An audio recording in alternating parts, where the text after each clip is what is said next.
Epic is an award-winning digital library for kids 12 and under. Once on Epic, your child will unlock a world of reading, learning, and discovery, getting instant, unlimited access to more than 25,000 high-quality books, videos, and so much more. Kids on Epic get to explore their interests in a safe, kid-friendly environment with no ads or in-app purchases. Epic's vast library features thousands of books, read-to-me and audiobooks, and learning videos. From animals and DIY to award-winning literature, STEM, and everything in between. Epic is personalized for your child, so they get recommendations based on their interests and evolving reading level. Got a future artist at home? A Lego fanatic? Or maybe a science lover? Kids love to choose what they read and watch, and with our constantly growing library, the possibilities are endless. To reinforce their learning, kids can take fun quizzes to test their knowledge and earn badges and rewards, so parents can track their progress and kids can feel proud of how much they've learned. Kids can easily and safely access Epic anytime, anywhere, online or off.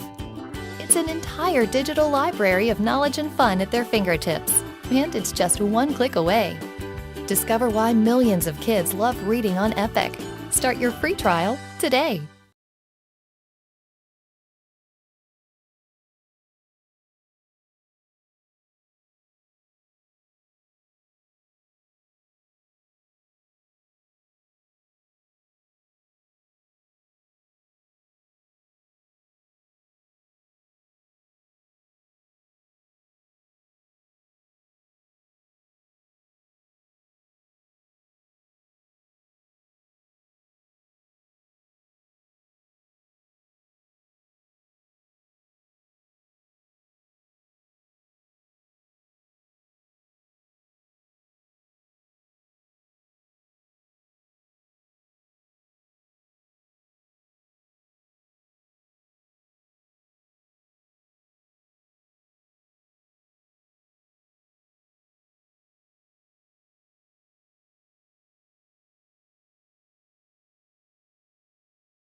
Everyone, please have a seat. We're going to get started in a few seconds.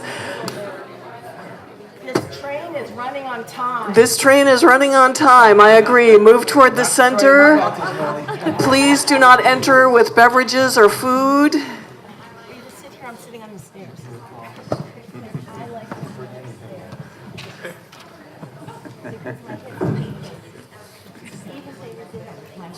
Also, for those of you that don't want to carry your coat around all day, there is a coat rack off to the right of the lobby, down one of the corridors.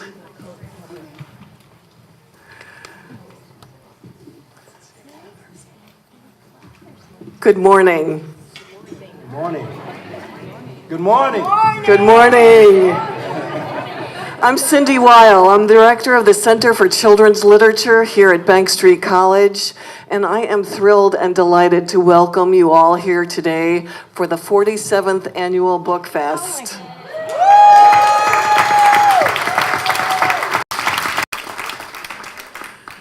I'm going to start off the morning with a couple of thank yous. First to Kristen Frieda, Director of Library Services, as well as all of the library staff. I also want to thank all of our unbelievably dedicated volunteers who have just bent over backwards to make today a success. And I also want to let you know, anyone with a black lanyard is a volunteer and they can help you with any questions you may have. I want to thank our panelists, our moderators, our presenter Lisa Von Drazik, our keynote Adam Gidwitz. Many people have traveled long distances to be with us here today. One last person I really want to thank is back in the booth here, Elizabeth Denning. Lizzie has worked tirelessly on tech to make today run smoothly, hours and hours and hours of putting together PowerPoints, et cetera, et cetera. So I thank her for that effort. I want to take the opportunity to present two distinguished visitors. First, Beth Ann Wolven, author, illustrator. You may know the Rapunzel, Hansel and Gretel, and Little Red books. She is here with us today from Sheffield, England. She's going to be a book discussion leader, but she'll be signing books and you'll get to see her later. And we are also beyond thrilled to have another very esteemed guest. The president of the American Library Association is here with us today, Loida Garcia-Fabo. Would you both stand and be recognized?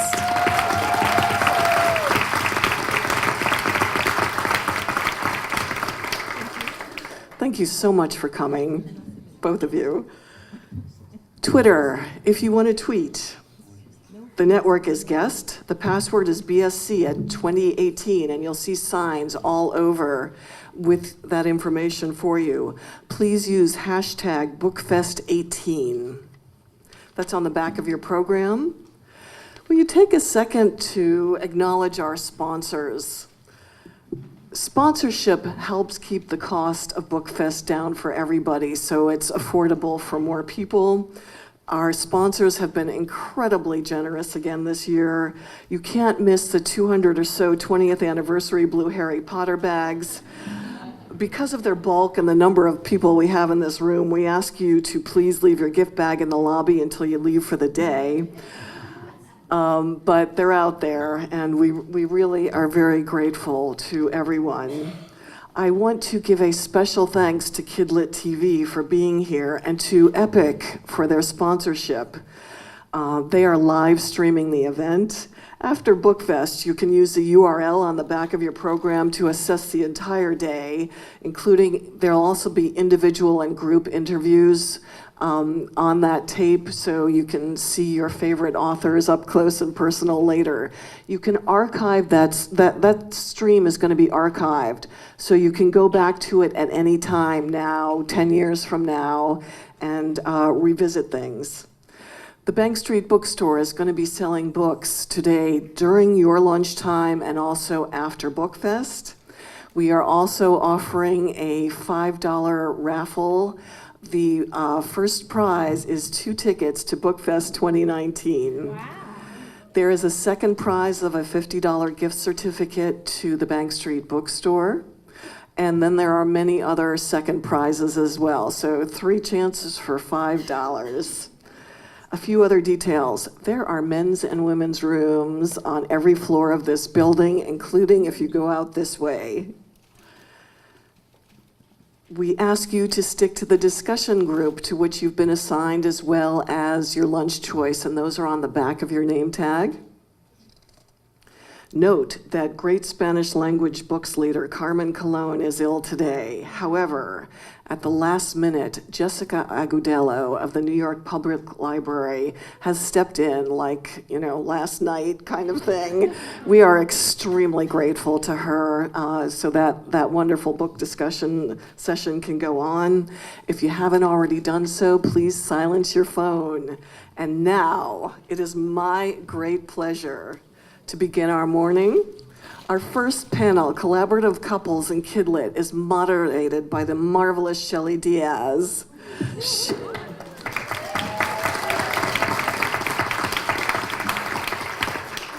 Shelley has been with School Library Journal for 7 years, where she manages the reviews team, edits reviews for YA and Spanish language titles, and is the SLJ BT newsletter co-editor. She has her Master in Library Science and Public Librarianship with a certificate in Children's and YA Services from Queens College, and can be found on Twitter at sdiaz101. In this panel, Shelley speaks with 3 collaborative couples, Candace Fleming and Eric Roman, Pete Parnell and Justin Richardson, and Wade Hudson and Cheryl Willis Hudson. These collaborative couples show us what can result from a powerhouse partnership, excellent children's books with everlasting appeal. And now we begin. Welcome, everyone, to the first panel of the day. Thank you, Cindy, for those wonderful introductory remarks. Let's see. Where do I click? Might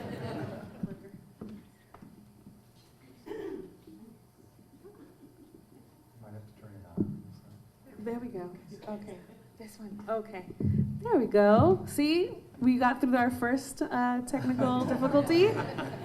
We can start. Okay. Collaborative couples in KidLit, moderated by moi, Shelly Diaz. And I will do some intros first, and then just to get you give you a sense of the flow of the panel, I will do intros for each couple, and then each couple will then talk about their books, their most recent book, and later on I'll have some moderated questions, and we'll try to leave some time at the end for any audience questions. So here are our intros. Oops. Okay. Candace Fleming, right here at the end, is a prolific author of the Family Romanoff of Robert F. Seibert Honor Book and the recipient of both the Boston Globe Horn Book Award and the Los Angeles Times Book Award for Young Adult Literature. Amelia Lost, which received 4-star reviews, The Great and Only Barnum, nominated for an ALA YALSA Award for Excellence in Nonfiction, and a Publishers Weekly and Booklist Best Book of the Year. Eric Roman has created and illustrated many picture books. He received a Caldecott Honor for Time Flies and the Caldecott Medal for My Friend Rabbit, which was published by Roaring Brook Press. Some of the recent books that they've collaborated on include Giant Squid, a Seibert Honor, the Bulldozer Books, Oh No, and this year's Strong Heart Wonder Dog of the Silver Screen. All right, next couple we have is Justin Richardson. He's the co-author with Peter Parnell of the award-winning picture book and Love of Our Hearts and Tango Makes Three.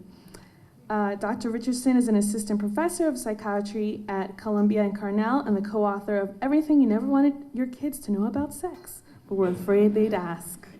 Oh goodness. Peter Parnell is the co-author with Justin Richardson of Christian, the Hugging Lion, and Tango Makes Three. He is a playwright whose play QED was produced on Broadway. He was a co-producer of the television show The West Wing, which I love. And Tango Makes Three, which you all know, is the best-selling, heartwarming true story of two penguins who create a non-traditional family. Selected as an ALA Notable Children's Book nominee and a Lambda Literary Award finalist. And next couple we have are Wade Hudson, who is the president and CEO of Just Us Books, an independent publisher of books for children and young adults. And we have Cheryl Willis Hudson, who is an author, editor, and co-founder and editorial director of Just Us Books, an independent company that focuses on Black interest books for children and young adults. And they recently partnered with Crown Books for Young Readers to create an anthology featuring 50 of the most diverse children's authors and illustrators, including Jason Reynolds, Jacqueline Woodson, and Kwame Alexander, sharing answers to the question, in this divisive world, what shall we tell our children? So that's enough from me. Turning it over to our powerhouse couples. We will start with Candace Fleming and Eric Roman. I want to know where you got that picture. I believe it's your author website. My mom sent it to you, yeah. 1982 or something. We're going to talk just a little bit about some of the things that we're doing now. Our newest book is Strongheart, Wonder Dog at the Silver Screen. Those of you that in this audience that know me, and I know a lot of you out there, you know that one of the things that motivates me as a writer is to return people to their place in history. And this case, I decided I needed to return a dog to his place in history. Because I was reading Susan Orlean's biography of Rin Tin Tin, who I actually thought was the first movie star dog.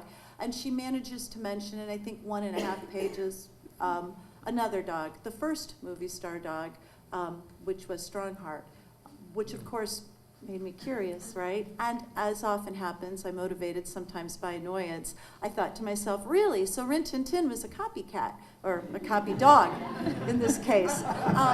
So who's the original? What is the truth about the original? And when I went out to search, I discovered that there wasn't a lot out there about him at all, at least at the time when I started doing my research.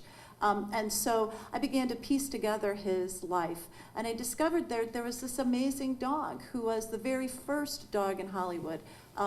Silent screen times. He had come from Berlin, and he'd been a fierce dog. You would not expect him to be a movie star. He was rehabilitated by a film director named Larry Trimble, and he becomes, during that early time of the movies, he becomes the #1 box office star in Hollywood. Seriously. For 7 years, he is the #1 he's blockbuster movie star. He makes millions of dollars. He gets bags of fan mail every day. He signs them with his autograph, of which I managed to find one, didn't I? So I had this piece together, this amazing story about this dog that no one remembers anymore. He's actually one of 3 animals that has a Walk of Fame star in Hollywood. So I pieced together this story, and of course I had to tell it as historical fiction because, I couldn't ask the dog what he was thinking. So, but then when being dead and all, and a dog. Baroof, that's what I speak. So when I got done, I realized that the book, because it was in a time that required, it was black and white and it was silent film, suddenly occurred to me that the book felt not of its time unless it had some illustrations to it, some places where I thought black and white film could take over. And when I mentioned this to my editor, when I explained to her what I was doing and how I was writing it, she was a little bit confused. So Eric understood totally, and so he did. He goes, let me help, I'll explain it, I'll send her a few sketches so she understands what it is you're doing. And she totally understood it, because then she said, you are going to do that, aren't you, Eric?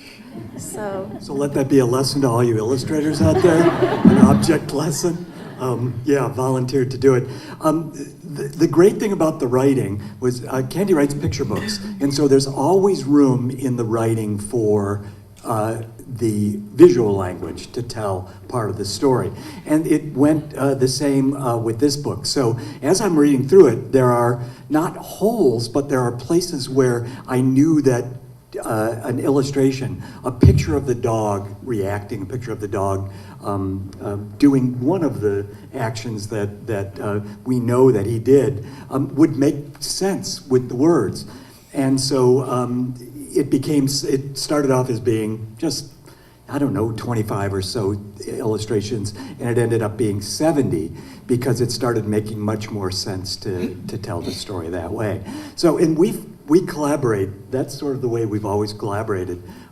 Typically, Candy will give me something, a manuscript, and I'll make some sketches and show them to her, and then she'll make some changes, and then I'll make some changes.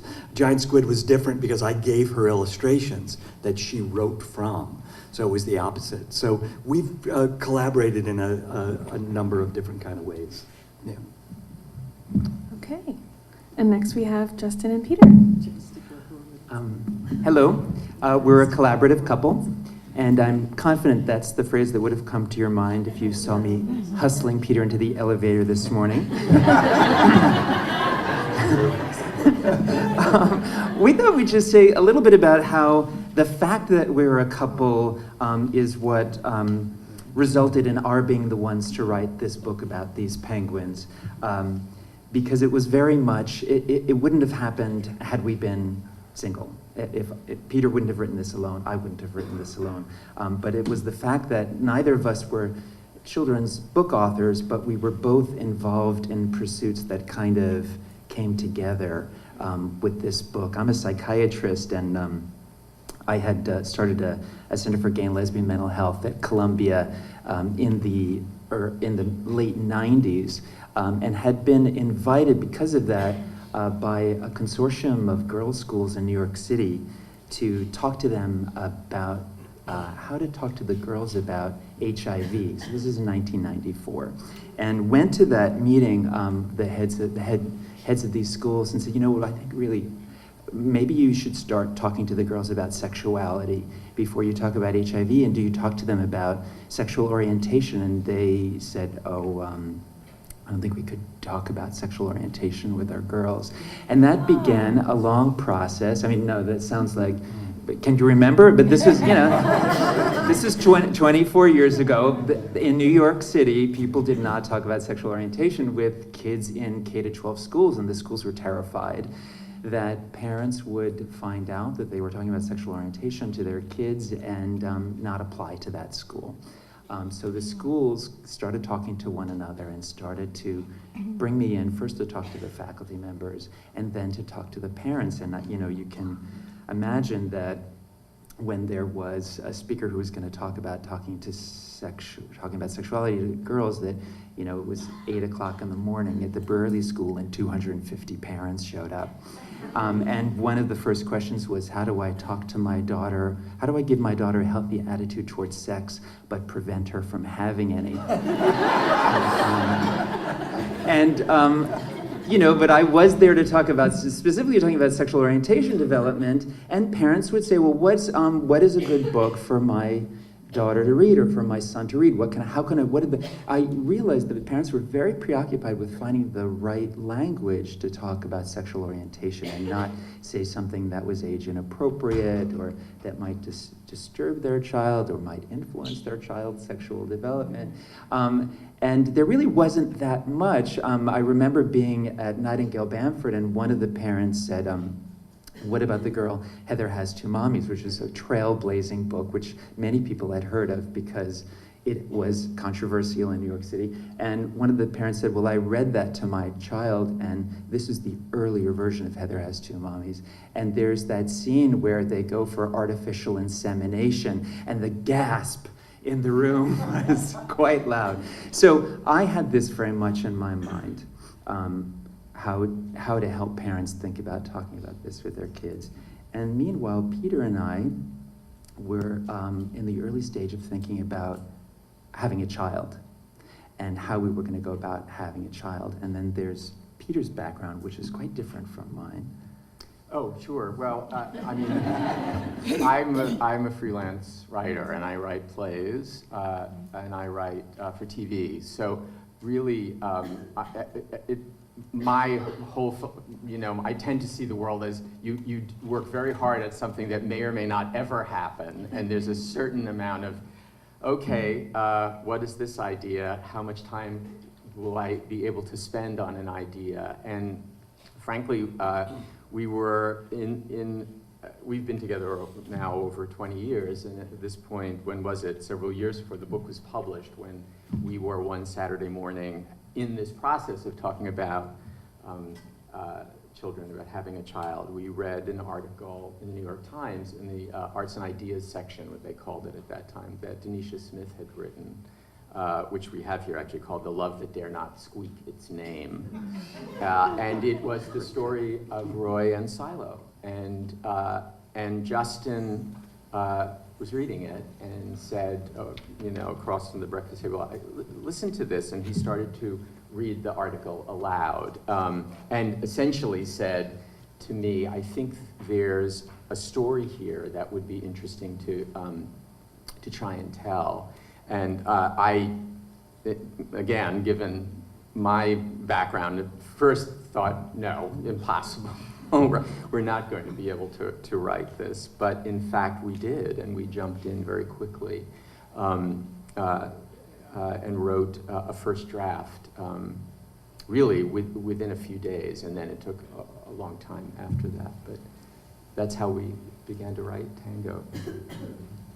That iconic scene of being at the breakfast table and reading the newspaper to one another, which I'm sure we haven't experienced since we had our daughter, right?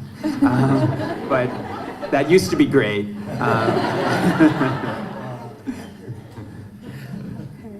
And now we have Cheryl and Wade Hudson. Oh, that's nice. Yeah. Do you want to use the cookie?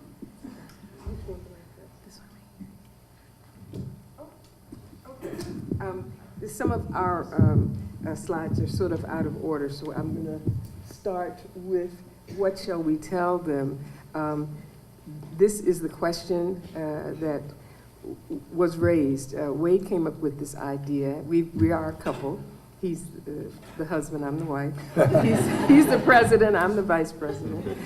We have these roles.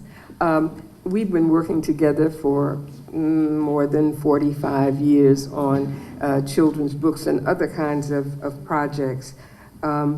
We rise, we resist, we raise our voices is a collaborative effort between the two of us as editors, but it's also collaborative because we have 50 other contributors, so there are 52 contributors. And rather than point to the slides, I'll have Wade talk and we'll kind of go back and forth and find out where the slides are.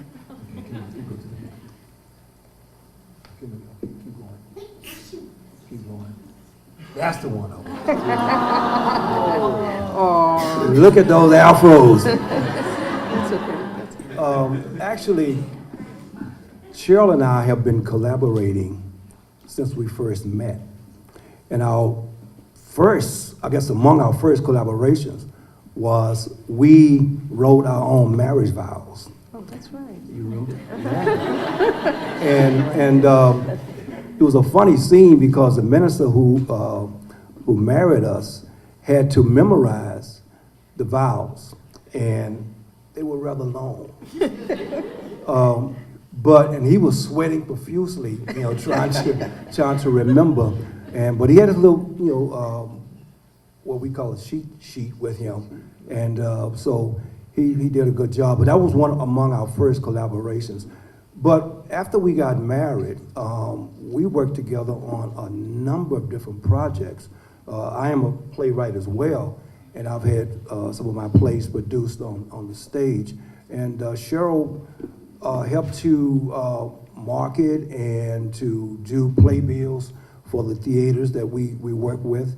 Cheryl, as an artist, has done exhibits, and I have worked with her to help market and promote the exhibits that she has been a part of. So we've been working together for a long time before we actually started our publishing company, Just Us Books, in 1988. So continuing to collaborate together was just a natural flow, I think. Can you go to the next one? Another collaboration. Okay, I'm going to go back. Yeah.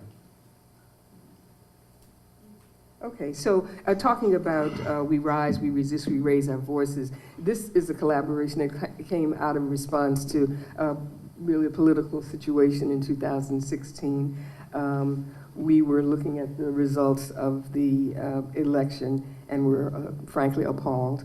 But on Facebook, Wade noticed some comments that were being made by relatives and friends, and one of those comments was the one made by a great niece who was inconsolable when she heard about the results of the election. She was 6 years old, and she wondered what was going to happen to her friends, what was going to happen to her. How could someone who had campaigned on such divisive kinds of comments about immigrants, about minorities, about people of color, about almost everybody, how could that kind of person with that kind of character be a leader? So Wade really came up with this question, what should we tell, what can we tell children?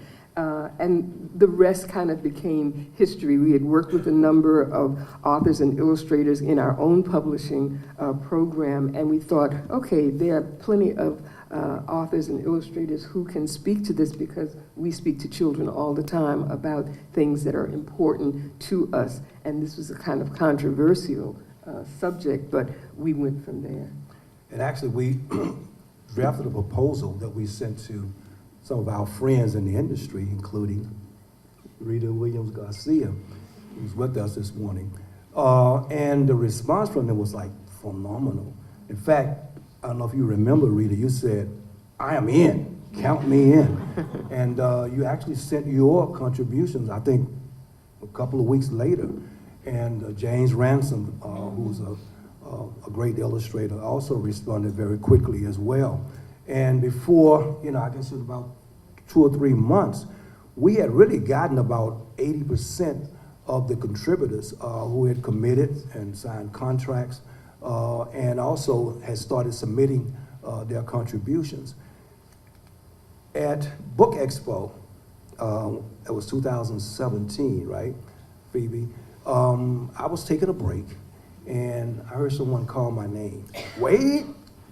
So who is that?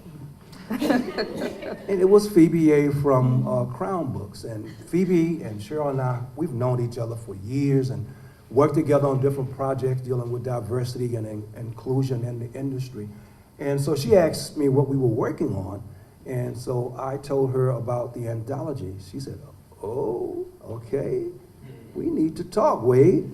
And we actually did, and I guess in a couple of weeks, we had worked out a relationship where Crown Books would actually publish the anthology.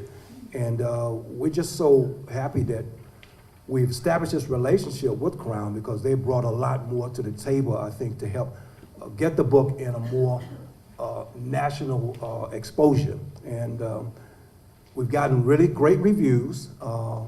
I think we've gotten 4-star reviews, and most of the reviews have been really excellent. And Cheryl and I have been on the road for the last 3 months doing presentations and school visits promoting the book. And again, it is a book that I think is very important. I was talking with Rita this morning, and 2 years into this new presidency, the book is even more important than when we first conceived of the idea. Because we have some major challenges that are facing us. And we got to have answers for our children when they ask what's going to happen. You'll see on the screen the first entry, What Shall We Tell Them? That's an illustration by Floyd Cooper. Again, we have Ashley Bryan, who wrote the foreword, Jason Reynolds, Rita Williams Garcia, and all of the thing about collaborating is you go back and forth, but we had such phenomenal contributors that my job was easy as an editor. I didn't have to do that much editing. Part of the curating, though, was putting the right illustrator or photographer with the piece. And it was interesting that out of, I think there were 29, 30 contributions in terms of essays, poems, photo collage, all letters, from a letter from Jacqueline Woodson. All of them were different. Every one, there was nothing that was repeated. So it was a wonderful way to collaborate. And again, part of my entry was a story quilt, so we use different kinds of media. And we also have music. If you download the ebook, there's music, so it's a multimedia kind of thing. And it was very important, though the age group was 8 to 12, it was important that we have illustrations on every page. So no matter where you open the book, you will find an illustration. I think that's it. Yep. And as I said, that's our greatest collaboration, our son and daughter who work with us in the business. We've been collaborating for a long time. Thank you all for sharing a little bit about your projects.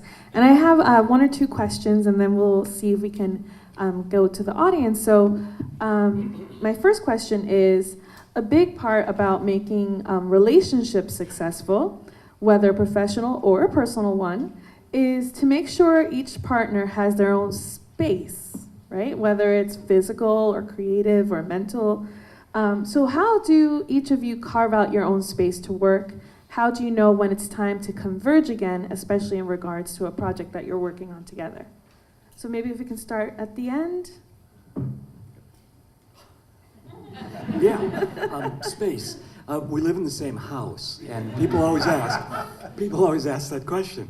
You know, they say I see somebody that I'm with at the end of the day. How do you do it? How do you actually spend most of the day? And the answer to that question is, yeah, we don't.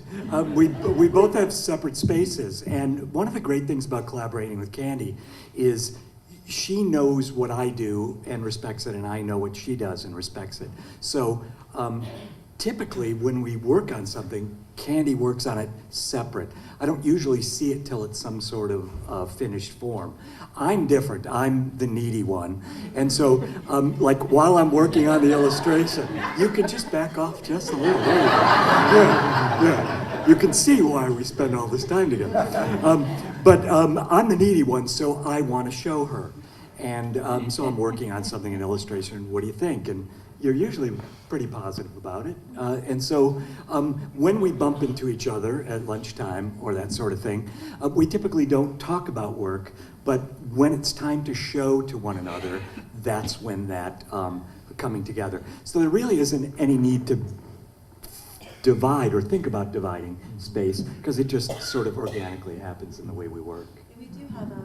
We do have a small house. I know some of you have been there, but we have a small house. And so Eric has a space upstairs and a space downstairs, and I have this middle area between, which works really well, unless he's having a bad day downstairs or upstairs. And then it's an old house, a little house that we have, and so things float through the hardwood floors, which sends me oftentimes to the library to work. But for the most part, yeah. We're definitely two kinds of different workers, though. I'm a burrower. So I go in at a certain time, I go to work at a certain time, I go in, I shut my door, and I burrow through. I sit there until, either it's time to get up or something happens. And Eric is more like he flirts with his work. He makes eyes with it. He comes, he looks at it, and he goes back, and he kind of goes back. So you hear him a lot. Well, this is what happens when you're... This is what happens when you're a bachelor for so many years, is that I had, 15 hours a day to get my, 7 hours of work done. Yeah, 7 hours. And so I could just sort of make eyes at it. You go in and it sort of teases you, and then you eventually go, and now not so much, but I'm learning. I like that model. Come see us. We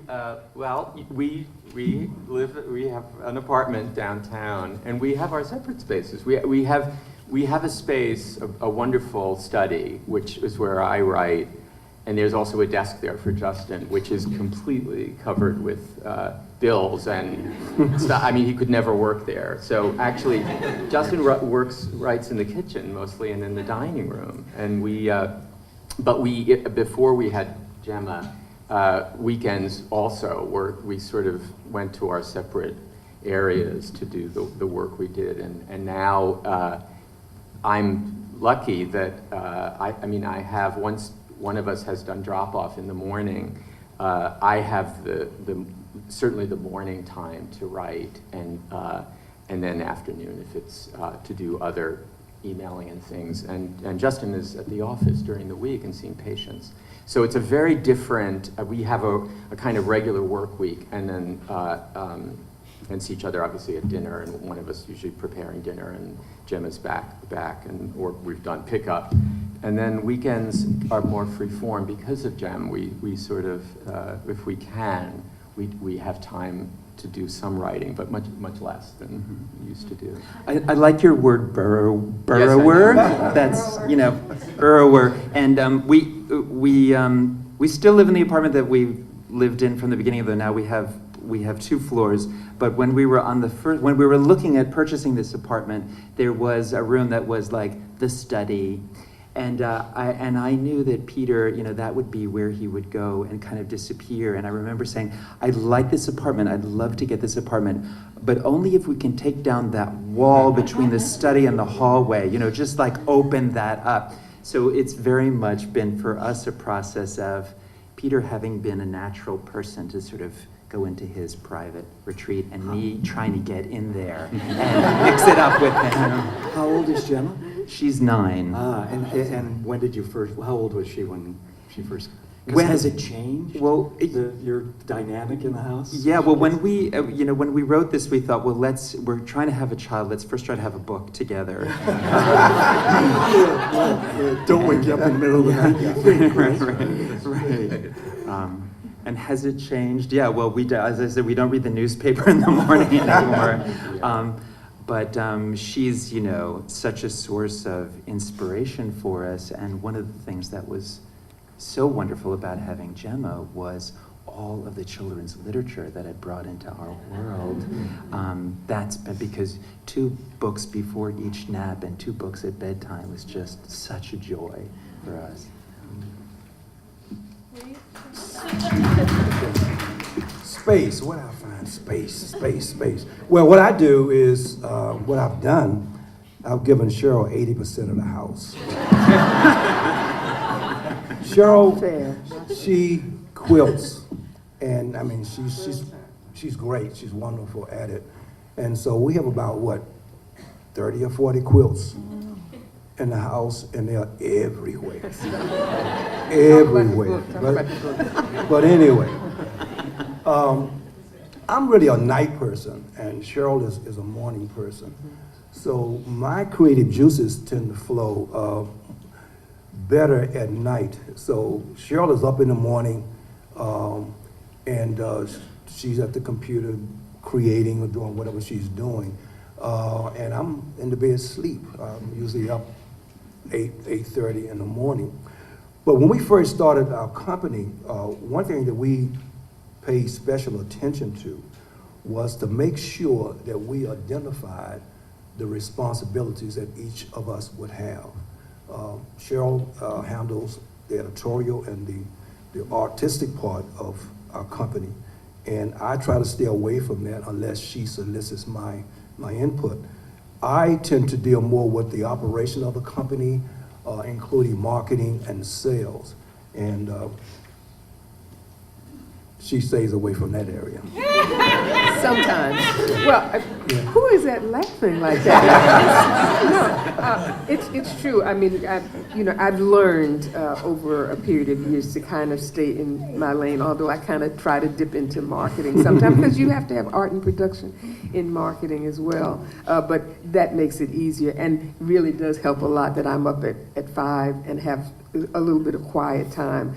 In terms of collaborating on projects, we really do have a lot of back and forth. If Wade comes up with an idea, and he's rigorous and persistent, what do you think of this? What do you think of that? And I'm like, okay, that's good, and I'll give him some feedback. And then when he's gone to the next edit, and I'm not ready to look at that edit right away, but we have back and forth with editorial, art and design. If we select, are we looking for, in our own publishing company, if we're looking at artists to do something, or if we're acquiring a manuscript, we pretty much have equal say in that. But I really do try to stay in my lane. Yes, she does. Actually, we really like each other. Yeah, that's true. Because we're together all the time. I mean, we're working together. When we come home, we're together. We take vacations together. We go to movies or see plays or whatever together. So we're together all the time. So we must like each other. I think I'll keep it. Liking each other is very important, I think, for any partnership. So just one quick question from me, last one. If any of you would like to share, if there's a project that you're working on now together, collaborating right now. If you can share, if you'd like to share. Sure.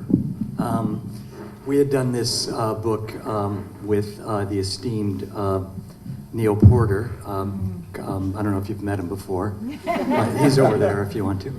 And Giant Squid. And we thought it was an interesting project, and one that we had done in a way we'd never worked before. It turned out in some ways better than we expected, and we thought we'd do a companion piece to it. But instead of doing another sea creature, a creature that's giant that you never see, we decided to do a book about a tiny creature that you see all the time, and that's the honeybee. And so we didn't do it backwards this time. I didn't do the pictures, but yeah, we actually found an idea that we were both interested in, and additionally, when we're pretty close to being finished with it now, aren't we? Yeah. Neil's probably happy to hear that. But we had decided bees have so many wings and little legs and yeah, and oil paints, right? But we had decided that, we know that there's the honeybee crisis. Everybody wants to talk about, the plight of the honeybee. And we began with that, sort of at that premise. But what slowly we realized was that our readers, if we're talking about second graders, which I think is pretty solidly second grade, if I think about my readers, I can't really ask them to care about the plight of the honeybee if they don't really love the honeybee. Right? And so what we finally decided to do was follow one honeybee through her. It's such a feminist book when you think about it, because they're all women bees, are all girls doing all the work. It's so typical.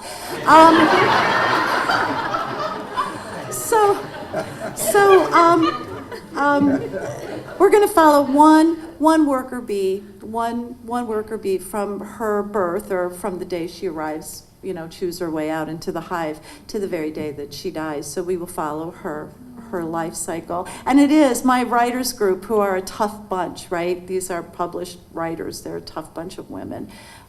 They read it in manuscript group and they said, I can't believe you made me cry over a bee. And it was like, that's exactly what we want. So. Anyone else want to share? Hey, we're always working on projects. Okay. Yeah, okay, so I think we have a few minutes. We have about 10 minutes left for audience questions. So we have one right here. It looked to me like you had a few slides of... Oh, we did Yes. have some slides of Strongheart. We didn't Let's have go the back. clicker Let's guy. go back. Can we go back? Yes. Thanks. And since that's Eric's work, he can tell you what it's about. Oh, sorry. Okay. All right, go back. There we we go. Do you Do you want Yeah, to can you guys I'm going to pass that down the super clicker. fast? Thanks. Yeah, we won't linger on these. It's Oh. always give an illustrator a chance to show slides here I am, this is the first day I worked on it. Yeah. First ideas, give you an idea of how, oftentimes I talk to kids and they think that I do a finished painting at the beginning. There's a scene in the book where Strongheart, his name is Etzel at the time, gets yanked out of his litter by the German police to make him into the fierce police dog he becomes. And when I made these paintings, they're black and white, obviously, because he was a silent film star. But I found that if I painted in a complete neutral black and white, they were pretty cold. And so I added a little bit of warmth to the drawings. Here's one of them. Yeah. Now you think he's becoming beautiful there, right?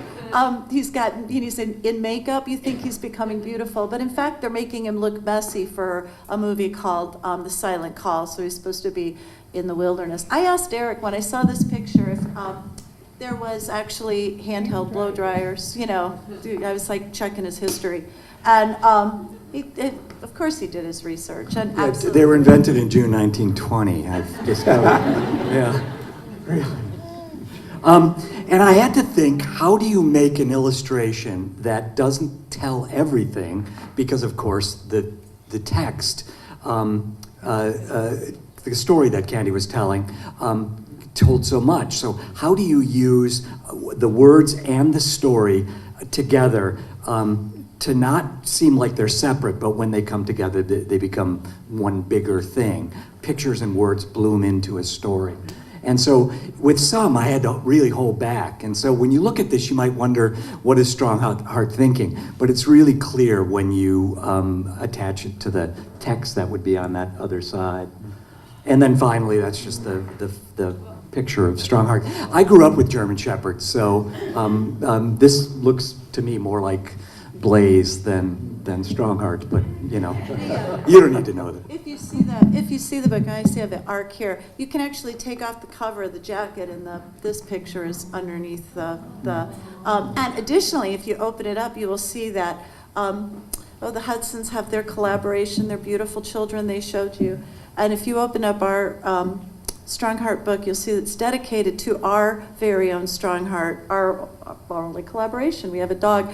So it says our very own Strongheart Oxford, and then there's a picture of him. Yeah. Yeah, he's our collaboration, but we adopted him. So No, he didn't. there's no. He was abandoned in our house by our sons.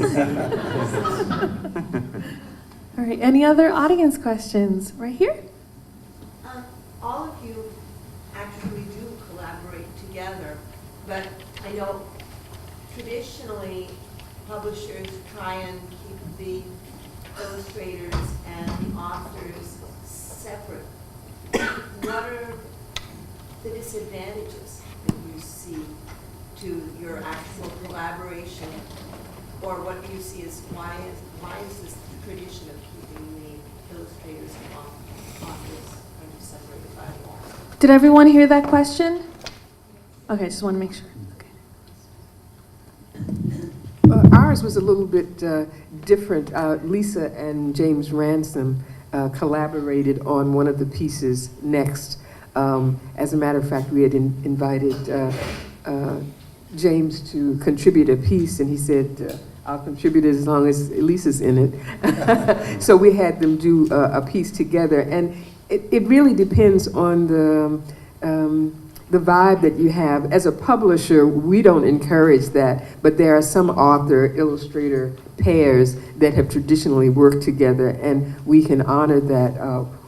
Floyd Cooper had worked, this is another book that we collaborated on about 20 years ago, How Sweet the Sound, with Wade, and we knew immediately that Floyd was the right person to illustrate his piece. But I think it's a good idea. We've had some bad experiences with authors who, actually with illustrators who want to impose more of their work, or authors who want to impose more of their words on a picture. And a picture book is that. It has to be a collaboration. So it's better to have an intermediary, I think. Yeah, I would add there's a third important player in that relationship, which is the art director of the book. And this was a very sort of blessed coming together of Henry Cole, the illustrator, and Dan Potash, who was our art director, and us. And we met with Henry very early on in the process. Actually, Henry, when we were trying to, we were in a lucky position that the editors asked us who we would want to illustrate the book. And we went through a process of trying to select, and Henry wrote us a letter very early on saying why he wanted to illustrate this book, and sent us some early sketches. And we so fell in love with those sketches, we were like, absolutely. But we then went to the zoo with Henry and looked around, and he did sketches and we took notes, and we interviewed the zookeeper while he was taking pictures. And that kind of collaborative process, with Dan's help, went through the whole making of this book. And so we got sketches from Henry, and we were able to comment on those, and it was a wonderful collaboration. We've had the other experience where we couldn't get an email back from our illustrator, couldn't make contact with our illustrator. And I really think that it wasn't helpful for the production of the book. I think the book would have been a better book if we could have had more of an open communication. So I think these sorts of relationships are fantastic when they happen. I think that may even be a kind of an artifact of the past. It's kind of hard with social media and the internet to keep people apart now. But yeah, there are conflicts, of course, because you have an idea and the other has a different idea. But what you know when you're making a picture book, either the writer or the illustrator, is that this is it isn't just your book. You may have written it, but it's not just your book, because you've chosen to have it illustrated by another creative mind. And then, of course, there is the art director, but then there's the editor. So you have this cross collaboration that's going. And if you're of the mind that it's going to look exactly how you thought it was going to look as a writer or as an illustrator, then maybe it's time to write your own books and edit your own books and art direct your own books. Because what I found is that our books are so much better because we have learned, observant, thoughtful people who look at the book while we're making it. And I would say I've had both experiences. The majority of my picture books are not edited by or not illustrated by Eric Roman. I've done that traditional process where I write a picture book, I send it to my editor. Sure, they'll say, what do you think of so and so, or what do you think of so and so? But ultimately, the decision for that, the illustrations, who will illustrate, comes down to what the editor decides that he or she wants to do. And I have to say that I'm fully aware that this is going to take on somebody else's vision. And I'm okay with that because, it's like Eric said, I know that I've got terrific editors that aren't going to let me down, terrific art directors that won't let me down, and terrific illustrators that know exactly what they're doing. Have I ever gotten a picture book back that looked exactly like the way I saw it in my head? Absolutely not. But did I think that was wrong? Absolutely not. What's always interesting is when I get sketches, Eric knows this, when I get sketches from a picture book he hasn't done, I'll look at him and I'll be like, oh, there he is. There's my character. There she is. There's my character. And it's amazing how how they get it exactly right, even though it's not what I see in my head. But I know that's not going to happen. when I work with Eric, I tend to work that way too. If I've written it first, I'll hand him a manuscript, but then I want to leave him alone. So he will come in, like he says, he's the needy one, but in fact, he comes in and he says, what do you think of this? What do you think of this? And I will always say, well, what do you think of it? You're the illustrator. This is your job. Take care of it. But I think on some level, that's what makes it easier for us to collaborate. We are not pushing and pulling about, if we had a book called Oh No that we did with Schwartz Wade, where I had an extra character, and he came to me and he said, this rabbit, I think we have to, yes, we did, kill the rabbit. And yeah, kill the rabbit. And Giant Squid, I gave her a storyboard, and she chopped away 2/3 of the storyboard. Gleefully, I might add. But that's all about trust, right? And we trust each other, but I also trust that process and other people. So, yeah. Yeah, I think what the person who asked the question is getting at. There are many situations where the illustrator and the writer are never in contact at all, I've been fortunate in that the relationships that I've had with illustrators have been personal and really great. But there are writers and illustrators who I've spoken to who say that, they only saw the book after it was finished. So there is, it is different from what you may be seeing up here in some respects. Mm-hmm. Well, thank you so much to our wonderful panel, our collaborative couples. Thank you for the wonderful work that you do together. And we have our next panel. That was super. Thank you all very, very much. Thank you. So if the next panelists would take the stage.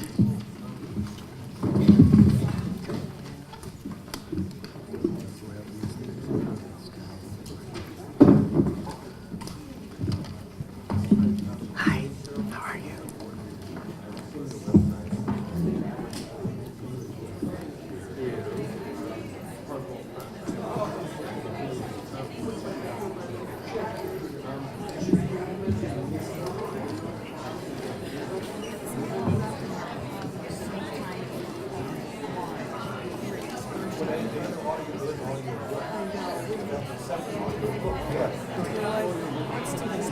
No. I thought it was the crowd in the background. Yes? Okay.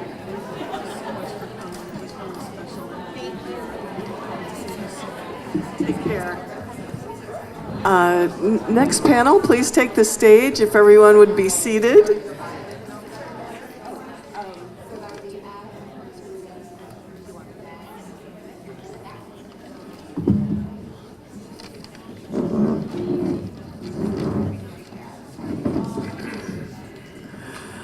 Our next panel, Authors and Illustrators, School Visits and Their Impact on Practice, will be moderated by Emma Otegi.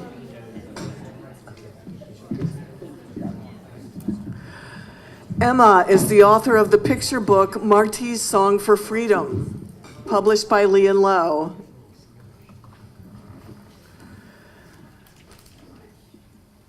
Martí is a biography of famed Cuban poet and independence leader José Martí. The book received 5-starred reviews. It was named a best book by Kirkus, School Library Journal, New York Public Library, and of course, Bank Street College of Education. Her middle grade novel, Silver Meadows Summer, is forthcoming from Knopf on April 30th, 2019. Also, I want to let you know that Emma just successfully defended her PhD dissertation at NYU.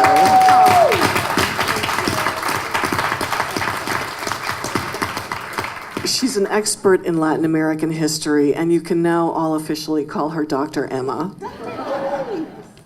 Now join Emma, who will lead 4 uniquely qualified authors and illustrators through a discussion on the classroom and how children have influenced each author, illustrator in their work.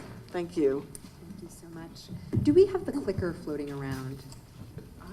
The clicker. Did somebody take the clicker with them? We have the clicker. Great. Good morning, everyone. I'm excited to introduce our author and illustrator panelists this morning. We have Adam Gidwitz. Adam is the, Adam. That's me. That's Adam. On my good days. Oh, there he is. There's Adam. Adam is the author of the Newbery Honor-winning middle grade novel, The Inquisitor's Tale, as well as the Tale, Dark and Grim trilogy, and most recently, the Unicorn Rescue Society series. Next, we have Rita. Rita Williams Garcia needs no introduction, but she is the author of the Newbery Honor-winning middle grade novel, One Crazy Summer, as well as its 2 sequels. This trilogy, which is called the Gaither Sisters Trilogy, is now available as a boxed set.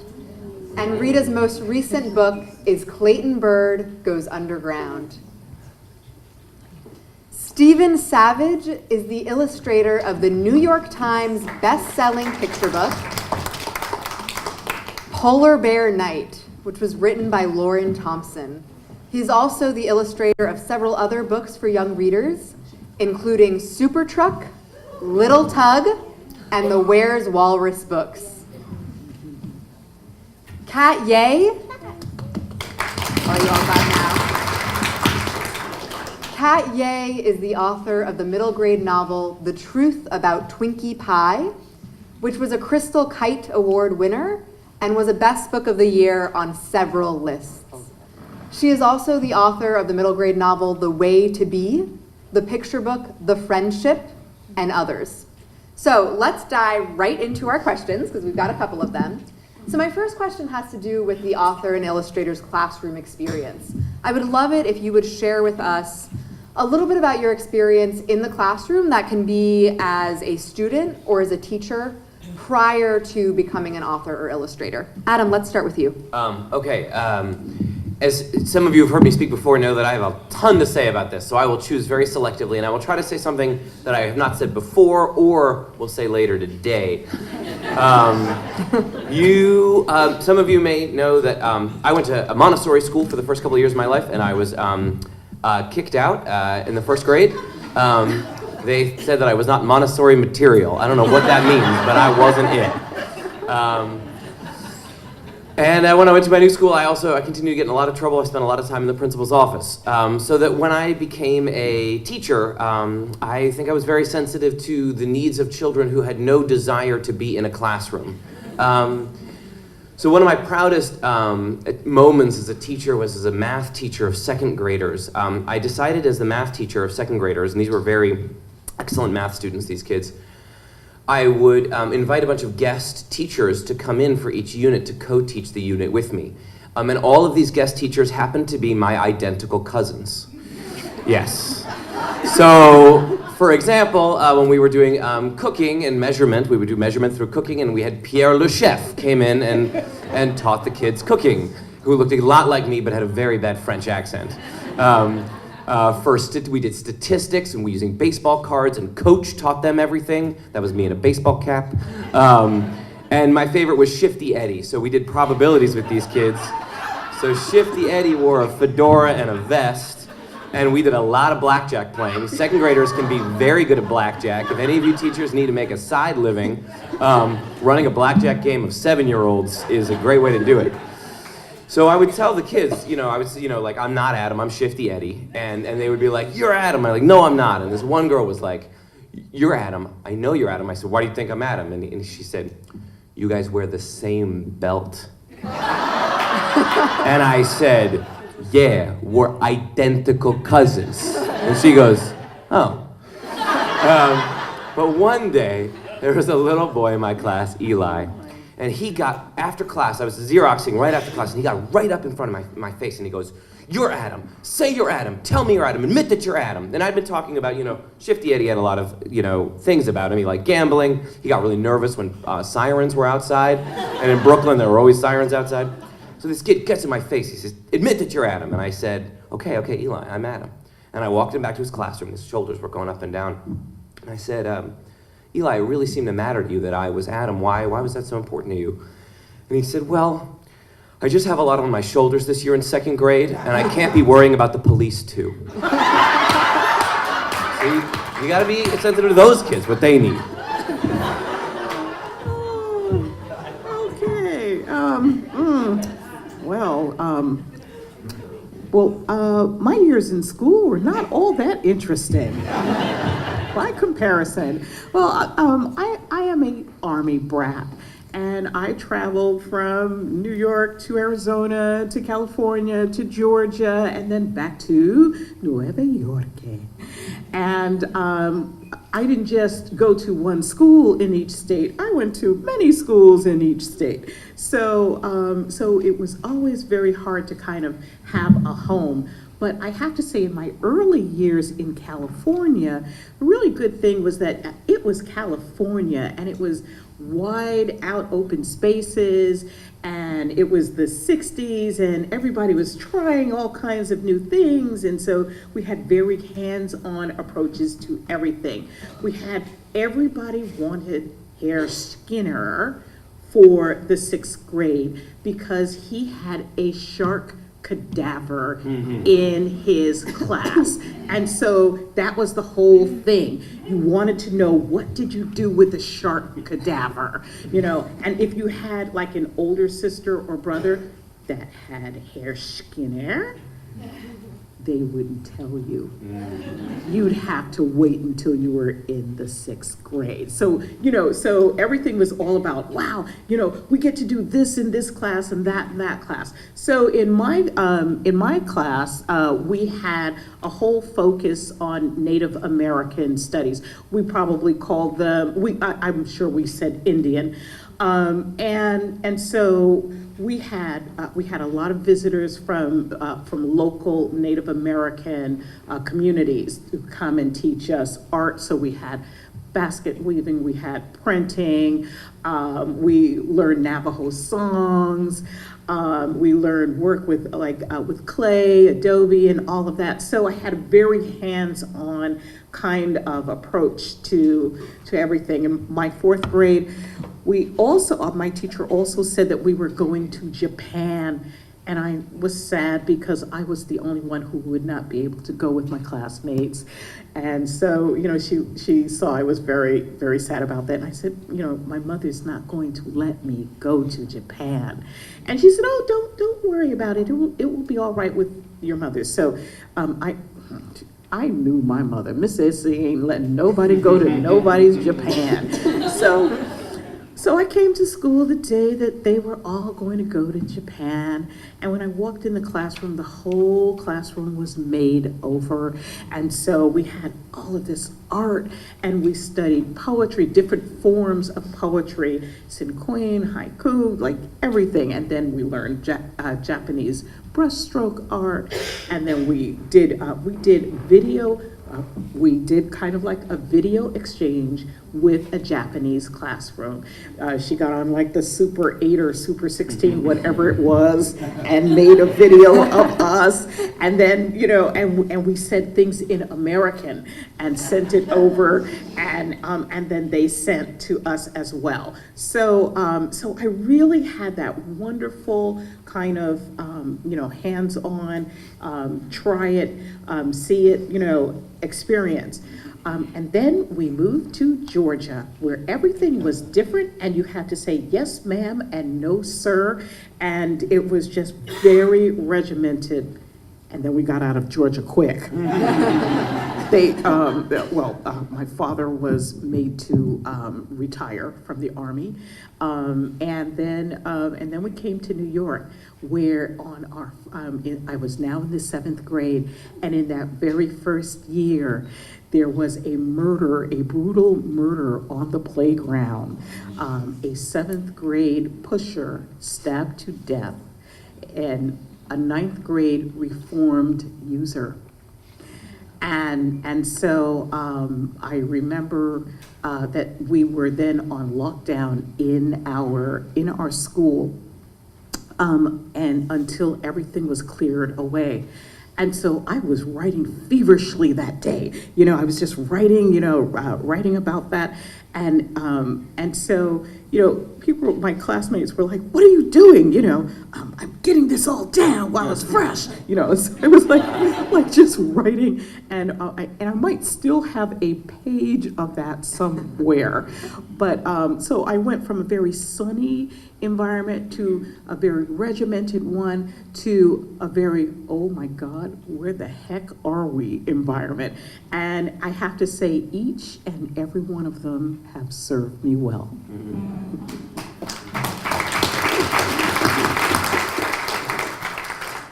So, unlike Rita and Adam, I had absolutely no experience with the classroom by the time I wrote my first book. So really, I went in to read Polar Bear Night, which is a book I illustrated with Lauren Thompson, and I showed up and was totally terrified, didn't understand.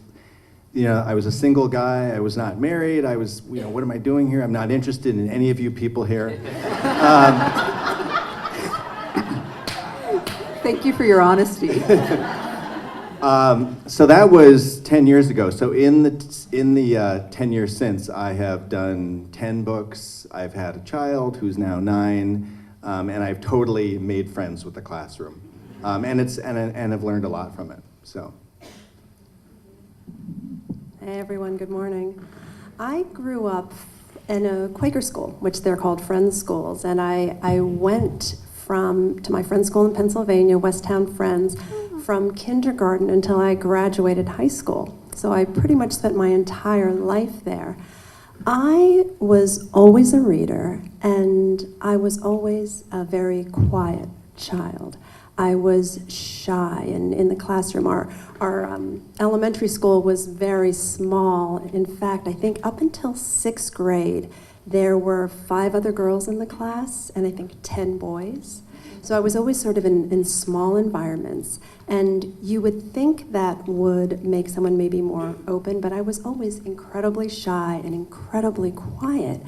And I remember in the classroom, I used to, because I was such a reader, I used to be nervous about any time that we would have to read aloud. And you know how sometimes the class, everyone would take a turn and read a passage, because I found that I wonder if anyone else is like this, I read so much more than I spoke that there were words I didn't know how to pronounce. Like I knew them in my head. And I found myself saying things like sword for sword, or bellette, or superfluous. and it was something that that sort of shaped me a lot. And so, of course, I always thought of myself in the classroom and in life as more of a writer. Writing was very safe for me because I knew I could write these words. And of course, I was also the daughter of immigrants, so I had very strong accents in my household growing up. So writing was such a natural thing for me to lean into in the classroom and in life. And I think that I began to really, the teacher that made such a big difference to me was in 5th grade, Teacher Alda. In the Quaker schools, we all called them all by their first names. And it was the time when I always knew that I wanted to be a poet, and I was writing poems every day. And she was someone who really began to bring that out in me, even though I was very quiet in her classroom. And I remember we had started studying Greek mythology. And we were going to do a play, and she was going to cast everybody in the play.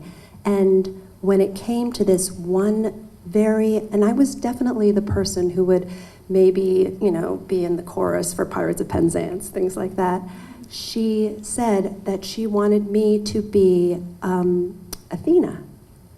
And to have somebody see me, even though I was quiet and I was away, always scribbling in a corner or reading around the corner up in a tree or something, she saw me as having so much more and I guess being filled with wisdom, Athena, the goddess of wisdom. And that's an experience in the classroom that I'll never forget, that sort of moment where I went from being the one who was afraid to say anything aloud for fear that I might mispronounce it, to being someone who was seen a certain way. So I think being seen, such a very, very essential and incredible experience for me, and life-changing. It's beautiful. So my next question is about your experiences kind of in the schools more recently. As authors, we often go to schools, we interact with kids in today's schools. And my question has to do with reading culture in schools. Is there something that you've observed a teacher or a librarian doing that you just think is great practice that you want to share with us today? And let's start with Rita this time. Okay. Although I'm quite sure you probably could have heard my voice. Well, I am fresh off of Amtrak from Baltimore. Yesterday, I visited the Friends School in Baltimore. This is all kind of conspiring to come together. And I have to say that every classroom I entered, teachers were using One Crazy Summer. They were using them in different ways. So to me, it just felt like it's about the environment and what the environment allows the educator to do. I went into the social justice / robotics class. Yes. Nice. Yes. And you got to see how they were making agents of change using robotics, to The opposite of Terminator? the very opposite. The very opposite. Yeah. And so it was like this. So all this to say that I would have never thought of that. But given the freedom to really kind of tap into what kids are interested in, what can get their minds clicking, but also seeing how those components can work with a book, even a book that is not about robots, that the educator can really bring all those things together and really, just kind of turn on those minds. And then, of course, that means everybody is not making the same project. They're seeing things in very different ways. And then they have ownership. And then they get to feel, then they present, not only just ownership, they present their ideas. So they're getting yet another component of language arts and communication. So, as much as I always think, I want to see my books done this, or I want to see someone, do like a play or something, I kind of like to step back and be amazed, especially in those schools where the teachers have maybe some time, okay, don't laugh at me, some time, some resources, and just some leeway to do, to really turn their classes on in the way that they know that their students can be ignited and set on fire, in a good way. Stephen, do you want to jump in, then we'll be back? Sure. So maybe I'll answer the question as the artist on the table and substitute reading culture with art culture. So yeah, the illustrator gets the biggest book on the table, which is really great. So when I was a kid, art programs were pretty crude and pretty primitive compared to what they are now. So when I go into a class, I'm amazed at all the art literacy, and I'm totally inspired in the paintings that people are making and the materials that they're using, and also just the sort of the awareness. I mean, I think the art culture, we're much more visually savvy than we were when I was a kid. But, I have a daughter who's in 4th grade, and we go in and, they're studying Basquiat and Frida Kahlo, and they're studying all these artists that I didn't even have any awareness of these artists until I was in college. And I remember last spring, my daughter came home, and I said, how was school? And she said, it was good. We learned about pointillism today. And I thought, this is we barely scratched the surface of pointillism when I was, a sophomore in college. So I'm just amazed at and also, abstract expressionist painting or, mark making and all this stuff that I'm a teacher at the School of Visual Arts, and I almost feel like these fourth graders are, know their art better than some of these freshmen that are coming into my classes. So I'm just completely amazed at how smart they are with art. And I feel like the exciting thing about elementary school kids is that they don't have all the rules yet. They have this awareness, but they also don't have the things that start shutting little artists down. So they're really adventurous. They're really bold and excited to make art, and then they've got the awareness too. And I worry about what happens, maybe when they get into high school, when there's all this other stuff which is going to crowd the art out. But it's really, really inspiring. There was real briefly, I would go into my daughter's pre-K, and the teacher would have us do drawings with the parents, and the kids would do crayon drawings together. And a lot of my artwork is digital and requires all these tools and thought and planning and everything. And I feel like I would come out of there with a drawing that was the best thing I had done all week. The drawing that I had done with the kids at the beginning of the classroom. cool. So there was like, can I just form a studio here in the corner of the classroom and just do my work here? Little chair. Yeah, right. I'll just work here. I'm going to work on my next book right here. So. Kat? I love that. You remind me of, what is that saying that all kids in elementary school are Picasso or something before they become completely aware, when they're just sort of loose and allow themselves to just create without all those sort of heads peeking over the shoulder and without that worry. I love that.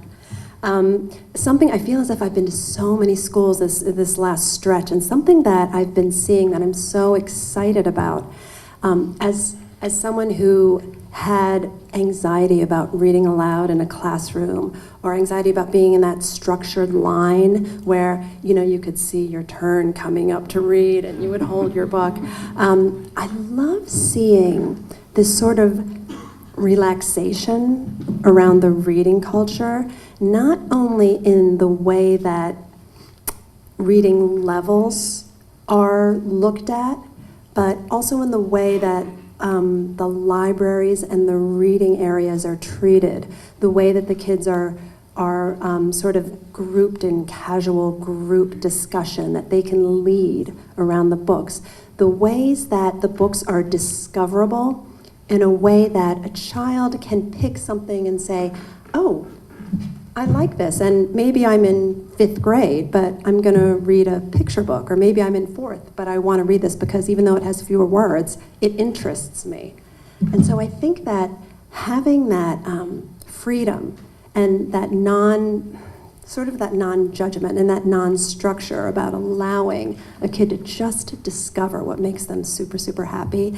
And then I've especially loved sort of observing reading time and seeing kids kind of slumped on the floor, or like around the corner, rather than, and now we shall read. And then having that structured period of time, watching them go off into the student-led group discussions where they get to decide how they want to talk about these books and how they feel about them. And they can still be led with suggestions, but really allowing them a rein to think of these books as truly theirs. Because there's another saying, as soon as your book is published, it's not yours anymore, right? It belongs to the student. So I love that, just really putting so much of that in their hands. And it's been exciting to see that in a lot of the schools. Adam? I was transported back when you were talking about that open, free reading time, when they're not sitting at their desk, but they're sort of, I was remembering that same 2nd grade year. You guys know, it's so tiring being a teacher. And I think it was during that time I was actually traveling up here for graduate school, and so after every day it was an hour-long ride back and forth. And I remember one day we were sitting they were all reading, and I was reading too, lying on the carpet with them all around me. And I put the book down just for 1 second, and 10 minutes later I go, whoa! And I wake up. And I was like, they're all still alive, nobody saw it, we're fine. I don't know if any of you had that experience, but my guess is at least one of you has. I saw a very cool use of The Inquisitor's Tale. This was in an 8th grade, so a little older. They had read The Inquisitor's Tale over the summer as their summer reading before the grade began. And then they were doing a history a year of history on the late ancient medieval world. And as they went through the traditional units that had been planned, they would bring the Inquisitor's Tale back and look at a single passage or a single scene from it, because I tried to write that book as almost a picaresque, like taking a wide swath of medieval world and cramming it into 7 days with 3 children and a dog. So they would do that, and then what was so great is at the end, they used Laura Amy Schlitz's book, Good Masters, Sweet Ladies, memorized monologues or wrote their own, and then performed them, so that they got literature, they got history with reference to literature, and then they got to embody what they had learned through drama, which is just a great way, so that by the end of that year, those kids felt like they had lived in the Middle Ages for a while. They had traveled to Japan, so to speak. And that when the Middle Ages came up in the future, I came and spoke with them at the end of the year, they were conversant in, in Constantine, when Constantine did this, da-da-da-da. I was like, oh, right, I knew that. So it was really cool, yeah. That's an amazing story. I love that. Also, when kids know all of these details about something in history, it is, even after all the studying I've done, it's always terrifying. I'm always like, I don't know. Why are you asking me this? How do you know that? So I appreciate that story. So it sounds like that was a dream unit to see done with your book. So my next question for all of our author illustrators is, I know when I'm writing, I'm always thinking about the life my books will have in the classroom, in libraries, once they kind of go off into the world. And I'm wondering, is there something that you've always imagined could be done with your book that you haven't yet seen? Is there an activity, a lesson, a unit that you just think would be so cool and you are really eager for an educator to try out? And Do you know we paid Emma to ask that question? You guys are all pitching in at the end, right? Okay. So we're going to start with Stephen this time.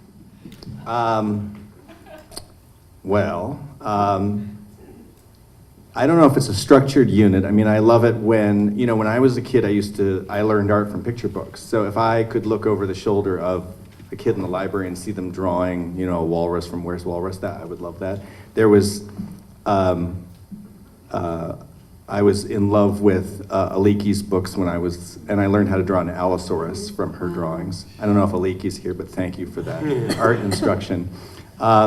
There was something that was a huge, wonderful surprise when I created a book called Where's Walrus a couple of years ago, and people were using it, 4th graders were using it for a storytelling unit.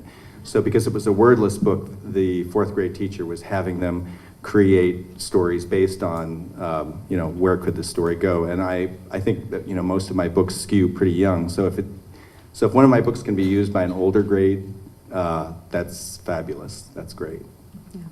I think it's always so nice when older grades read picture books because there's so much there for them. Yeah. Sure.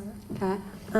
When The Truth About Twinkie Pie came out, it's filled with recipes, so it was sort of natural for the school to bring sort of cooking and also the structure of recipes into the classroom. There is one part of the book where the main character, Gigi, has her recipe for success with all the ingredients she believes lead to success. But what really sort of surprised me and delighted me was when a teacher came up to me and she said that she was having her students pick certain scenes and set them to music. And make a sort of a playlist of emotional songs and emotions that would sort of explain how they were feeling about the scene. And I loved this so much. The Way to Be actually comes with a playlist in the back of it, because I'm sure you guys do this too, you listen to songs as you write or you create, and oftentimes I'll listen to a specific song over and over again as I'm writing a certain scene. But what I love is the idea of, I guess, students taking the reading experience and expressing it in different ways, like through music. In Way to Be, there's also poetry, and particularly haiku play a very big role in it, as does art. The main character's mother is an artist, and I love seeing teachers take those different elements for a kid who maybe doesn't see themselves as a strong reader, whatever that's supposed to be, but they love music, or they love to draw and they can express how they feel in a mini graphic novel or a little, like cartoon strip. And so that's been super, super exciting to see. And I say keep it up, keep going to those places that are just sort of unexpected and maybe not traditional. Okay, so I cannot sing to save my life, but I've always wanted to see my last YA novel, Jumped. I always wanted to see that as an opera. Wow. It's on. When I wrote it, I thought of the characters as kind of tragic. Greek figures, and each one kind of shaped by whatever their tragic flaw was, their character trait. And so I always wanted to see like the three on stage and alternate, and hearing these alternating voices and yeah, the hat with the horns and like all of that. But also with the same book, Trina, one of the characters, Trina, she is an artist, and she's always kind of describing herself as Picasso, not Picasso, but Picasa, and how how crazy everything is around her, and this and that and the other, and all the shapes and colors and all of this, and then she describes all of her artwork, and I always wanted to see people see classes where they took a character or even their own self and kind of deconstructed them in art, so that you weren't doing like that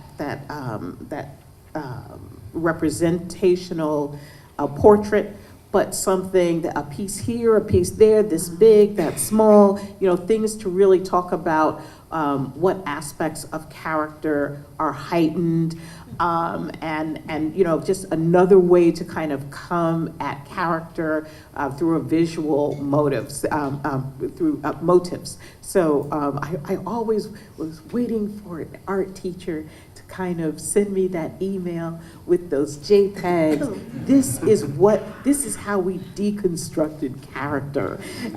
So I'm still waiting. Whoever makes that opera as your 5th grade play, we're all gonna need tickets. Yeah. I guess for a fantasy of mine, something that I would love to see teachers do with the new series, the Unicorn Rescue Society. One of the co-authors of which is sitting right next to me, Emma Otegi, will be writing book 5 with me of the Unicorn Rescue Society. We're meeting this week, right? Yes, all right. we are. Is the Unicorn Rescue Society is after the first book, it's sort of a procedural where the kids are in the classroom and Professor Fauna bursts into the classroom and comes up with some crazy excuse for taking them out, flying them in his tiny plane to someplace like Cuba or the border of Texas and Mexico or the Muckleshoot Territory in Washington State. And there they learn about the culture, and they learn about the mythology, they learn about the mythical creatures, and they help the local folks rescue or protect a mythical creature when they come home. I would love to see kids the opportunity to do that. If they read a couple of those books, I mean, they're short, then create their own Unicorn Rescue Society story, where they decide on a culture that they're really interested in. They go do the research. They don't just do the research from books. They'll maybe start with some documentaries, then they'll find out, after the books, then they'll find out where some folks are who might be willing to talk about that culture, a local cultural society or something. They call them up, they do an interview, they have a conversation, they take notes, they say, what kind of stories do you think would be interesting to tell about your culture? What kind of creatures would you like to use, would you think? And then they can, maybe in a pair, write a short Unicorn Rescue Society story together, and they can send it to me, and I will publish it and get the money from it. So I think that that's a great idea that you should all do right after Rita's opera's over. So now on to the fun questions. I'm interested to know whether all of you have so much fabulous experience doing author and illustrator visits. Has anything that a child said during a visit ever made its way into a book? Kat? When my first novel came out, I talk a lot about, if you've seen me here, about Chopped, because it's the greatest show ever on TV. But also it was a big part of Twinkie Pie. So when I started doing school visits, I decided to, everybody knows Chopped, right? Yeah. It's a cooking competition where you have a mystery basket of ingredients and you have to cook whatever's in there. When I started doing school visits, I decided I was going to do like our own episode of Chopped. And I would have the kids supply all the ingredients, and they would take little pieces of paper, and they would write, and I had 3 baskets, and one would be for characters. And so I would get character ideas, and they would always be like Bob the snail without a shell, or, you know, or I remember, I think I just recently did one with a 6-eyed dog whose each eye had a different value or could do something different, and he had a rocket launcher with marshmallows in it. Then they would have, I would say setting, and I would get all these different ideas for settings, like the moon or the beach or the classroom. And there was also a bag for goals. And the kids would put in things like, to eat the most pizzas ever, you know. And I think when I was the writer in residence here at Bank Street, I'll always remember that one of the classes I worked with, the goal was for this flying pig to fly via fart power. That's a goal. Afterwards, and of course everyone fills these all out, and I never get through all of them, but I love afterwards emptying them out and reading them, and they're always incredibly funny. And I, on one particular school visit, I went through all of them, and then I put them in a drawer because, God forbid, I throw anything out, you know. You can't do it, right? And I later found that one piece of paper was stuck in my backpack and never made it to the drawer. And I took a picture of it because amid all the farting pigs and everything else, the goal was to write something meaningful. And I was so moved by this. It reminded me of a woman I've befriended. Her name is Emily Esfahani Smith, and she did a wonderful TED Talk on the power of meaning. And you know, you talk to kids about goals, and when you're story writing, it's so fun. They have the goals like the pizza or the flying with fart power. But you know, what Emily talks about is the goal, the way people pursue happiness, and the difference and the value of what if we decided, instead of pursuing this sort of elusive thing called happiness, we pursued meaning in our lives. And it made me think so much about the way that we read books, and the books that have sort of left their indelible marks on us. They aren't necessarily the books that left us feeling so happy. Some of them were sad or tragic, but they were books that had great meaning for us. And when we think, I love that quote from the rom-com, You've Got Mail, which is like all wonderful and cheesy. But Meg Ryan at one point is talking about this bookstore she owns, and she says, it's something like, the books that you read as a child define your life in a way that no other reading does. And I think it's because books are a perfect example of that. We're pursuing meaning, even though we might not know it. And when we find meaning in the things in our lives, that's the feeling that stays with us, and those are the books that stay with us. So while I think that maybe that one little snippet didn't make it specifically into a book, but it really sets me up for how I want to write whenever I write. I just want it to have meaning. I'm trying to think of an answer to the question, and all I can think about is not things that made it literally into books, but just things that have never left me. And maybe the one that I will just never forget most of all was I was with a group of 7th graders in South Texas, about an hour south of San Antonio. I got to the school, and I told them I had just been in San Antonio at the Alamo Heights School, I think it's called, which is actually where Rick Riordan used to teach. And when I got there, they said, oh, this is a very different school from that school. And I said, okay. And they were going to have me in the cafeteria, and I said, I really don't want to speak in a cafeteria. Can we do the library? We moved all the bookcases together and we sat down in the library. We had 250 7th grade kids. And there was this one sitting on the floor. And I was telling Grimm fairy tales, and there was one really cool kid who was, and you could just, you know the cool kid, right? You can always see him. And sometimes it's a her, but this one was a him, and he was just, you know, kind of looking at me, looking at the other kids. And I'm telling my jokes, and I'm jumping around, and I'm trying to make everybody laugh. And I'm doing a pretty good job, and I finally get the crowd kind of laughing, and they're into it. And during the question session, this lovely girl raises her hand, and she says, I have a question. Have you ever considered being a comedian? And I thought, that is the nicest thing. I said, I kind of feel like I am a comedian. I come in here, tell stories, I tell jokes. I get to make you laugh. And then the cool kid raised his hand. I was like, yes, I got the cool kid to participate. And he raised his hand and he says, I have a question. I said, yes. He says, to be a comedian, don't you have to be funny? I will never forget that boy. Anyway, that's my story.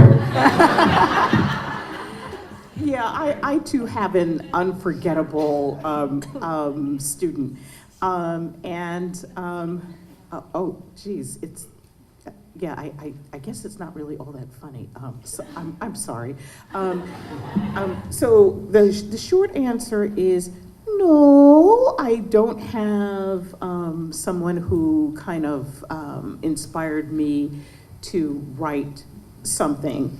But I do have someone who stays with me because I remember what he was trying to be. And so it's about honor.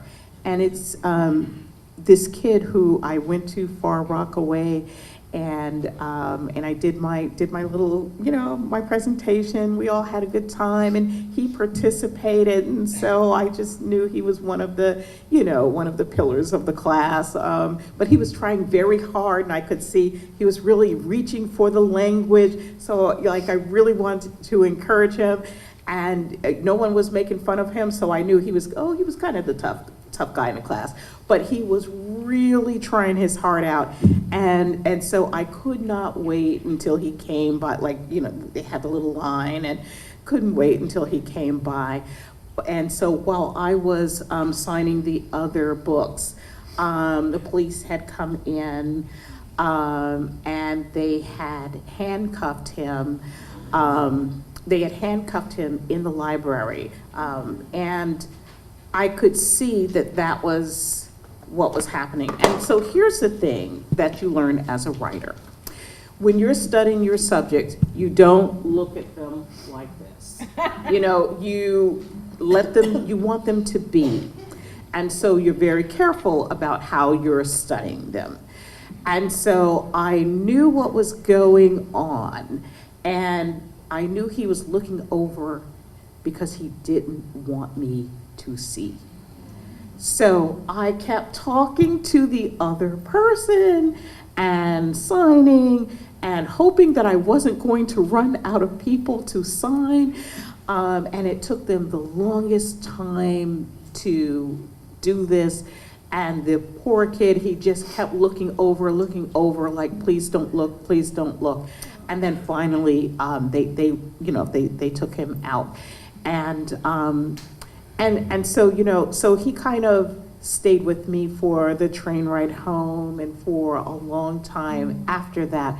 And so what I've always taken from that was just how badly someone wanted to, like, change their stars, change their narrative, be a lot better than what people knew. And he needed that he wanted that for me, but he needed that for him. And so that's something that I take with me when I think about redemption and human frailty, and that we all have that. And it helps me to not just paint good characters and bad characters. So he gave me a whole lot more than he realized. Beautiful. Stephen? So you all have kids that are talking and asking you questions, right? Well, some of my audience members aren't talking a lot, they're babies. Little Tug is a popular book in baby showers, so they're working on really basic things like sitting up, just staying in a erect position, not falling over.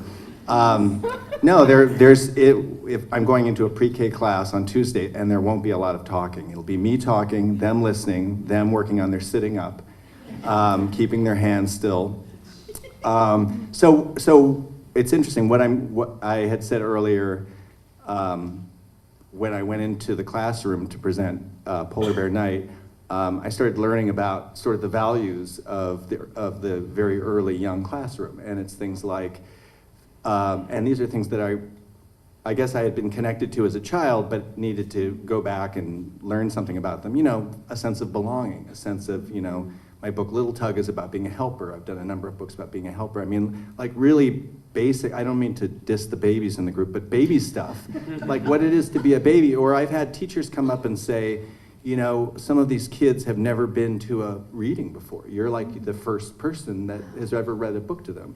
So I went to another school visit, and I remember thinking, after it was done, I was like, I'm gonna do a book about that. The principal stood up and he said, this man over here who wrote this book, do you know what he used to write this book?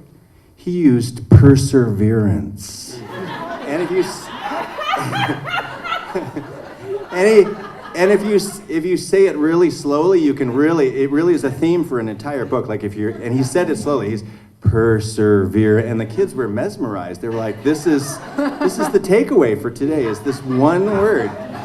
So, but I know we're laughing. These are things that find themes that find their way into, you know, books about tugboats and finding walruses, and you know, these are the first books that kids have, like really basic baby stuff. So, and I'm honored to be delivering messages of perseverance to babies. To babies, Yeah. yes.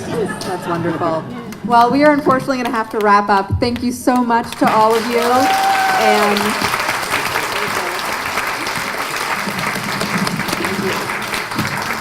that was so special. Thank you all very much. We're going to take a 15-minute break. Please be back in your seat at exactly 11:30. We'll get started then. Authors and illustrators, if you'd stick around, we're going to take a few photos. Moderators.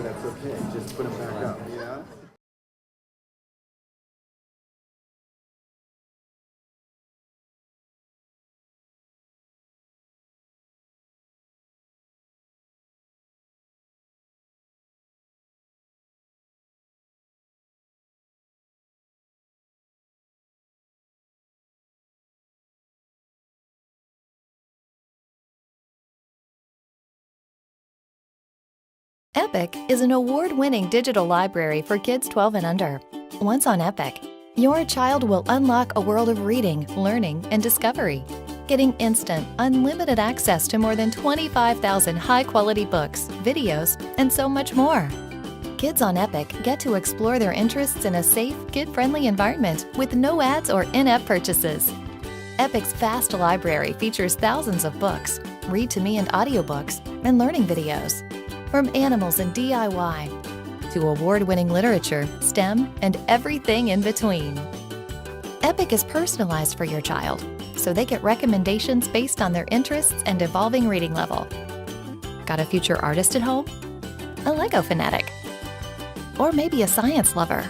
Kids love to choose what they read and watch, and with our constantly growing library, the possibilities are endless. To reinforce their learning, kids can take fun quizzes to test their knowledge and earn badges and rewards, so parents can track their progress and kids can feel proud of how much they've learned. Kids can easily and safely access Epic anytime, anywhere, online or off. It's an entire digital library of knowledge and fun at their fingertips, and it's just one click away. Discover why millions of kids love reading on Epic. Start your free trial today.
You don't have to worry. It is, yeah. No, I'm stopping on time. Because as you know, there's nothing more important than stopping on time. Nothing that comes out of my mouth is as important as stopping on time. Feel the vibe. We got discussion groups next. Yeah, but we need time for discussion groups. That's travel time. Good for 20 minutes, or you can take 10 more, as I say. We'll see. If everyone could grab a seat.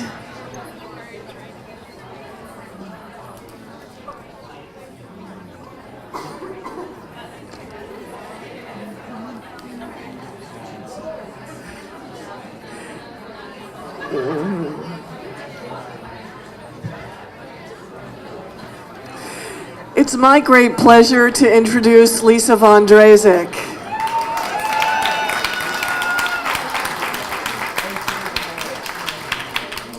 Lisa is presently the curator of the Children's Literature Research Collections at the University of Minnesota Libraries. Previously, she was the children's librarian for the Bank Street College of Education School for Children and director for the Bank Street Center for Children's Literature, i.e. she had my job for 15 years. She was founder of the Cook Prize for STEM picture books. She's an advocate for library services, progressive education, and child-centered learning. Her work at Bank Street continues to inform her teaching and learning practice. I also want to point out that she started BookFest here at Bank Street 9 years ago. We couldn't be happier.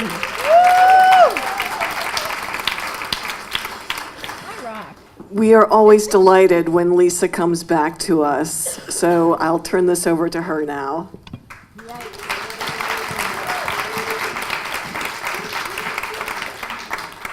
Well, kids, it's been 6 years. Whoa.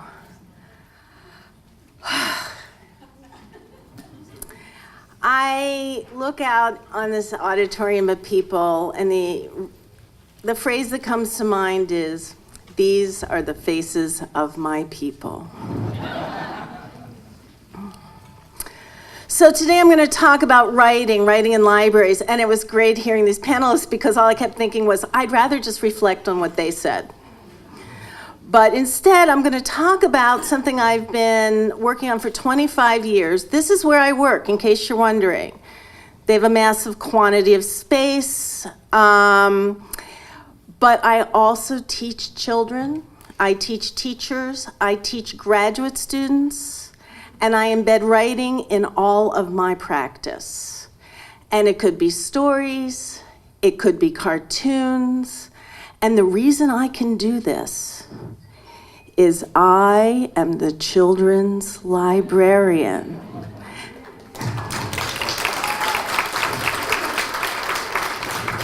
And usually I'm introduced not as the curator of the Center for Children's Literature, because it's really long. It's the Children's Literature Research Collections that include the Curlin at the Archives and Special Collections at the University of Minnesota Libraries, plural, at the University of Minnesota, a land-grant university. So I usually just say, I'm the only children's librarian at the University of Minnesota. And this is where I work. And those of you who are authors and illustrators, it's 90 feet below ground level, and it's 2 football fields wide, and it's a constant 65 degrees. We like Polar Tech, and 50% humidity, perfect for paper. Give me your stuff.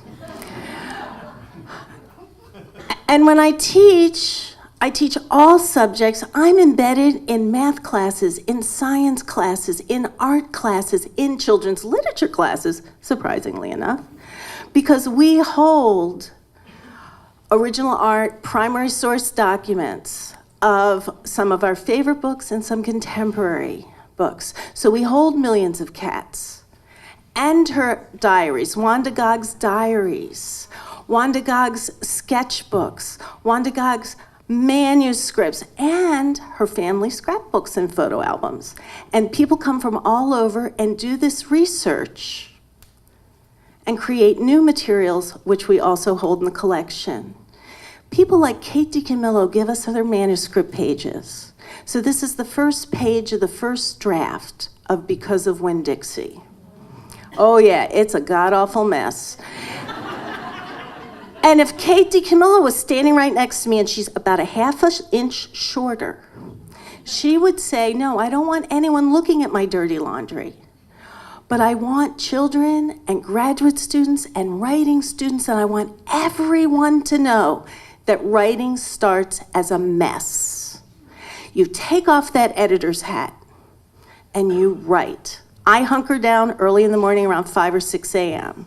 on the couch with a laptop. Everyone writes in their own way, but I take off the editor's hat, and then you revise.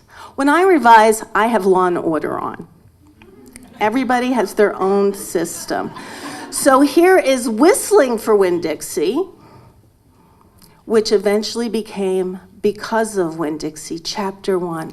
My name is India Opal Bologna, and last summer my daddy, the preacher, sent me to the store for a box of macaroni and cheese, some white rice, and 2 tomatoes. And I came back with a dog. It sings, and it sings because Kate DiCamillo works hard, and she shows her work by giving it to me to share with others. Whoa. Nobody needed that remote, did they?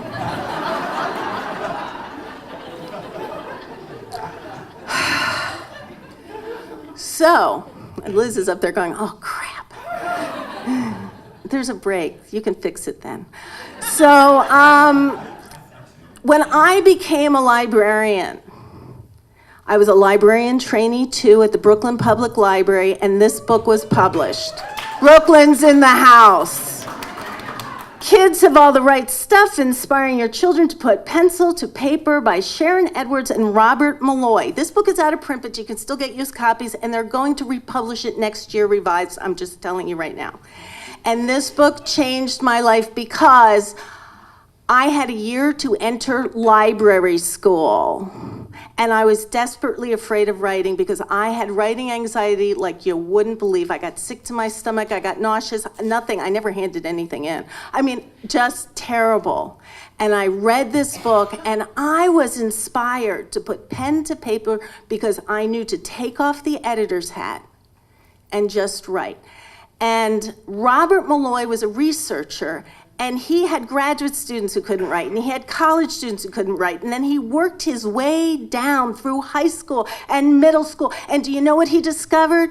Writing anxiety started the minute children started school and started writing, forming those perfect letters, having people stand over them and say, that's not how you spell that. And anyone who knows anything about progressive education and Whole and Lucy Calkins, this is not news to them. And so why am I standing here? I'm always thinking, why am I standing here? But it turns out to be news that I feel, and many people feel, that writing is part of literacy. And as we promote reading, we should be promoting writing, and right? And everyone who works with kids can put writing as part of their program. And the way to do it, Robert Malloy and Sharon Edwards discovered that the only difference between a child who has writing anxiety and a child that doesn't is a writing box. Crazy, cheap. So there's a writing box. There's the stuff you put in it. Some people do it neatly in a Ziploc bag and say, here's 10 markers. Some people just fill it up with markers. You can tell which kind of person I am. That's from my office. And there's a Bill of Rights. Right to please myself. I decide. I choose what to write. I decide how to use the writing box. I choose what to write, and I know when it is finished.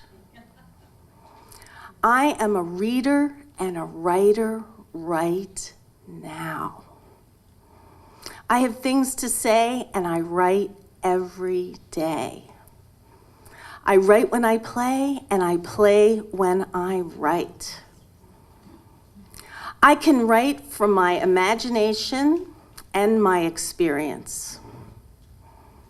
I spell the way I can and learn to spell as I write. That's the editor's hat. Then I put on my editor's hat.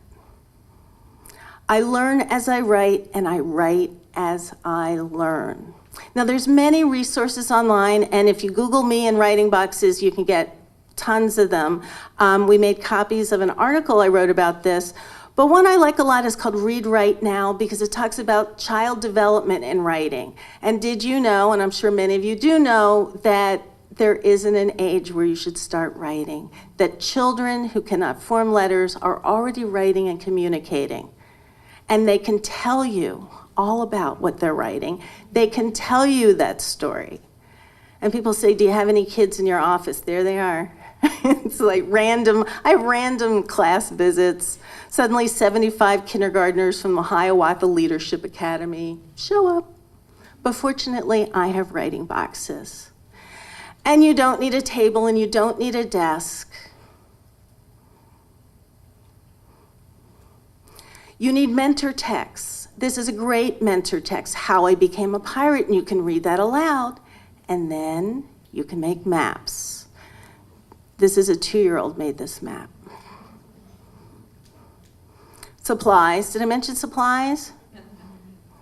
And what do we do with this stuff? At the public library, I used to have an 8-week program where I do 1 hour a week of a formal program, and the writing boxes were available as reference. They just gave their library card in, we gave them a writing box. People were very concerned. People will steal it. They will put markers all over those. None of that ever happened. I went 25 years later. Nobody ever drew on the wall because they had a writing box. In the school library, I had them available after school, during school. A lot of older kids, you know, they're in library time. They already have the book they want to read at home. They don't need another book, but they have the opportunity to write. So the 5 common elements are books related to the topic, creation of a sample by the librarian, because if I'm not writing, why should they? Modeling the action of writing, a simple interaction with the children, a reflection, and then the materials, and stand back. Robert Malloy's research shows you that judgment is not helpful. Stand back. So there's books related to the topic. So this is a writing sample. You can't read that very well, but Dear Paul, Maggie and I miss you. She waits by the door every night. Love, Lisa. And there's Paul in some hotel in San Diego. And on the other side, we get to draw a picture of what's on the postcard. So these are many suggestions. Again, I have this online. I will have a book that's open access, published in the spring in time for ALA. And there'll be a physical book and an ebook. So you can look at all of that stuff now. But you can also online, Lisa Von Drasek, writing boxes. And then I have them in this order for a reason. Maps are labeling, cartoons, tiny. If you give a kid a big piece of paper, that's gonna sort of trigger some for anxiety. So here are things they can do that don't have a lot of writing to them. So map making, mentor texts. So this is map of me, this is a map of my bedroom. I show kids where I live. I like pirate maps, you may have noticed. I like lots of pirate maps. I might have a writing table. And sometimes I just have a floor. And kids of all ages, indoors and outdoors, cartoon frames, boxes, clipboards. I'm a big fan of clipboards. I have a back of my car. I know how to drive, by the way. I was 56. Me and the 16-year-olds. So maps, I digress.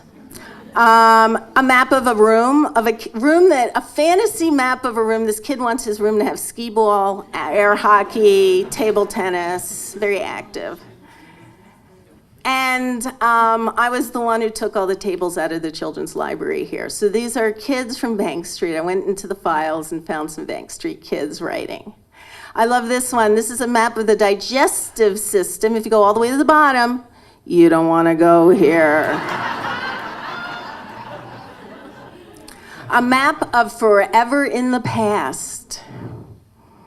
Did I mention you don't need tables? You don't need chairs.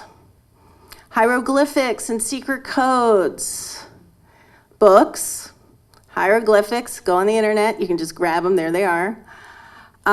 Modeling the writing. And then frames.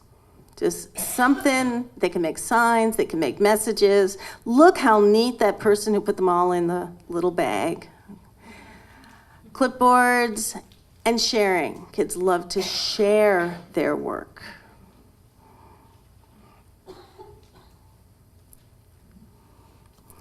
And I don't have any opinion about the kids' writing. I ask them to speak, them to communicate. I say, oh, would you like to tell me about what you wrote?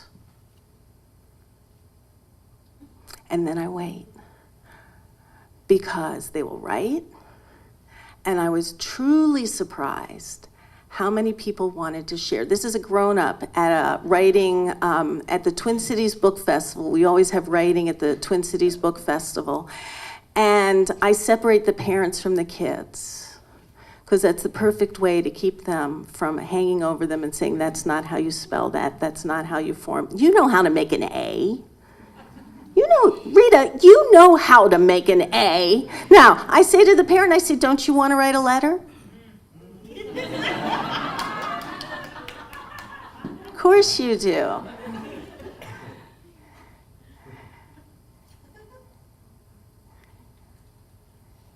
Perfectionism is a really big deal. So if you give kids the opportunity to create, take off the editors. If you remember anything, take off the editors. What happens if you forget your cartoon frames?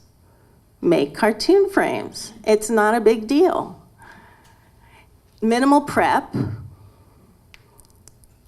books, mentor text, menus. You know, we don't have takeout where I come from.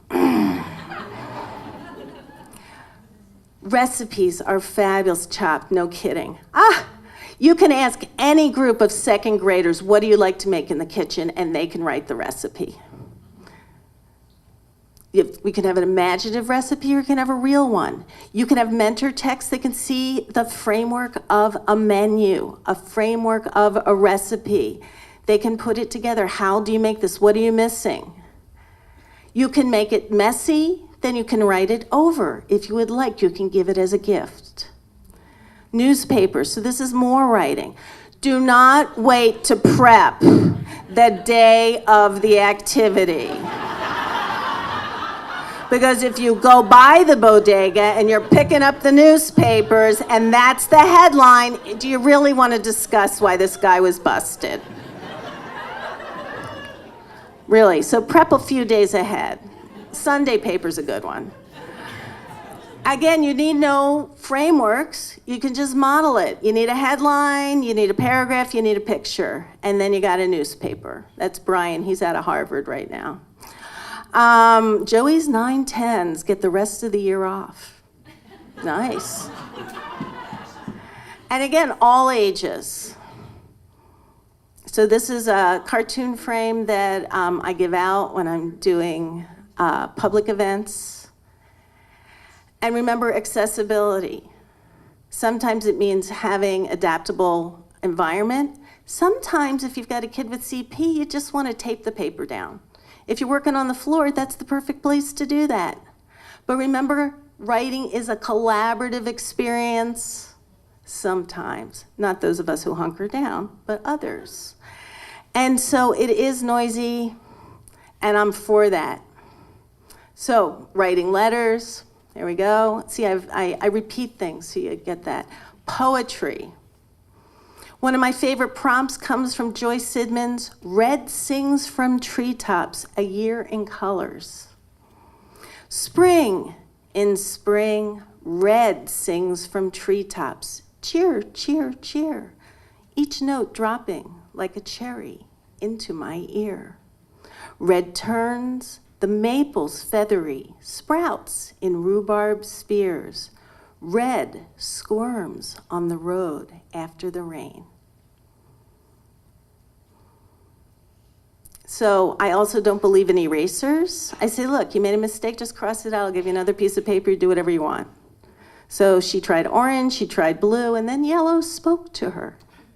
And then she told me about her poem, Blue Flows.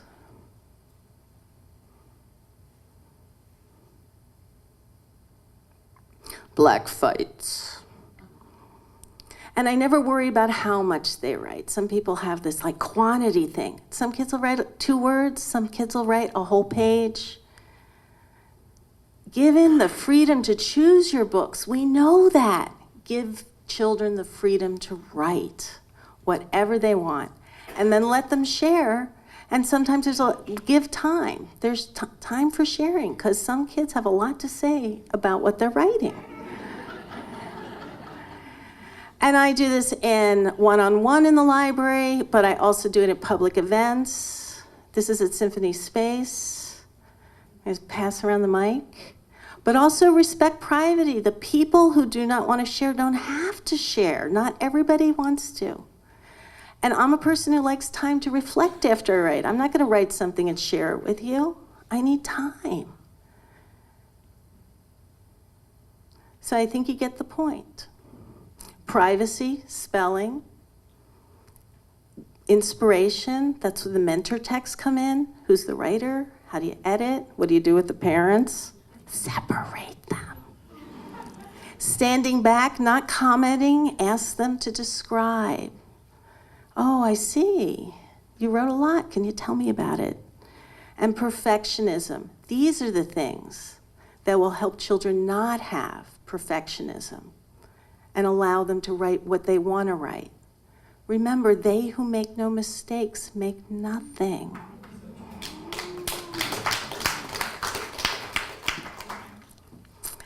And we usually end up the summer making books. So I do a lot of staff development in Minnesota. I used to do it a lot at the Board of Ed here in New York City. I'll be at ALA. We're going to have a panel. ALA Annual is in DC this coming year. It's an anniversary for the Coretta Scott King Award. And also, I'll be on a panel with David Edgars. Because if you don't know 826, these are his after-school tutoring centers where kids get to write. And I appoint all of you to be writing mentors to children, to adults. I went to Japan, and all of a sudden somebody said, okay, we need you to do a writing workshop with engineers and architects at Tanaka Corporation. And since they were the one who paid the flight, I said, sure. And this is what grown-ups who had no idea they were going to spend the morning writing look like, engaged. What animals really like is the perfect example that I think every book is a mentor text. This book is about what animals really like. People, the conductor thinks they like a certain thing. Cows like to moo, lions like to roar, and the animals rebel. So for a writing prompt, I read this book and I say, people think I just like books, but what I really like is dogs. And so if you fold over a piece of paper, you can have what people think I like, and you open it up and you hear from Emma that she likes to go swimming with dolphins. So did I mention, there's an article, I think we got about 50 Xerox. I figured not everybody would want one, so maybe they're out front or something. And then lastly, I want to say what I'm up to right now. If you've been in New York City, about 4 years ago, the ABC of it, Why Children's Books Matter, was an exhibit at New York Public Library. I don't know about you, but I spent about 10 hours in there. There was no catalog. Yeah, very disappointed. I was very disappointed. So we are going to recreate Leonard Marcus's exhibit in Minnesota with the materials held in the Curlin collection, and there will be a catalog. So this is the first time anyone's seeing the cover, so you get it. There you go. Thank you.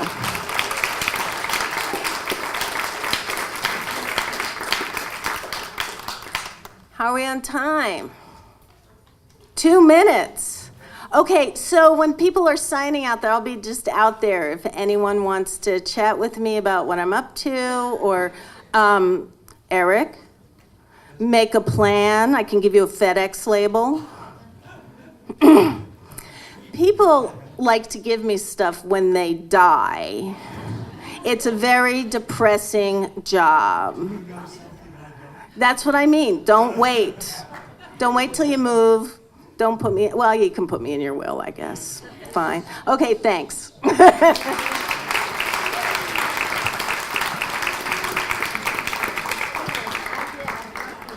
That was so inspiring, Lisa. Thank you very, very much. We're now going to head off to our book discussion sessions.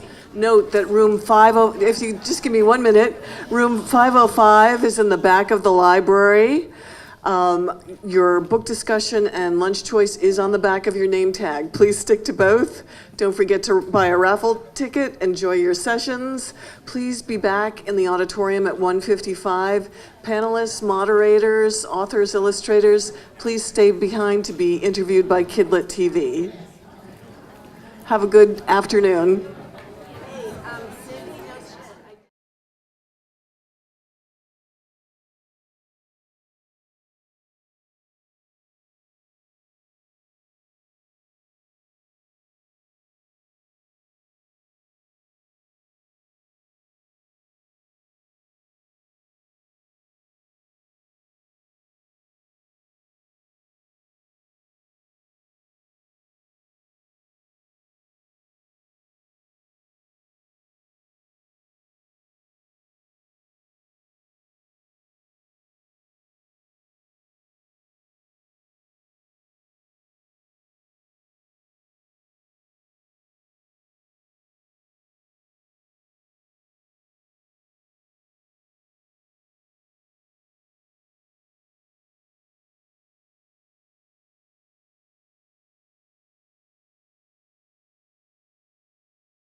Oh, hey, here we are at Bank Street's BookFest 2018 with the members of the first panel. I have to say the first panel, which was about partners who collaborate, was really very interesting. So we found out that Cheryl has quilts all over the house. Yeah.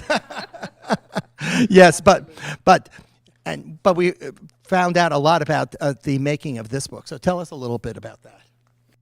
The Hudsons, right, Cheryl and Wade, yes. Well, the name of our book is We Rise, We Resist, We Raise Our Voices, and it's a collaborative effort. There are 52 diverse contributors. The idea sprang from an idea that Wade had, which followed the 2016 election. Right, and so was it difficult, Wade, to contributors? Oh, no, it was not difficult at all. In fact, they were really happy and looking for an opportunity to share what they was thinking about what was going on in the country at the time. Right. And now, we have another partner group right here, and the groundbreaking book, and Tango Makes Three. We have Peter Parnell and, Peter and Justin? Justin and Peter. Yeah, Peter and Justin, yeah. Yes, so it's a groundbreaking book, and so does it still draw controversy? It is still on the list of the top 10 most challenged books in America this year. And as there have been recent developments in Singapore, in Hong Kong this year, the book being withdrawn from libraries, in one case pulped, and there were protests about that. You guys were honored a few years back by the NCAC, right? That's right, we That's were. right, yeah. Yes, well deserved, right. So any other KidLit projects? Peter's right now working on a musical for Lincoln Center, and I'm working as a dean at Columbia, so we're not writing any children's literature at the moment. No, and not KidLit, but a kid, because we have a 9-year-old daughter, and so has just begun 4th grade, and that also is part of our workday and our weekday. Yes. Well, I'm going to just jump over here to Candace Fleming and Eric. Is it Rockman? Roman. Yes, but there's an H. There's an H. Yes. Sorry. So that this is what I found out today, that you guys were married. I did not know that. How long have you been married? We're not. Oh. But we do live in the same Oh, we've been together. okay. Yeah. Duh. Yes. Okay. We are partners. Partners, yes. It's a complicated romance. Complicated. I was like, do you have a date? Quick, give me a date. Oh, well, yes. So, your book about the first movie star dog, yes. Right. Strongheart, Wonder Dog of the Silver Screen. So, yes. So you showed something earlier. You showed a few illustrations, and I was sitting up in the back, and there was one of Strongheart being made up, and I said to the person next to me, "You're not going to believe this." I said, that hairdryer doesn't look like it's from the 1920s. So I actually did a little Google research, and it looks just like a 1920s hairdryer. So tell us about the research. I live with a person who does research. And so if I would have made a picture of something that didn't fit, then I would have heard about it. And that's the way you want to do it. You want to make sure all the pictures that you're making have some sense, because there's going to be a kid out there. I know that. Or a librarian. Yeah, or a librarian. Or someone who is going to say, I love that picture, but. And so. And I asked him about it when I saw it originally. I said, really, a hair dryer, handheld hand dryer? And really, he really did say, yes, I think they were invented in June of 1920. Seriously. This is true. Yeah.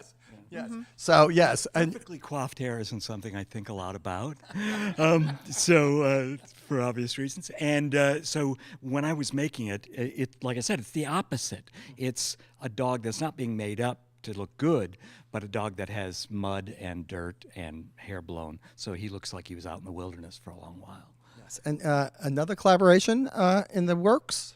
We do. We have a book about honeybees coming, about a summer bee. So she has 35 days life, the day that she's born to the day she dies. So do you have bees at home? No. Well, we no. do in the garden. Yeah, We in the do. garden, of course, Yes. like everybody does. But if you have the idea that this is always one thing about. I did a book with Candy called Oh No, and all the action takes place in a hole. And then we do this book Squid, where all the action takes place in the dark ocean where there's no light. And then we do a book that takes place in a hive where there's actually absolutely no light. And so I'm not exactly sure why I choose dark places. Well, I do. I'm going to let you go outside someday. Yeah. Celebration. Yeah. Right. Well, thank you all for being with us, and we'll be back shortly. Yes. Thanks.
I can't believe I'm here with such a high-powered panel. I actually tweeted that out earlier. I said, I can't believe that Emma Otegi, Adam Gitwich.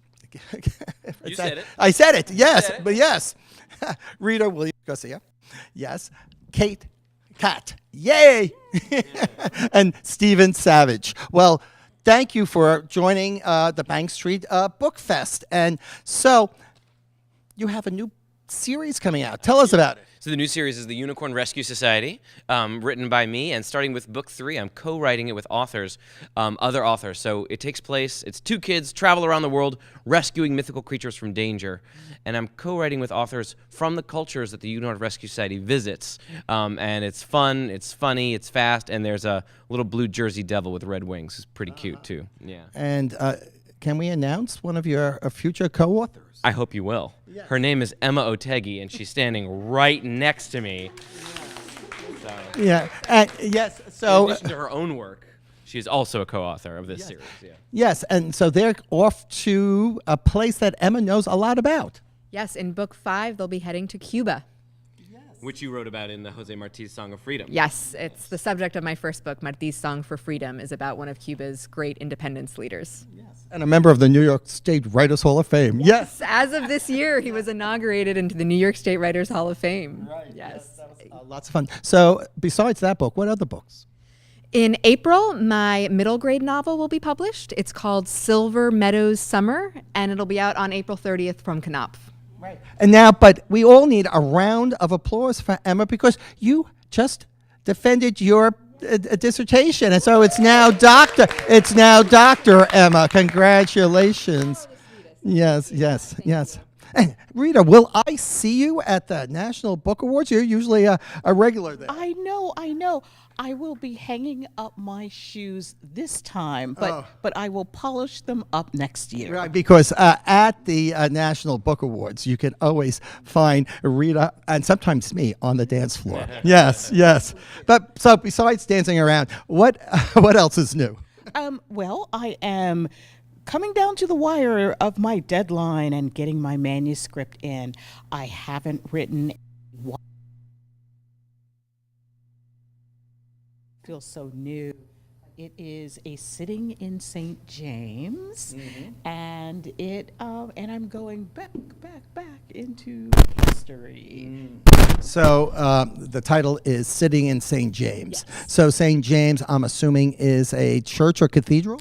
Okay, you assumeth wrong. Oh, okay. St. James is a parish in Louisiana, and we are talking. We're talking cane fields and plantations and that whole other life. So lots of research. Yes, and second time I've been wrong so far today. but who's counting? Yes. And Kat, well, we had a great time on KidLit TV in the kitchen making Twinkie pie. That was a while ago. So. Come true for me. I always wanted a cooking show because I'm very cheesy that way, and that was one of my favorite things ever. Right. I loved that. Yeah, I'm just going to come over here. Yes, okay, we'll go this way. Yes, and so what's in the pipeline? I am currently working on my next middle grade novel, sort of in the weeds with it right now, roughing out that very, very, very rough draft. But my second middle grade novel, The Way to Be, just came out in paperback. So I'm very, very excited about that too. Yes, and the publisher of that book? Little Brown. Okay, great. And I was just thinking that I know that, and Julie Gribble and I were saying, all these people are KidLit TV alumni. We weren't sure, Adam. Have I ever interviewed you? We didn't think you were. No. No, this is true. Yes. So we welcome Adam. Yes. So another alumni, Steve. I just saw you at the Holiday House preview, and tell everybody what you were doing there. I was previewing my new book, which is called Dun Dun Dun, Babysitter from Another Planet. Oh. Yeah. Yes. There's Tell us who looks just like you in the book, actually, because it's very mid-century, the book, and you're very mid-century, Rocco. You are with the glasses and stuff. Yeah. I am. I was born in the mid-century, but anyway.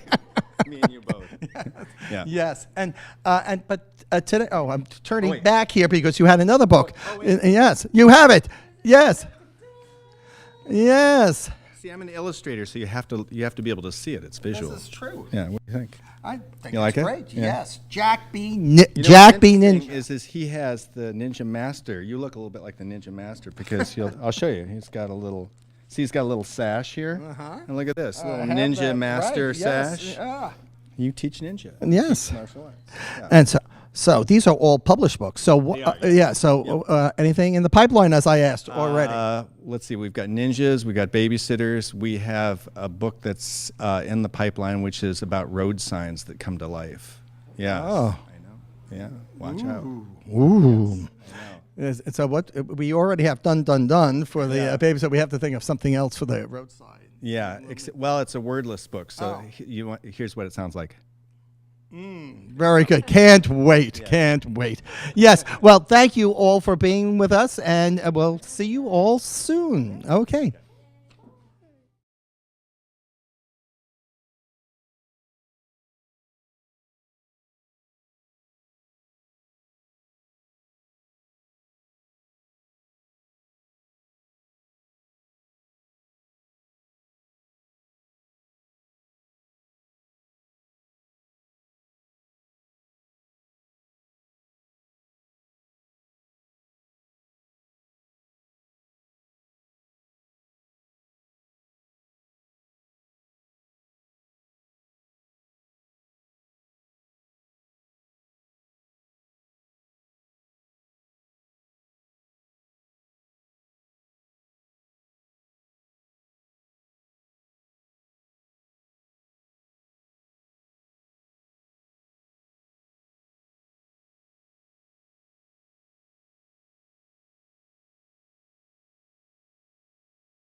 I'm with illustrators. What fun is this? And some I know very well, and some I'm just meeting. Like, is it Zeke or Zach? Zeke Pena. So Zeke, tell us about your illustrations. What books have you done?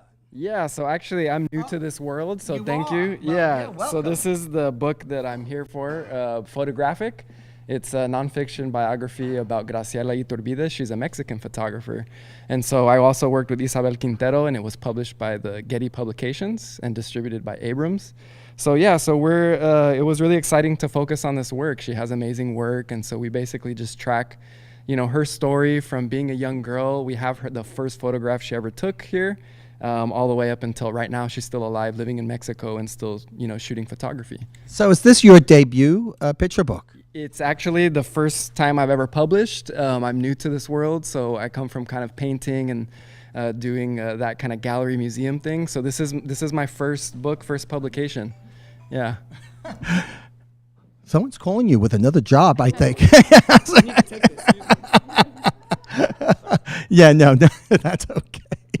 Hey, so Roxy, another KidLit TV alum here. Yeah, so Roxy Monroe. And so I was walking in the streets of New York in a very nice neighborhood. And what scooted by?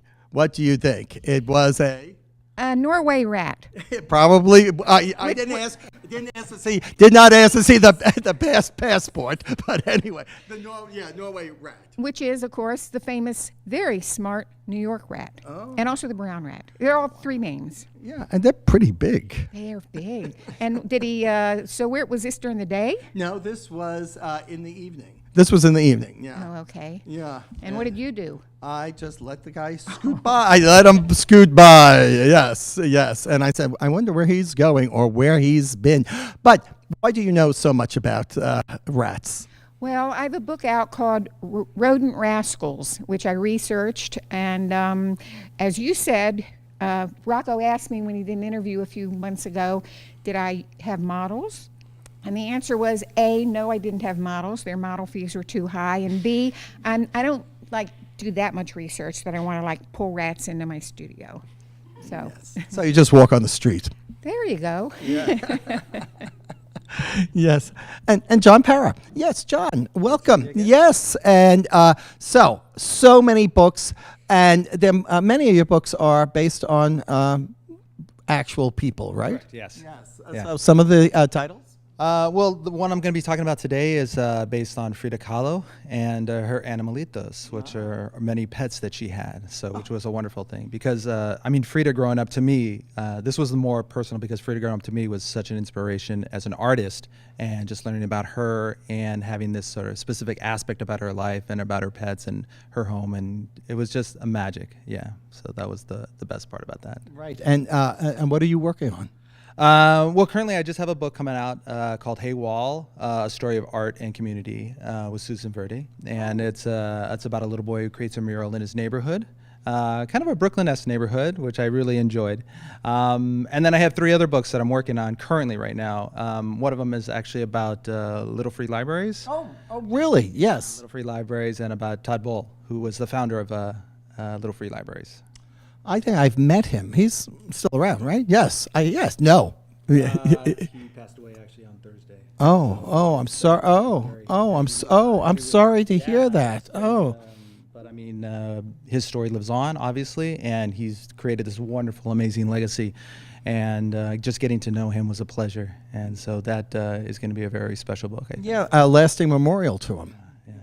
But he did see the book in progress, and he loved it. So hopefully we'll just continue with that and honor his legacy. Yes. I'm going to scoot by to Melissa. Yay! Yes, likewise. And so today you're going to be talking about a book that came out about a year or so ago, right? Correct.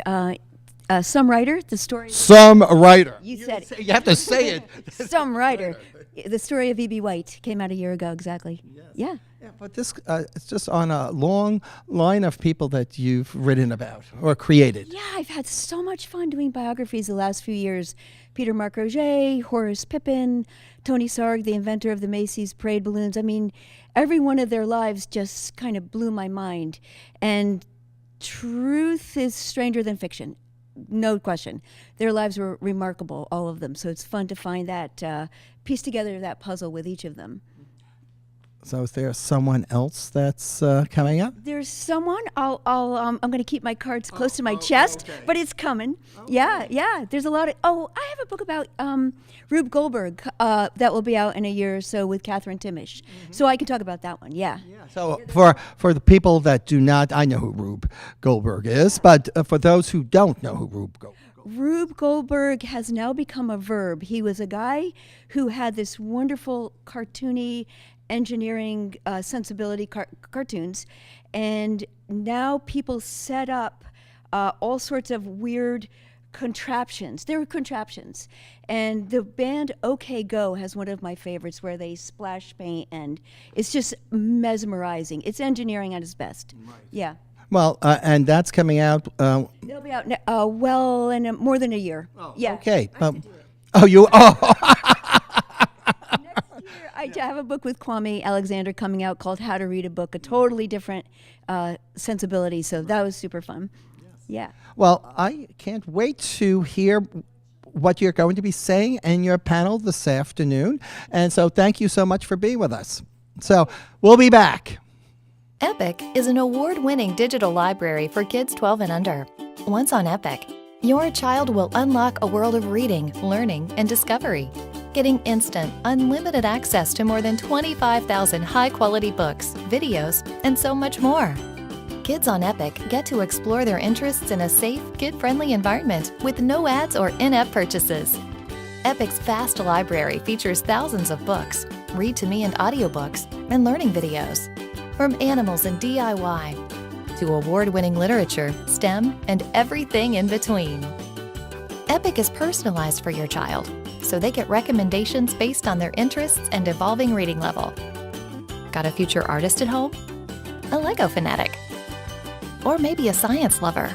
Kids love to choose what they read and watch, and with our constantly growing library, the possibilities are endless. To reinforce their learning, kids can take fun quizzes to test their knowledge and earn badges and rewards, so parents can track their progress and kids can feel proud of how much they've learned. Kids can easily and safely access Epic anytime, anywhere, online or off. It's an entire digital library of knowledge and fun at their fingertips, and it's just one click away. Discover why millions of kids love reading on Epic. Start your free trial today.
I skipped over water, I skipped over sea, and all the birds in the air could not catch me. Hey everybody, I'm Shawn Colvin, and I'm a guitar player and a singer and a songwriter, and we're just going to talk today about being a musician and being an artist and doing kind of creative stuff. So what inspires somebody like me to learn to play music or write a song? Music just makes me happy. So I learned to play an instrument, and my dad taught me, and I practiced a lot.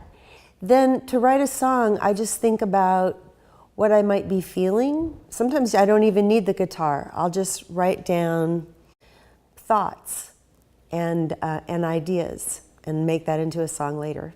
Before I learned to play the guitar, I took piano lessons, and I'll show you the book that I'm going to sing from today. I think my parents bought me this book because of the pictures, because we had other books by Maurice Sendak, and he had written books and drawn the pictures, and we loved them when I was little. So that's what drew me to the book. But because I knew how to play the piano, I started learning the songs too. And I loved the way they were what we call arranged, the notes that the arranger picked to make the song sound the way they do, the chords sound the way they do. So once I was given this book, I was about 8 years old, and I knew enough to be able to read the notes on these pages and play these songs. When you start to learn the piano, for example, you start with really simple songs where you just learn scales, do do do do do do do do do, things like that. Very, very simple. And eventually, after a few lessons, it doesn't take too many, you can learn how to play harder stuff, and you learn to play with both hands, and you practice that too at the beginning. So I learned to play the piano first, but my father played the guitar, and he taught my brother to play the guitar, and he taught my mother to play the guitar, and they didn't really care about it. And I went, "Can you teach me to play?" And he did, and I loved it. So I learned everything I could learn, and he taught me my first song, which was called "This Land Is Your Land," and it had 3 chords in it. And guitar was a little bit harder to learn because you have to press the strings down, and I'll show you that. It hurts a little bit, so you have to keep practicing in order to build up the skin on your fingers. So to learn to play the guitar, you learn to press a string down with your finger, and you learn a chord. Here is something called a G chord. I've got my little finger here, my index finger here, and my middle finger here. And once I learned how to press down the strings right and hard enough, that's what I came up with. That's a C chord, that's a D chord, and you put those chords together to play a song. And sometimes you only need 1 chord or 2 chords, depending on the song.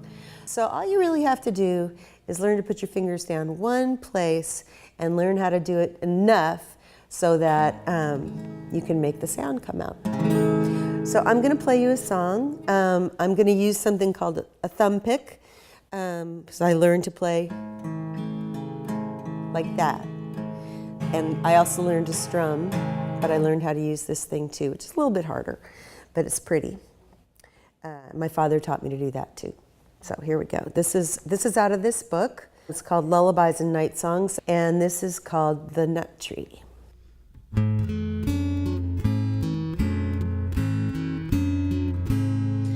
I had a little nut tree, nothing would it bear but a silver nutmeg and a golden pear.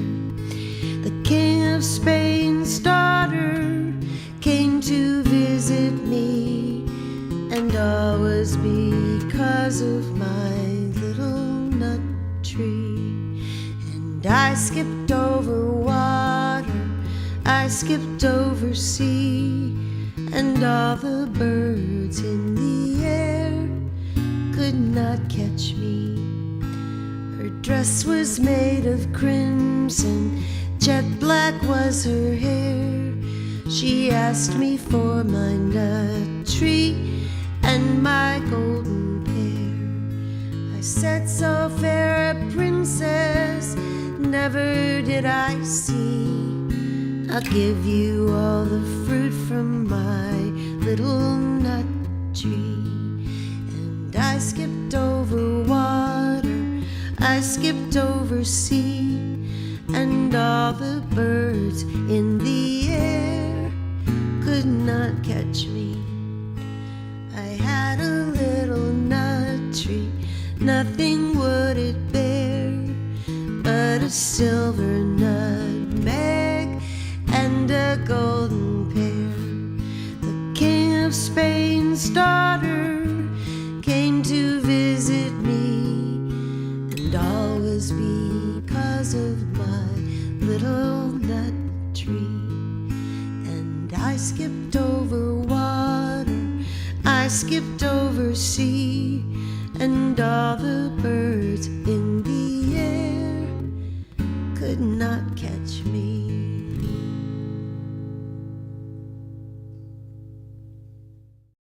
I'm going to play a couple of songs now with my piano player from a record that I made based on the book that I showed you earlier. The song we're going to play for you now is called The Starlighter. It's about a mythical man that floats through the sky at dusk every night and lights each star.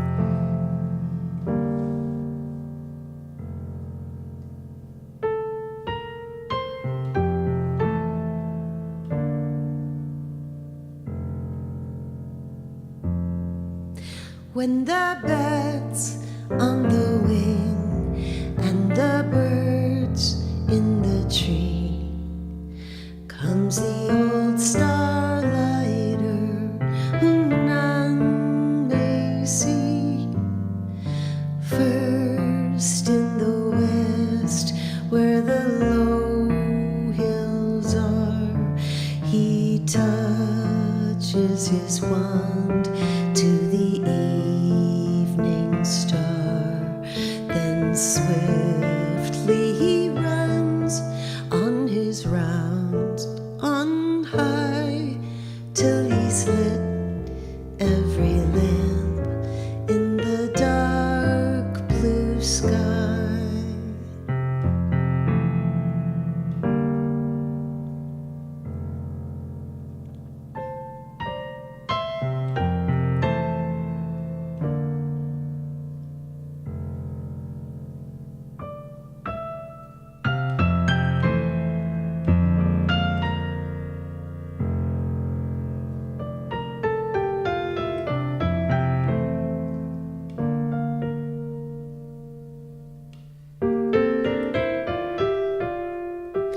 When the bats on the wing and the birds in the tree, comes the old starlighter whom none may see.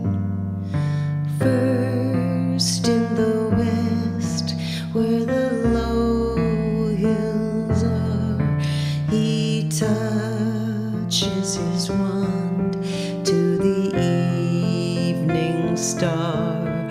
Then swiftly he runs on his rounds on high, till he's lit every lamp in the dark blue sky.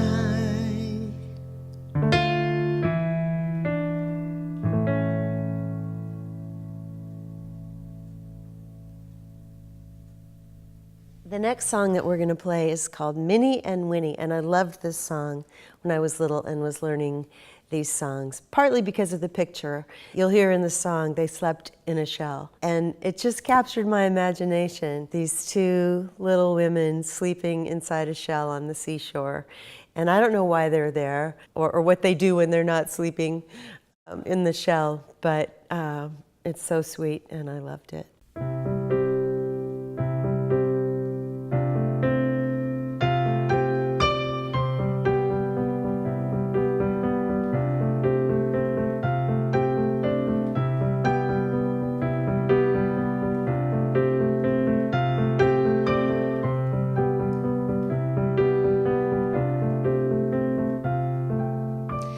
Minnie and Winnie slept in a shell.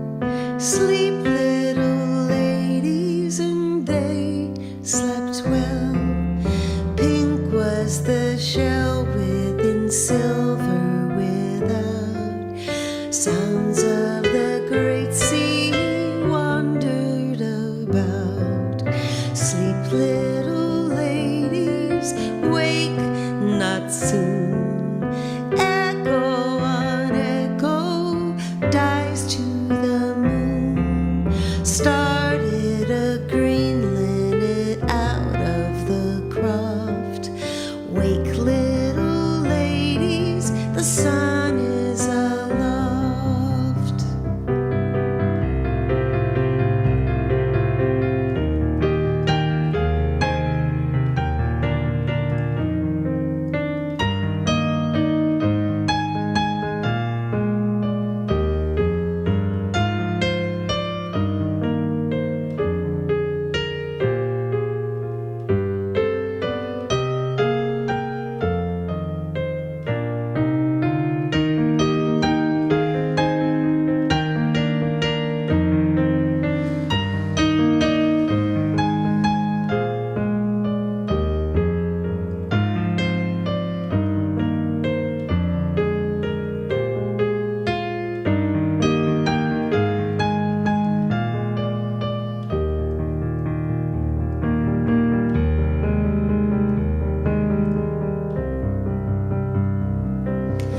Minnie and Winnie slept in a shell. Sleep, little ladies, and they slept well.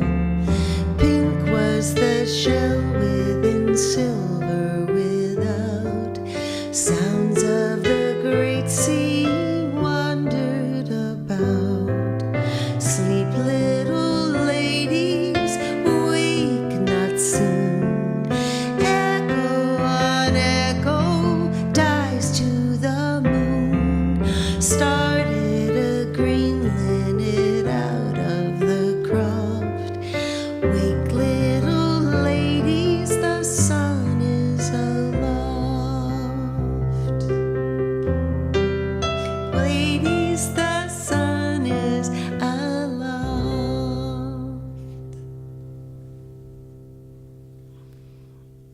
Well, thanks everybody for watching today, and I'd like to introduce my piano player, Bryn, much better than I am. And I just hope that hearing me talk about these songs and playing them for you can inspire you to play music or act or do whatever it is you feel inspired to do. It's not easy sometimes to learn to play music or learn other artistic things like drawing or acting, but only you can say what you have to say and sing what you have to sing and draw what you have to draw. It's all uniquely you, so go for it.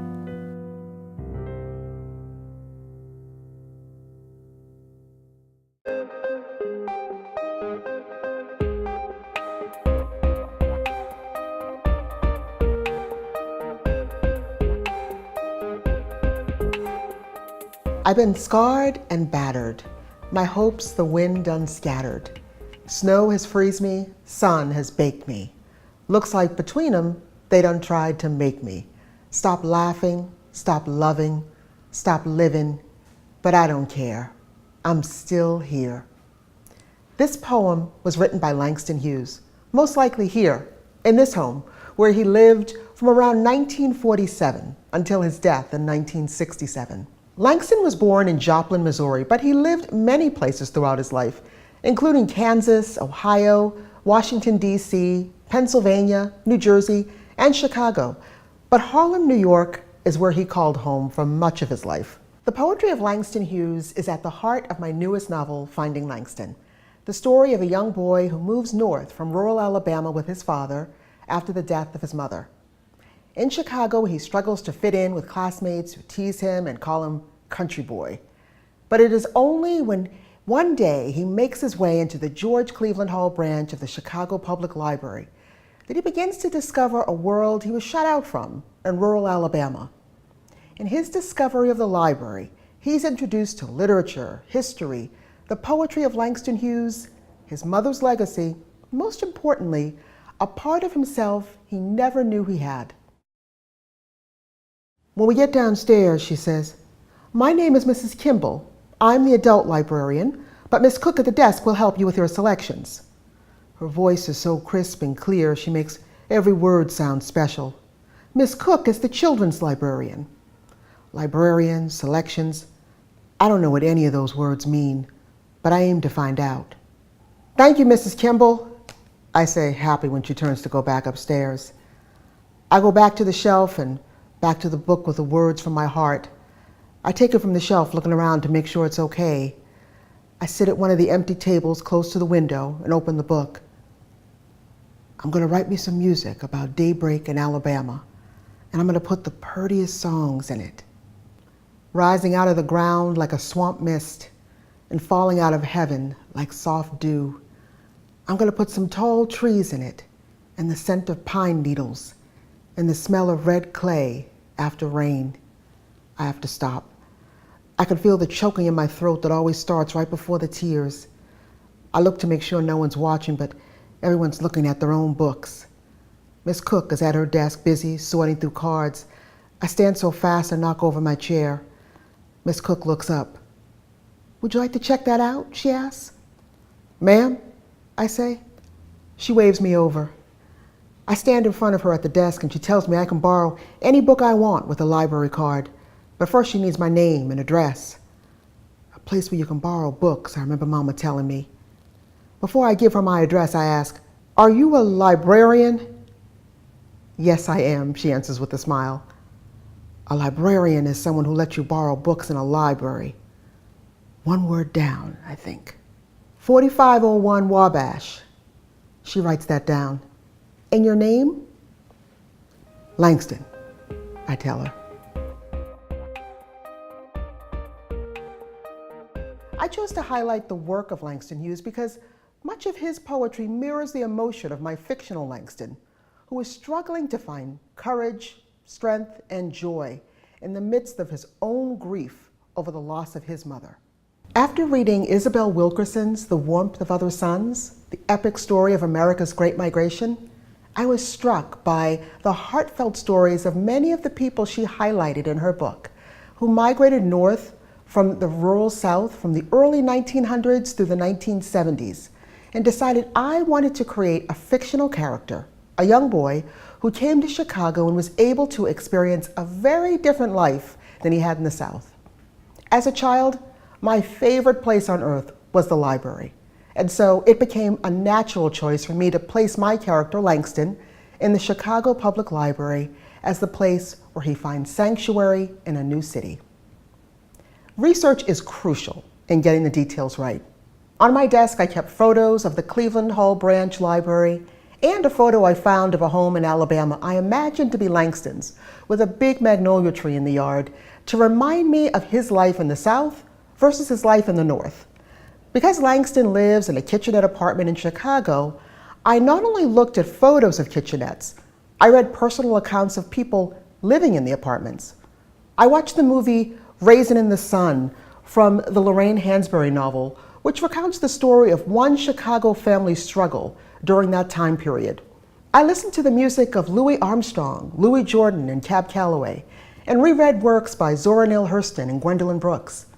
I read newspaper headlines from 1946 and 1947, and read issues of the Chicago Defender, a weekly newspaper credited with playing a major role in encouraging blacks to leave the South and come north during the Great Migration, to find out what issues were most relevant to the black community.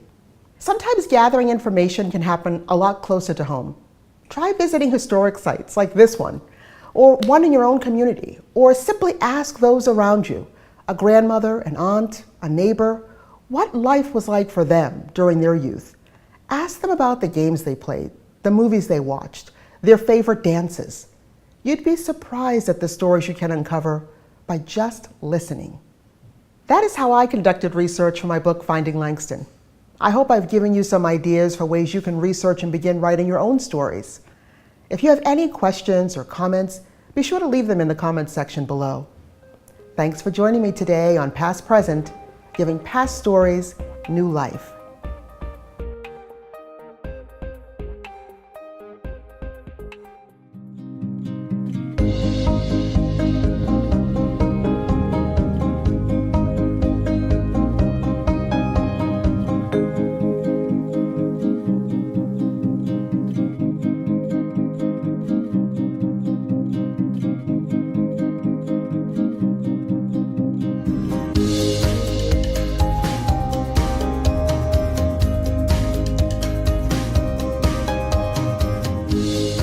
Hello everyone. You may have noticed we're in a different location today. We're in New York City in Langston Hughes' house. Now Langston Hughes is a famous poet from the Harlem Renaissance. And I feel so fortunate to be here with you guys to talk about my artwork and the house that he used to live in. So we have a special episode for you. We're going to be talking about collaging. Now collaging is a French word that means gluing. I love taking found objects, pieces of paper, newspapers, almost anything you can imagine, and putting it together on a surface and making new original artwork. Some of my favorite collage artists are Romare Bearden, Andrew DeQuino, Keith Megley, Matisse. Oh, Matisse. Those are some of my favorite artists who all inspired me to illustrate my new book in collage. It's called Game Changers, a book about Venus and Serena Williams, two tennis stars who happen to be sisters. And the book is all about how they grew up together and how they became interested in tennis, all inspired by their mother and their father. This is one of my favorite pages in the book. I actually brought the original to show you. This is how large it is.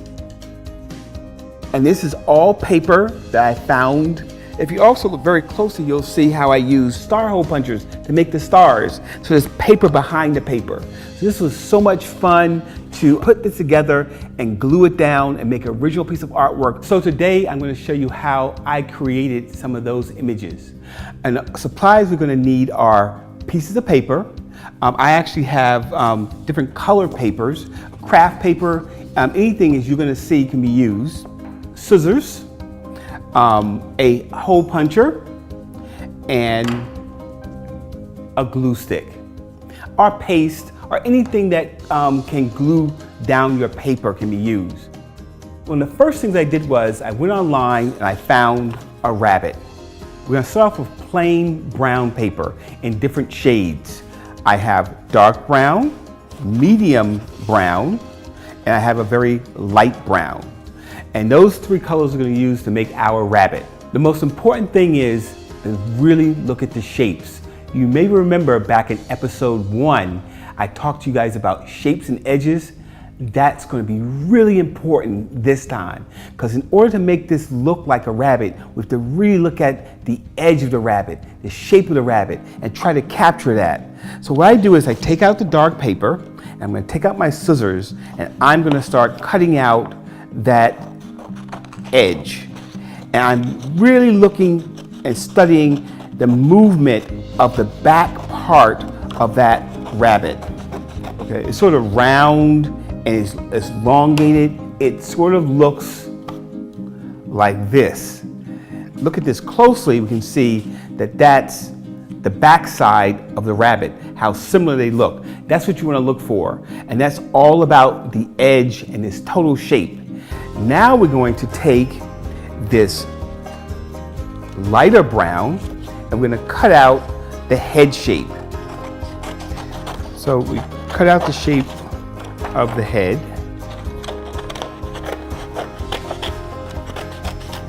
Which is sort of like an oval, round, like an egg. And we place that there. Now we need ears. I'm going to go back to the darker paper for the ears. And we have one ear that's turned towards us and one ear that's turned away from us. This ear is not as round as the other ear. It's more like a square with a round top to it. And it's a beautiful shape when you look at it closely. And that ear is going to go back here. And then we're going to take this lighter color, because this is close to white. It's probably not exactly white. So we have this cream color paper that we're going to use for the inside of the ear. And you want to get that same shape. It's like a round at the top, and it's elongated. And that's going to give us the inside of the ear. Now what's great about collaging is nothing's glued down yet, so you can move things around.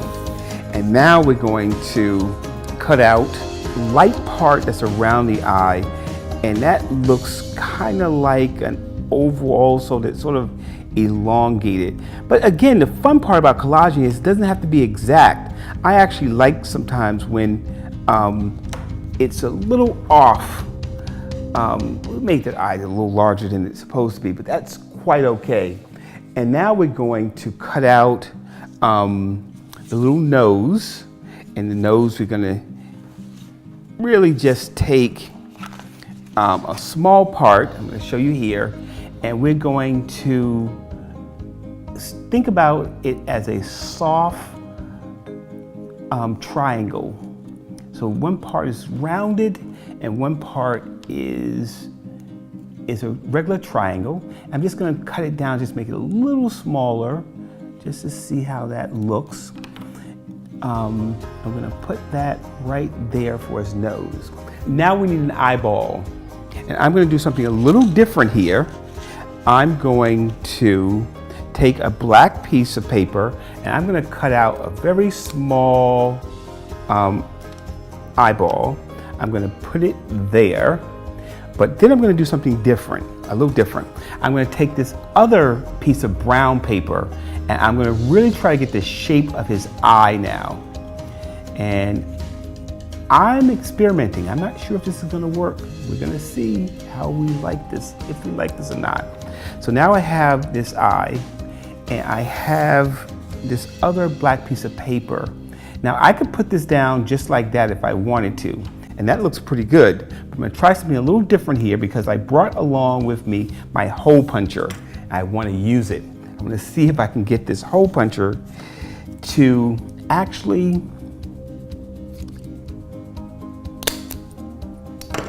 see how I made a hole there?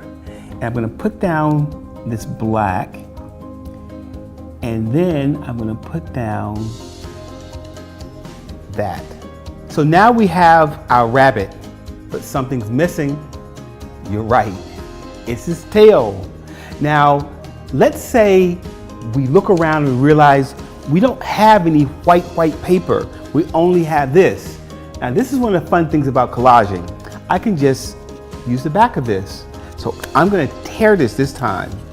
And I like tearing sometimes when I want you to notice an edge, and I cut often when I don't want you to notice an edge. And we're going to put on the most fun part about a rabbit, and that's his white cottontail. And this to me is the fun part about collaging. Who says the rabbit has to be brown? Why couldn't the rabbit be alphabet?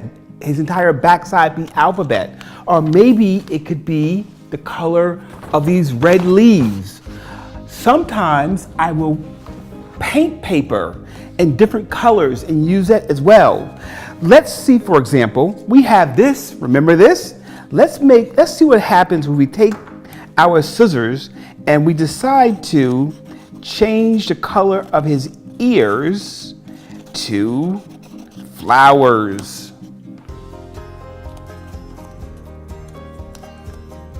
Now, isn't that fun, right? Now, how about if we changed his backside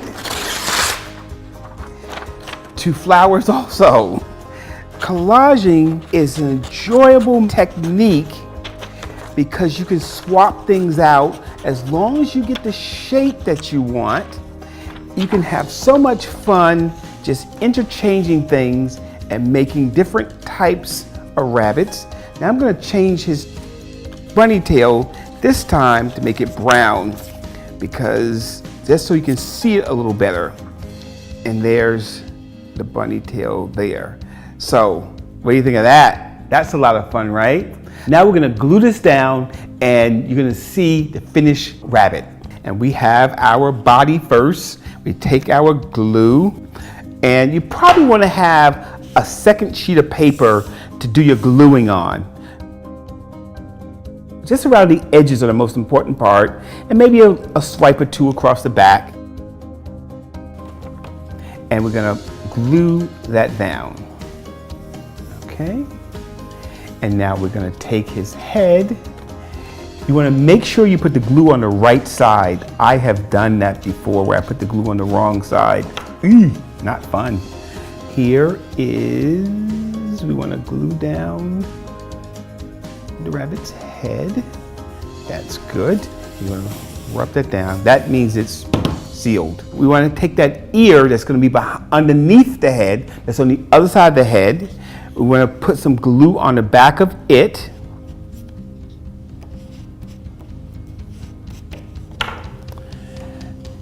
And now we can press down and it's sealed. Now we want to take this and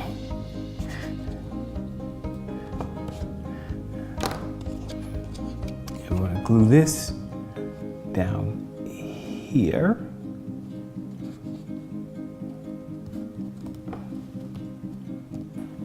And now we need this little touch over here. That's down. We're going to put in nice, fun flower ears.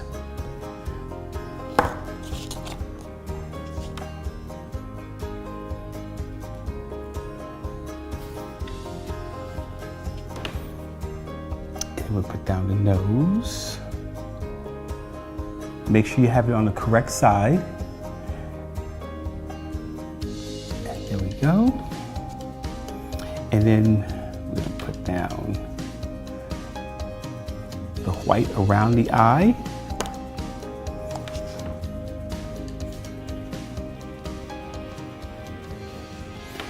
And then we're going to put down the black of the eyeball.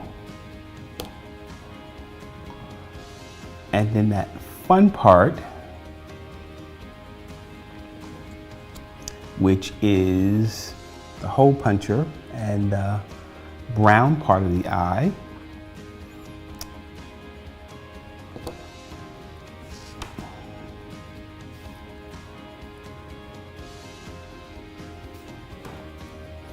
And then the very last part is the bunny tail.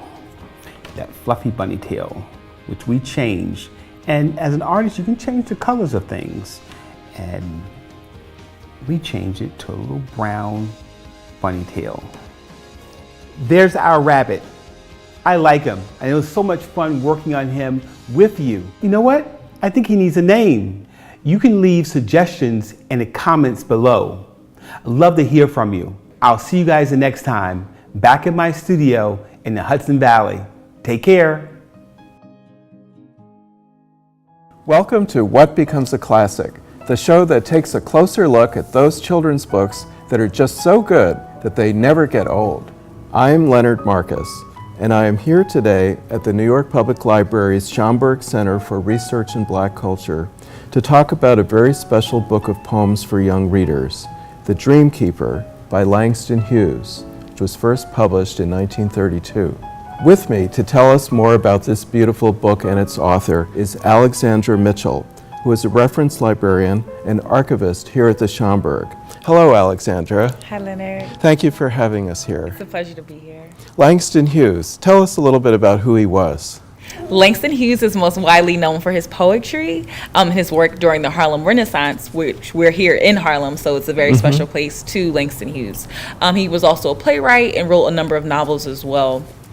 Just a really pioneering writer, mostly known for the Harlem Renaissance period and beyond. So he was born in 1902 and in Joplin, Missouri, and he traveled around an awful lot as a child, didn't he? He did. So he's born in Joplin and then ended up moving to Lawrence, Kansas. He moved to a number of Midwestern cities, but really spent the majority of his time in Lawrence. And so during his time there, he ended up, his parents divorced, and he ended up being raised primarily by his grandmother.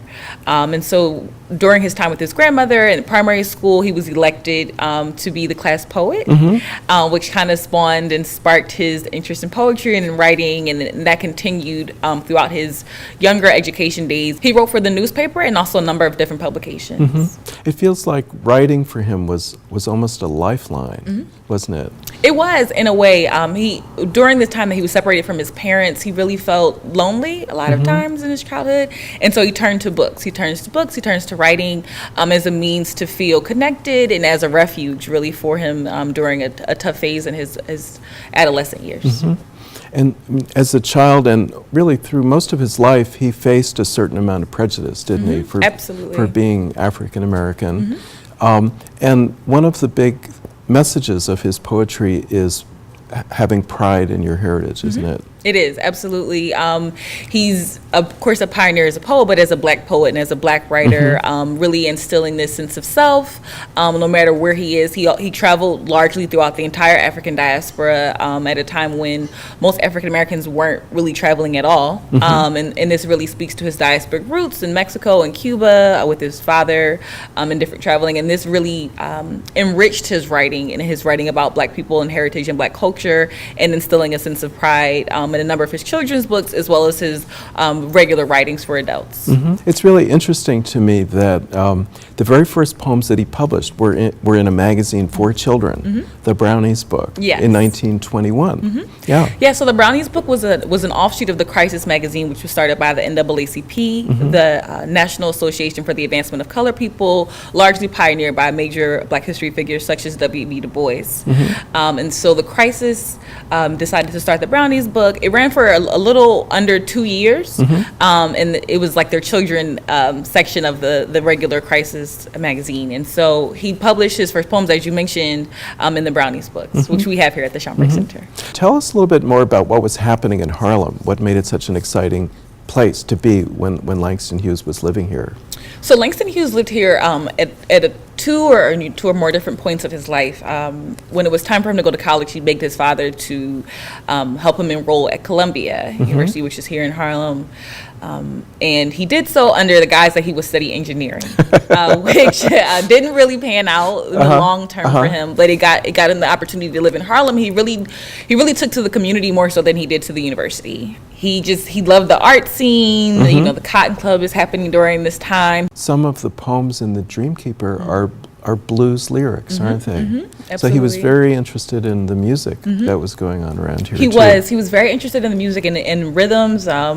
He wrote a number of more musically inclined poems, but also like more musical, just more pure music as opposed to like a poetry form. He was like chastised very early on for his rhythmic poetry, which I assume wasn't really popular when he was growing up, and he was, I guess, a pioneer in that way. But I'm sure that was just a bit of osmosis and him being here in Harlem and in street scenes. And you see a lot of writers who live in urban cities talk about the way that just listening to the day-to-day beat and life of people just really inspired their writing. And so he was a primary figure for that example. One of the things that I love about his poems is that they're so simple in a way, and yet they're so packed with feeling. Absolutely. They're packed with a number of different emotions, and what I take away from reading even just, the shortest of poems written by Langston Hughes is that he captures the most emotion in his choice of words and scenery and language that really gets to the breath in describing something that is just, you can see it just from reading the words. You get to paint the setting. In some of his poems, it's almost like he's a photographer wandering in the streets, and he'll notice somebody, like an old woman, just sitting by herself, and in a very few words, he'll imagine a whole past for her. Absolutely, and that's the beauty of creative writing. And then he also will describe nature, the beauty of nature, the way poets have for centuries. But he'll talk about the raindrops falling in the gutters of the street. So he's bringing it back to the life of the people around him. Absolutely, really tying in that Harlem street scene. He was friends with a number of famous photographers, which may have been another creative end to his ability to capture this poetic vision, not just with words, but with, like you're saying, recreating a vision. So he was friends with people like Carl Van Vechten, who of course photographed all the major Harlem Renaissance poets and writers and pioneers, and so that may have added a bit of his ability to write for a vision. And I think if you were to say what his favorite word was of all the words that he used, it would probably be dream. I agree. Wouldn't it? I agree. For me, when I look at the Dream Keeper, I think of somebody like Langston Hughes, a young person or younger Langston, anybody who has a dream and an idea that they go through hardships in life. He faced a number of hardships, but he's really maintaining that inner strength and fortitude, and the ability to carry your dreams with you through difficult times. And so, any young person who has a dream and an idea, something they want to be or want to become, I think of that person when I think of Langston's idea of the dreamer and the dream keeper. It's a simple message, but a very powerful one. Absolutely, isn't it? it is. Yeah. Yeah. He seemed to have a very close connection to libraries in general, and to this library in particular. Absolutely. So he, as a reader growing up and as a young writer, he spent a lot of time in libraries, but when he came to Harlem, built a number of really important friendships, and one of those important friendships was with Arturo Alfonso Schomburg, Afro-Latino bibliophile, scholar, and collector of materials related to the African diaspora, and again, our namesake here. And so, as I mentioned, he would collect materials, but also do readings here, and spent a lot of time in the library just as a user, and made friends with the librarians here. They became his friends and peers, and would just always, anytime he could, would donate things to the Schomburg Center for our readers. And his ashes are actually interned in the middle of the Cosmogram in our Langston Hughes lobby, which is named after him, in a book-like urn, which we left for Schomburg. Tell us what a cosmogram is. A cosmogram is it's a circle, and I hope you get to see it. But it's originally from the Kikongo tradition, and the cosmogram is really a symbol of life and death and rebirth. It's the continuum of the life process. So there's an idea. The idea is that life doesn't end with death, but it spawns a rebirth. And so the cosmogram that we have here was done by Houston Conwell, fantastic artist that passed away a couple of years ago, and it symbolizes the many rivers, and rivers is another word that I would say Langston uses a lot and thinks about a lot.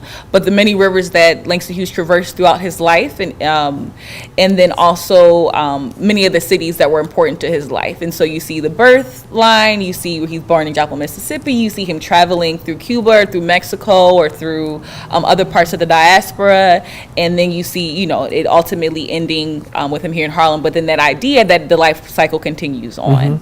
And so that's the idea of the cosmogram, the main four circles that are part of the circle of life. I see. And when I introduced you, I mentioned that you are an archivist as well as a librarian. Tell us what an archivist does. An archivist does many exciting things, but mainly an archivist pretty much preserves and organizes materials for researchers to come in and find materials about any given subject, person, or a specific type of writing, any specific subject. So I organize them and make them in the best structure for you to come in and look at them for the next 100 years. Okay, so it sounds like if someone wanted to know more about Langston Hughes, this would be a very good place for them to come. This is a fantastic place for them to come. We have some of his papers here. Because he lived such a diasporic life, many of his papers are found throughout the diaspora and in different libraries here in the U.S. But because he was such a son of Harlem and a friend of the Schomburg Center, we have letters from him and Arturo Alfonso Schomburg to each other throughout their travels and throughout their lives. Handwritten plays, different manuscript, type poems, photographs, and all kind of different materials that really speak to his really rich and special life. Very cool. Well, Alexandra, thank you very much. You're very welcome, Leonard. Thank you.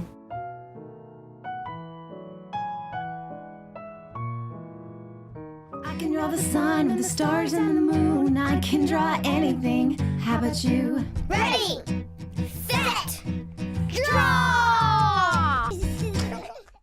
Hi, my name's Roxy Monroe, and I write and illustrate children's books. Today, I'm going to show you how to draw a great horned owl like you would find in my book called Hatch. Ready, set, draw. So first we're going to start with the eyes. So we're going to draw a pupil of an eye here, and we're going to draw one here. And then this is going to be the big part of the eye. Next thing, we're going to make the horns on the guy. So we come over, and they're actually not horns, they're actually just tufts of feathers. Now we're going to draw his little fat face. And now they have very flat little beaks. We're going to draw the beaks, and then they have like a little mustachy thing. And now we're going to draw his shoulders. They're not actually shoulders, they're actually his wings. But next we have to draw the branch. This guy is sitting on a branch. And I don't know if you know that owls are called raptors, and they have talons. So we're going to draw his talons sitting here. He's sitting on this branch. We're going to draw a couple of talons. And here's the branch. And now we're going to come down. And then we're going to draw his tail. And then we're going to draw the little edge of his wings. And here's his wings. Got a little fat tummy here. Now we're going to have fun, and we're going to start doing the color. First, we come around with orange. Owls have orange. Their eyes are very big and very bright. Big orange eyes. Next, we're going to put yellow in the eyes. Make them a little stronger. Make our eyes a little bit stronger here. And now we're going to start doing the feathers. Put little shadows in here. So we're going to start putting feathers all over our guy, right? Because he's got feathers.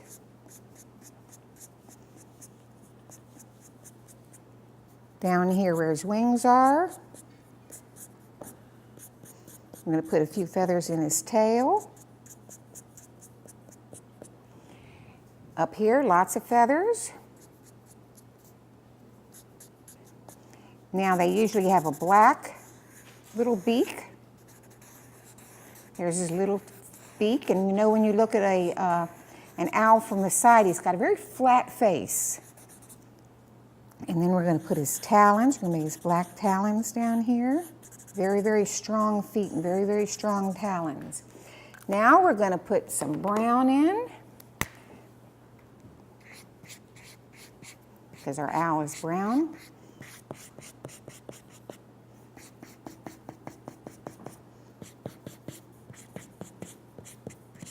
I'm going to use another brown.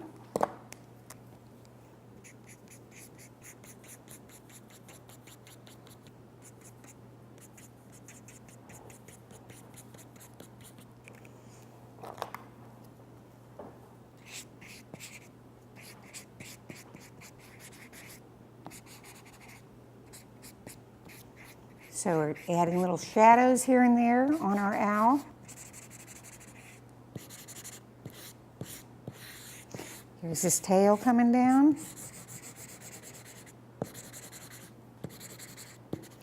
Now we're going to make his branch, make the branch.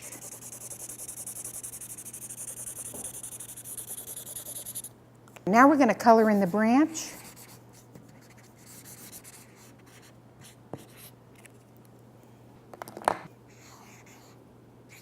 Add a few more feathers, because we know he's got lots of feathers, some shadows. Feathers are curvy little lines. You just make a lot of little details here for the feathers.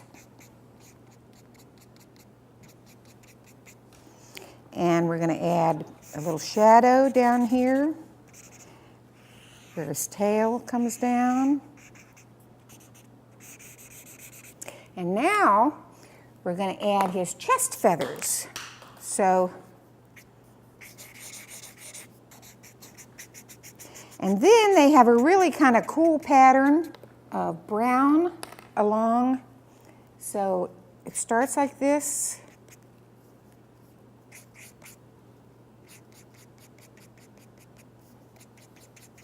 Pattern of feathers on his chest.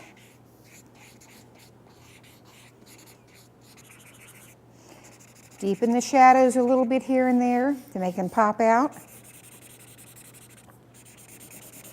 You can use pencil or magic marker on this and add lots of feathers. The little patterns are the feathers.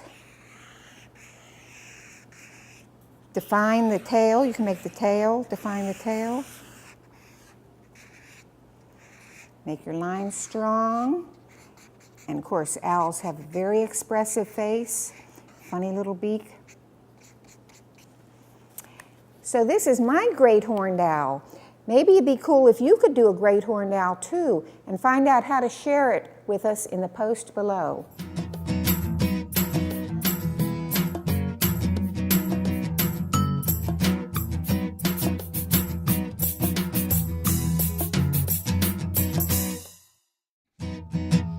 I can draw the sun with the stars and the moon. I can draw anything. How about you? Ready, set, draw! Oh, hi, I'm Stephen Savage. I'm the author and illustrator of The Mixed Up Truck, and I want to show you how to draw the mixed up truck. So ready, set, draw. I'm going to draw with 3 pens, blue, red, and black. The white of the page is also going to be part of the drawing. So it's going to be this red, white, and blue mixed up truck, which is going to remind us a little bit of, let's see, the American flag, Captain America, a barber pole, a candy cane, things that are happy and powerful, and let's get started, okay? Let's start with a really simple shape. Let's start with that. That's easy. It's a big, long rectangle. And then on top of the rectangle, we're going to put a square. And then inside that square, we're going to put another square. And then we'll just fill the border in around that inner square. So we have a little, you know what that is? That's the cab, that's the window of the mixer, because the mixer's got to be able to see. Now I think we're ready for our red pen, all right?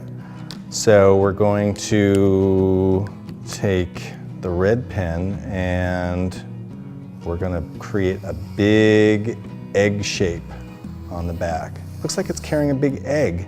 What is that? It's the big cement tank on the back of the mixer. And then this is a very happy, energetic mixer, so it needs stripes. 3 red stripes. There, it's starting to look like a mixer. I think we need a place to put the cement in. That's a little triangle on the back there. And we can pour the cement in there. And then we need to take our black pen. You can use crayons, you can use, colored pencils. You want to put a circle there in the back and a circle in the front. And then you might put a little, see the bottom of the circle behind those. It's got, let's see, 1, 2, 3, 4 wheels.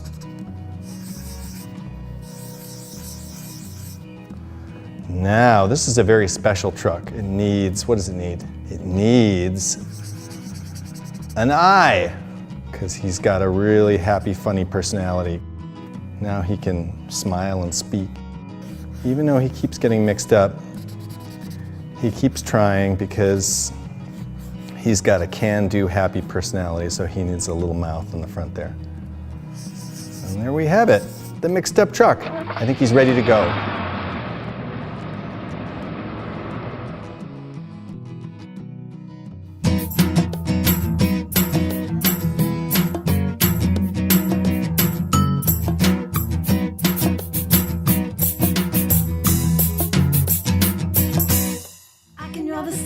Stars and the moon, I can draw anything. How about you? Ready, set, draw!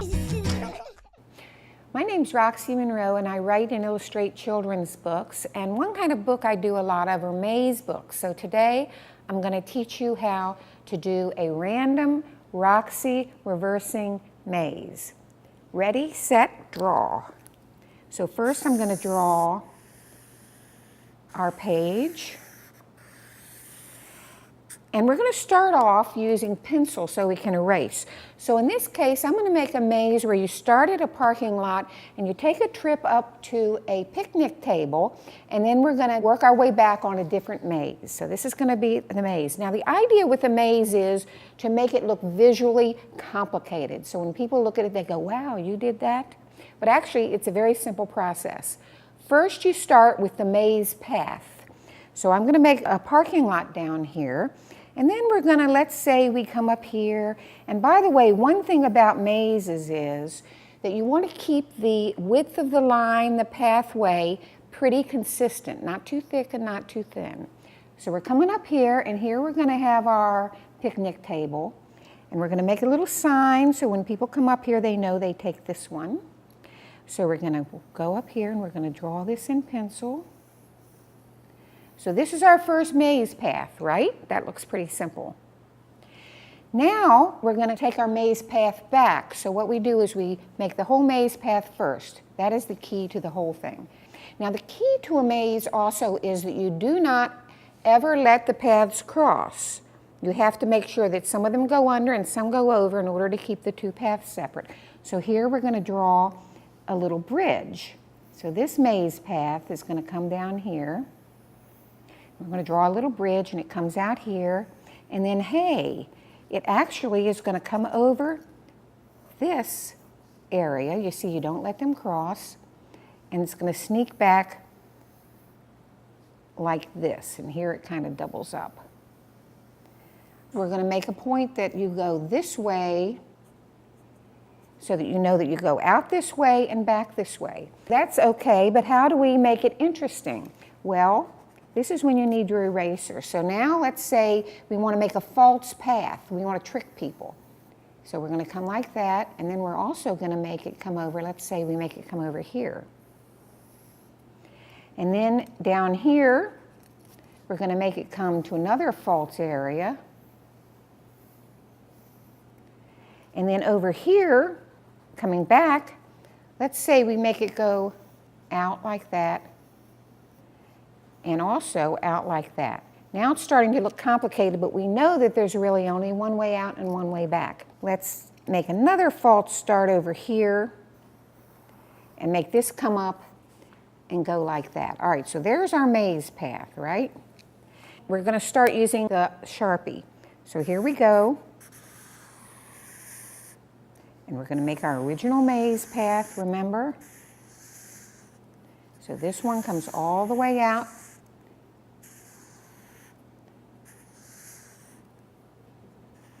Remember, we said we don't let any of the paths cross each other. Now I'm going to erase all the pencil lines. So you see, initially, we're just making the maze path. However, this is too boring. So what we're going to do next is start to add to this. Remember, we said that this was a picnic. We're going on a picnic. If this maze is going to from a parking lot to a picnic, it makes kind of sense that there would be a river in here, so let's add a river. So here's a river flowing through, coming down, and then it kind of widens out. So here's the river. We're going to make the river black. So remember that I said we must make it visually complicated, even though we know that the path is fairly simple. So first I'm adding trees, kind of, they can just be like lollipop trees. You don't have to be a really good artist. And I'm doing that in the lower part. I'm making kind of just normal deciduous trees. But up at the top, because we're going higher in this park, I'm putting evergreen trees, pine trees as you go up, just so all the trees don't look alike.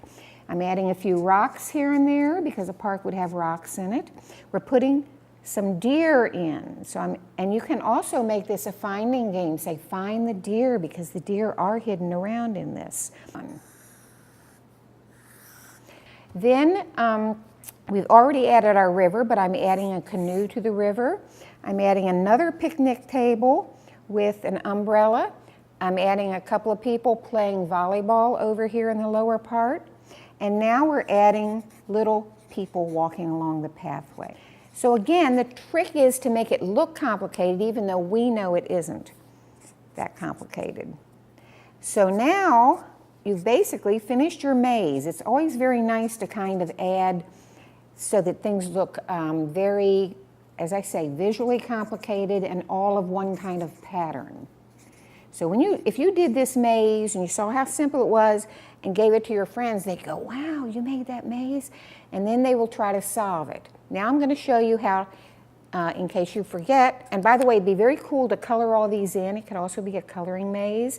So now we're going to solve the maze. So what we did was we parked our car and we came around here, and we came around here, we went under here, came around here, had our picnic, and then we left and we came around here, all the way up. We went underneath this bridge and we worked our way back through the forest, back to the parking lot. I just want you to remember that you can add whatever you want. You can add birds, you can add people walking dogs. The more you add, the more complicated it gets and the cooler people think you are for doing this very, very complicated maze. So here's my maze. How did you do? We would really love to see it. Find out how to share yours in the post below.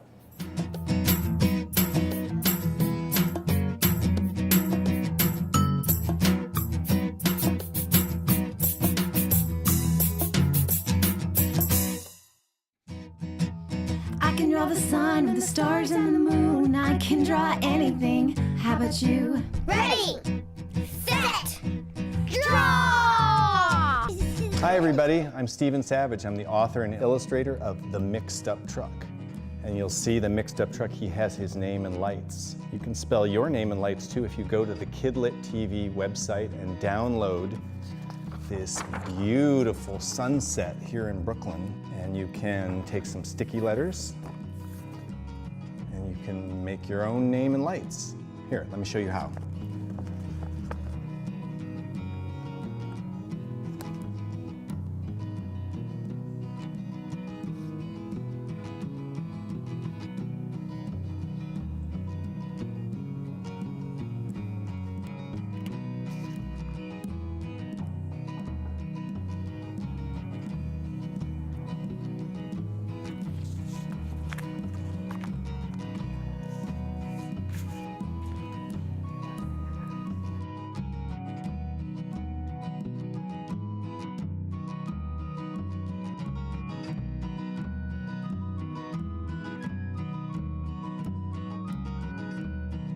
You know what? I'm running out of space. I'm gonna have to improvise here.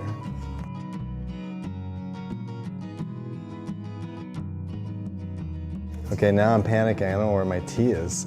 Oh, here it is. Look.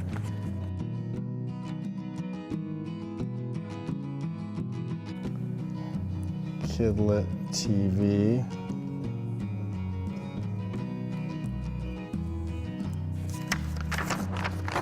Hey, that was easy.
Hey, we're back after lunch at the Bank Street Book Fest, and I want to thank Epic for sponsoring the live stream. Epic is a digital library of e-books, audiobooks, and videos, and you can actually see KidLit TV videos on Epic.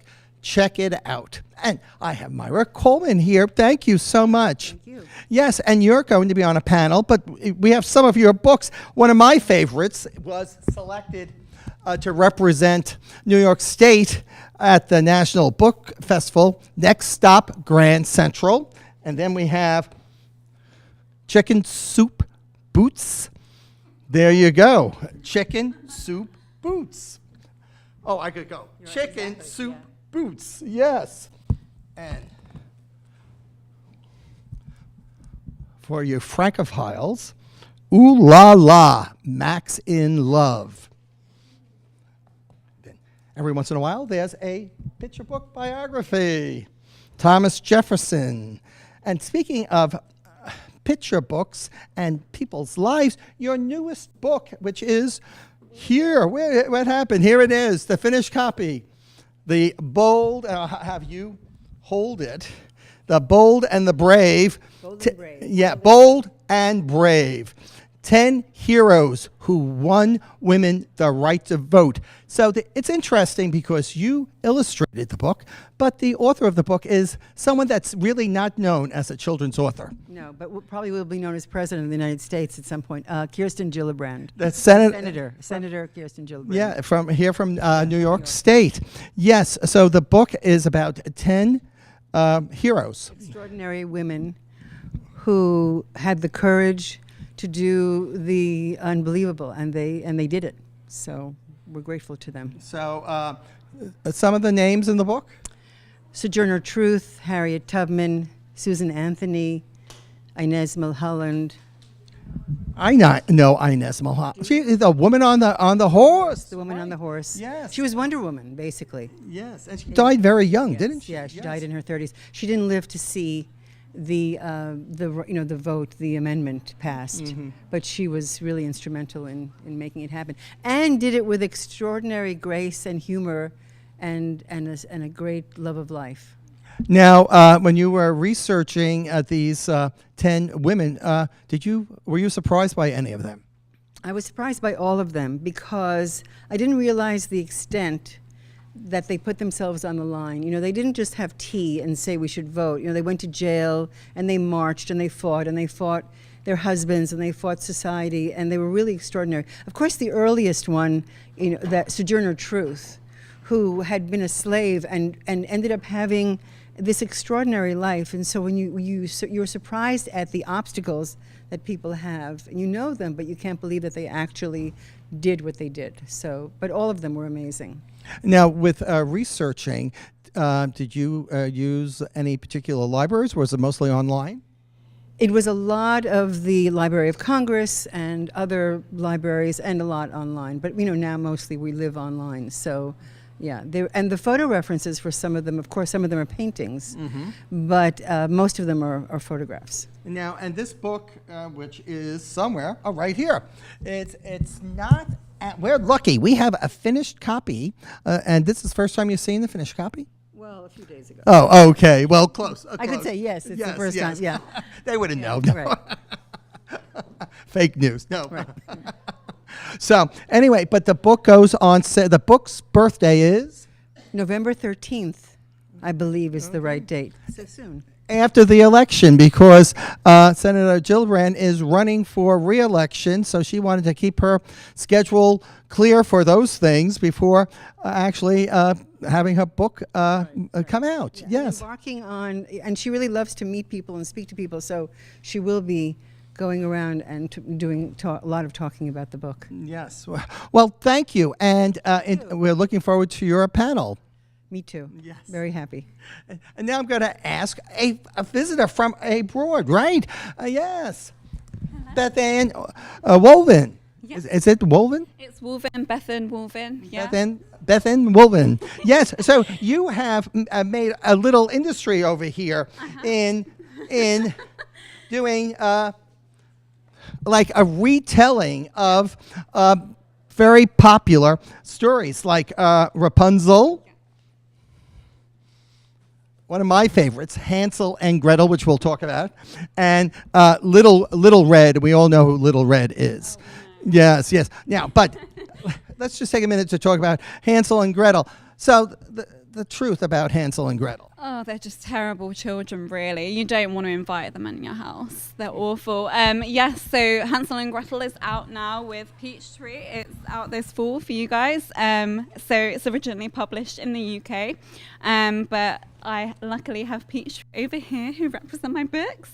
And Hansel and Gretel is told from the witch's point of view. And these two children wreak havoc on her house, and she has enough, and something bad happens. Yes, which could only take so much. Oh, yeah. Yes, and the truth about Little Red. Oh, well, you just don't want to get on the wrong side of her because she is a woman with a plan. Yes. So. And so, and your latest book? Hansel and Gretel was my latest book, and then Rapunzel was the one before, so... But when you go back to the UK, on your desk, what's happening on that desk? Well, I am working on a new book, but I'm totally sworn to secrecy. It won't be another fairy tale, I'm sad to say, but it will be something that exists in the same world. Okay. Fairy tale. What fairy tale is back there that you may want to do a book? Oh, if I had another time to do another fairy tale in the future, I think I'd probably do The Little Mermaid. Ah, The Little Mermaid. Yes. Yes. So what brings you to the U.S.? So I'm currently on my book tour. Peach brought me over, so I'm really excited. And I've got loads of school events and bookshop appearances, so I'm going to be a busy woman. Mm-hmm. How many cities? I'm going to Chicago, Atlanta, New York, obviously, and DC. Okay, so if you're in Chicago, Atlanta, or Washington, D.C., check out where Beth Ann will be. Well, thank you so much. Okay, well, now we'll go back to this great book fest.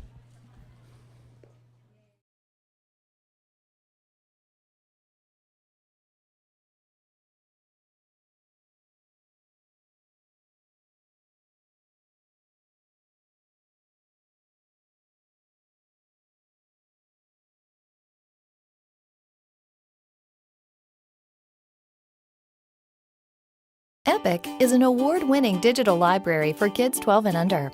Once on Epic, your child will unlock a world of reading, learning, and discovery, getting instant, unlimited access to more than 25,000 high-quality books, videos, and so much more. Kids on Epic get to explore their interests in a safe, kid-friendly environment with no ads or in-app purchases. Epic's vast library features thousands of books, read-to-me and audiobooks, and learning videos. From animals and DIY to award-winning literature, STEM, and everything in between. Epic is personalized for your child, so they get recommendations based on their interests and evolving reading level. Got a future artist at home? A Lego fanatic? Or maybe a science lover? Kids love to choose what they read and watch, and with our constantly growing library, the possibilities are endless. To reinforce their learning, kids can take fun quizzes to test their knowledge and earn badges and rewards, so parents can track their progress and kids can feel proud of how much they've learned. Kids can easily and safely access Epic anytime, anywhere, online or off. It's an entire digital library of knowledge and fun at their fingertips, and it's just one click away. Discover why millions of kids love reading on Epic. Start your free trial today.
Welcome back, everybody.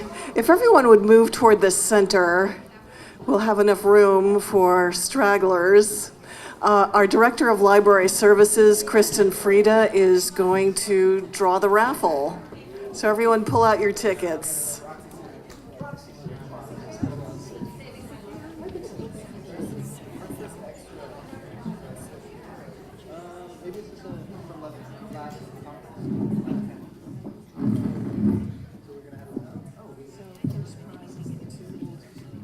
You want to do that one first? The two books?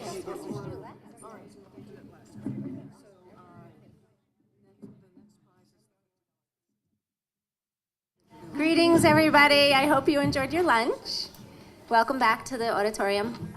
Okay, so we're going to start with the raffle right off. And the first raffle that we're going to do is for the $50 gift certificate to the bookstore. Ready?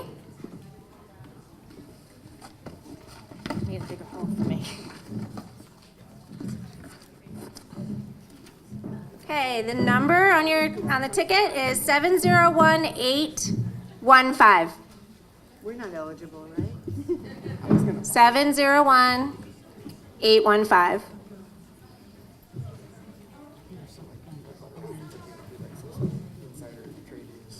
I wonder if the person holding that ticket is still out there. It's like leaving at the ignition of a play or an opera. 701815. Somebody shouted out into the auditorium. You want to hold off? Or? We're going to hold off, and if somebody does not come, we'll redo that one. How about that? The next thing we're going to raffle is some books, I believe. A ham. What do we got? This is, what is it, Susanna? A set of board books.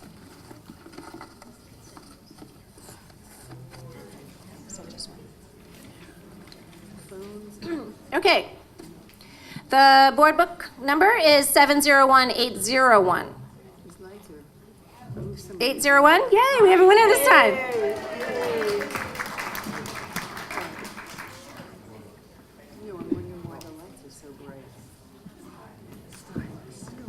STEM.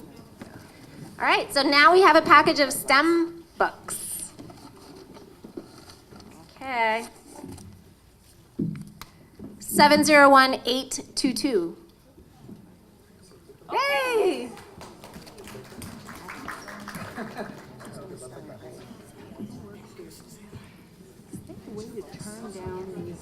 Next up, a whole package of picture books.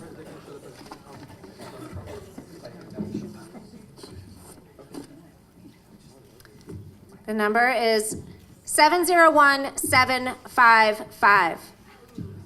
Oh, yay!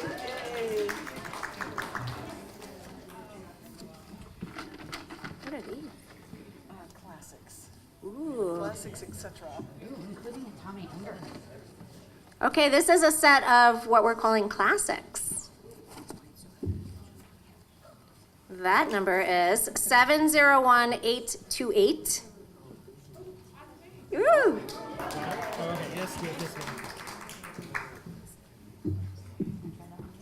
Yeah, I guess I'm going to try to call the one for the $50 gift certificate to the bookstore one more time. That number is 701815. Anybody? 701815. No? Okay, so why don't we try that one again? Yes. Everybody good with that? Let's do it. There's another chance for the gift certificate to the bookstore. That number is 701503. 701503. Nobody? Let me put my glasses on and read it again. 701503. We're just dying. We're just having trouble giving this one away. Let's hold on to that. Okay. I think now we have the last one, right? Okay, so for the grand prize now, we're going to pull a raffle ticket for 2 BookFest tickets for next year. This is a good one. I know we have last year's winners here. Okay. That number is 701752. Woo!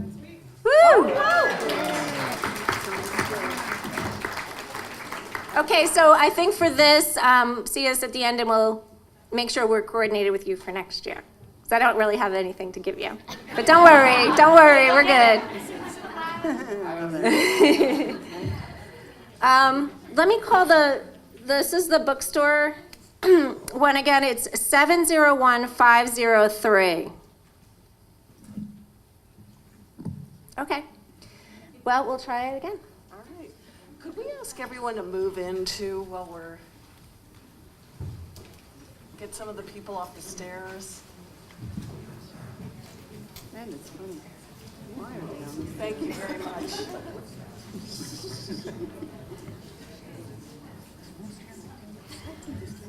There's lots of room on this side, too. Yes, much There's actually more room on this side. Should I read that one more time? I don't remember what it was. 70150.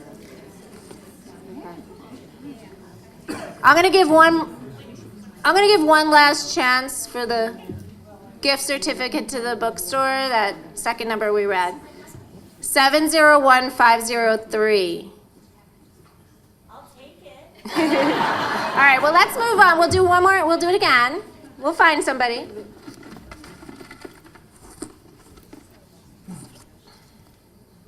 Oh, dear. I'm doing hold out 2 tickets. This gift certificate does not want to be given away. Okay. Okay, here we go.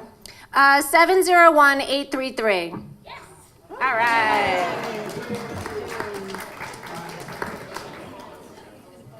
Okay, that's all right. Thank you, everybody. Congratulations to the winners. Thank you very much. Great. Okay. Thank you all and welcome back. I hope you enjoyed your book discussion sessions. Now it's time for our final panel of the day, Bringing the Real World to Life, Illustration and Informational Books. This panel is moderated by Jillian Engberg. After nearly 2 decades of covering the best books for kids and teens as an editor at Booklist Publications, a division of the American Library Association, Jillian is currently an editorial consultant and a member of the Bank Street Children's Book Committee. Jillian and her exceptionally talented panelists will explore the particular challenges and rewards of depicting real people, places, animals, and events in informational books for children. And now, I bring you Jillian and her panel.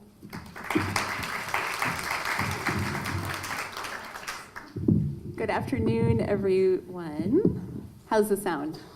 Good? Okay. So, what a wonderful day it has been, and what an exciting afternoon we still have ahead of us. And we have on stage just an incredible lineup of artists.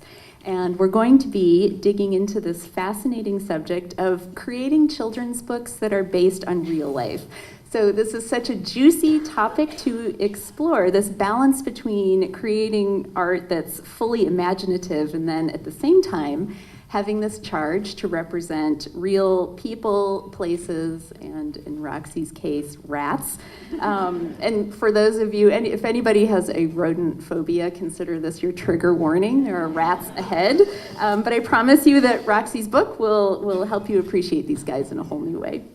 And so to focus our conversation, we've asked our speakers to zero in on just one recent title, and you can see those books up behind me. But first, I'd like to introduce our artists. So we have with us Roxy Monroe. She's the author and illustrator of more than 40 nonfiction and concept books for children.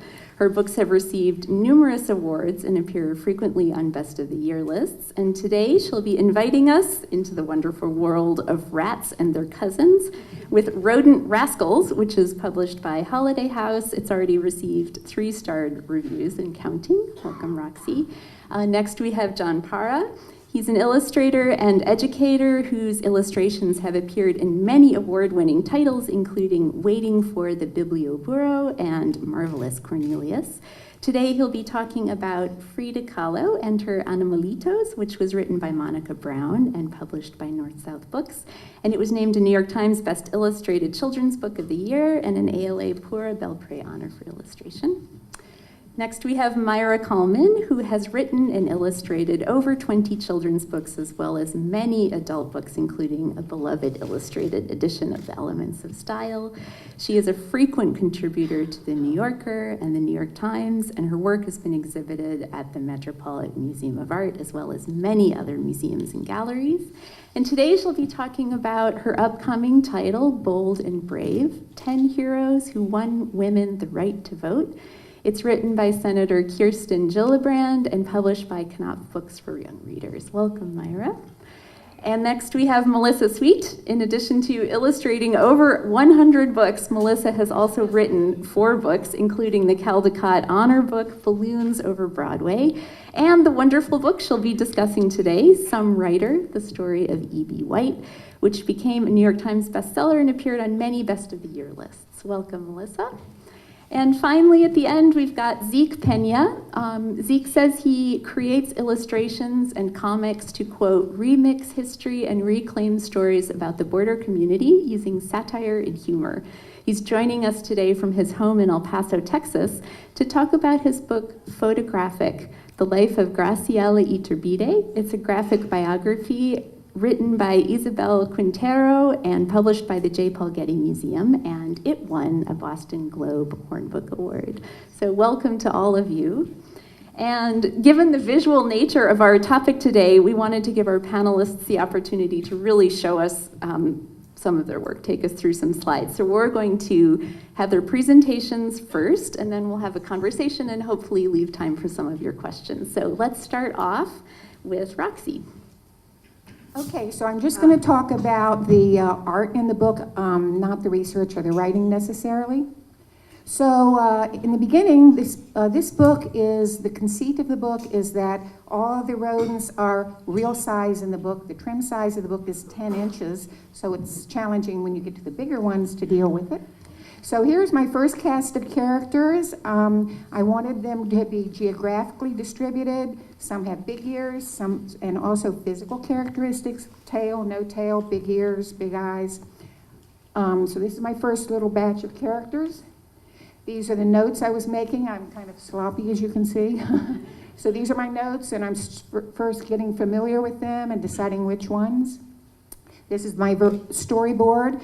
Again, just for placement of where the critters are going to be. They start with the smallest and go to the largest. And these are my beginning thumbnails.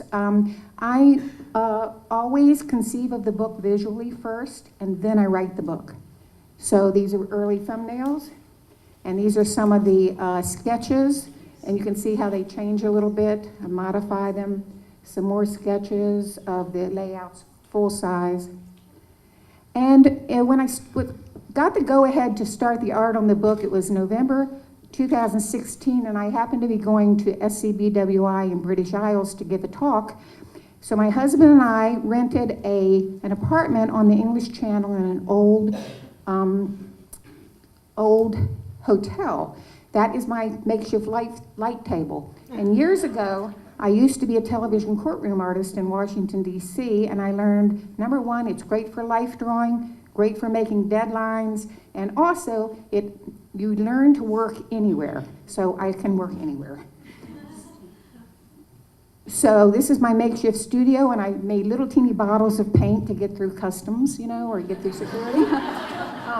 And you can see, here I am starting the ink lines. And then here are the characters that I did. And at this time, right from the get-go, I started to fall in love with my characters. And I have a theory. I always start kind of in the middle of the art. After I figured it all out, I start in the middle of the book. And I think that the first piece you do, and even the first line on the first piece, sets the tone for the whole book. So it was very scary to kind of do this away from my studio. But then I went back to New York, and now my studio is in Long Island City. I started doing the color. So that's the hero rat. Here are a couple of others. Here, so I draw my roughs pretty unrough after a while. I do them 3 or 4 times till I get them right. There's the big character. Here's one of my favorites, Kangaroo Rat. This is the text. As I say, I wrote the text. I always write the text after the book, although it does drive my editors crazy because they want to lay out the text sometimes earlier. And here are the finished pages in the upper left and lower right. You see how it shifted from the original. There's my favorite prairie dog, and then you see him unfinished on the far right. And then, oh, and here's a capybara, which is a wonderful dog-like rodent. Here he is. He's so sweet. And here I am delivering the art to Holiday House with Carrie Martin in the middle, the art director, and the wonderful Mary Cash, the editor there. So what is left? Well, these outlines were going to be in the back matter, but Carrie Martin, brilliant woman, thought they would be cooler being in the end pages, which I love. And last but not least, the cover. And I basically did all these covers, and Mary kept saying, you know, people aren't going to buy a book with a giant rat on it. and then also I realized with the first 2 or 3 that they have to be to size because, you know, the concept of the book is to size. So there it is. And thank you very much.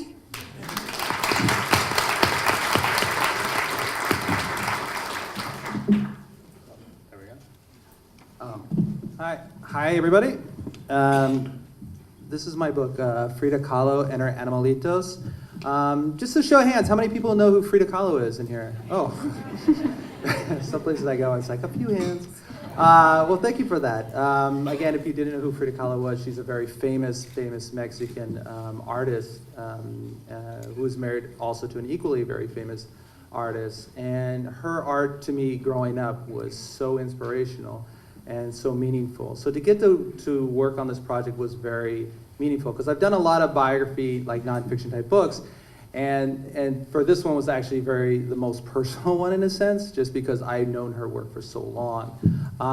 However, when I was initially offered the project to do Frida Kahlo and Her Animalitos, I was kind of hesitant. I told my agent, look, I don't know if we should step into this project, because, I mean, there's just so many wonderful children's books about Frida Kahlo done already. So I was a little worried that I'd be repeating myself, and just the sort of intimidation factor based on my own personal thoughts about it were kind of intimidating. So, but luckily I kind of, shook that off pretty quick and accepted it.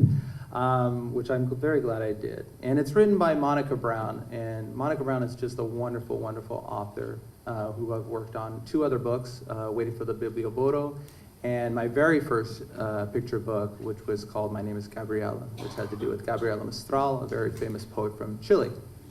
And I think today, this is, the really interesting thing about this book was that it sort of showed Frida in a sort of different way than the other books have been shown her. And that was, again, why I agreed to do it, and also had to do with a lot about her animals.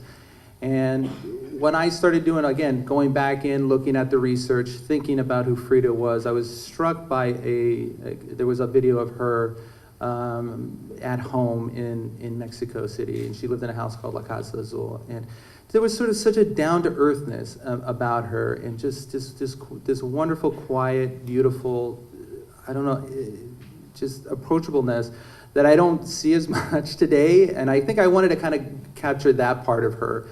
Today we see her as a sort of deity almost, like she's this most famous, like, something you'd put up on a pedestal type of thing. But to me, growing up, it wasn't always that wasn't always the case. Her husband was more famous when I was younger, and then she became more popular as time grew on, and now she's become this whole other thing. So I kind of wanted to kind of bring it back to where I kind of began with it, which was sort of this, this very beautiful, just sort of down-to-earth, wonderful artist person, and her animals that inspired many of her paintings.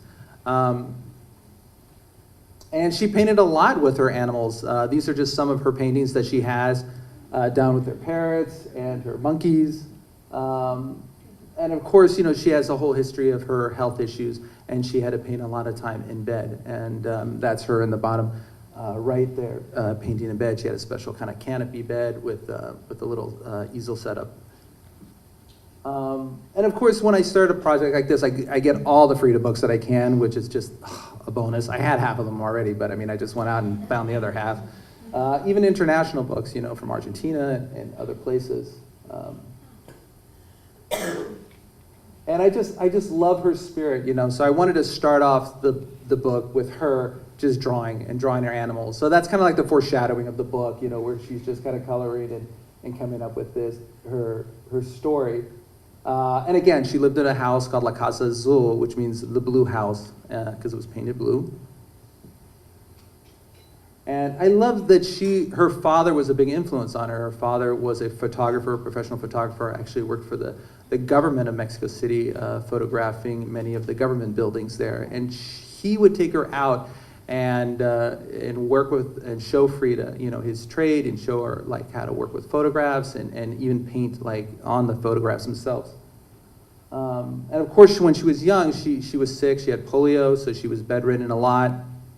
But it didn't stop her. You know, that was another thing that really inspired me about her Frida's story is like, you know, a lot of, you know, you can easily be defined by sort of those disabilities in life. You know, we all have to go through challenges in life. But she refused. She said, no, I'm not going to be. And I admire her so much for that she's, you know, when you think of Frida, you think of the Frida the artist, but she was actually, you know, she could have been labeled something else, you know, maybe not as positive, and in a sense, just because of her disability, not in a negative connotation. But one of the paintings that I really enjoyed the most was this one here. I thought this was the most successful picture that I did, and it has to do with her accident.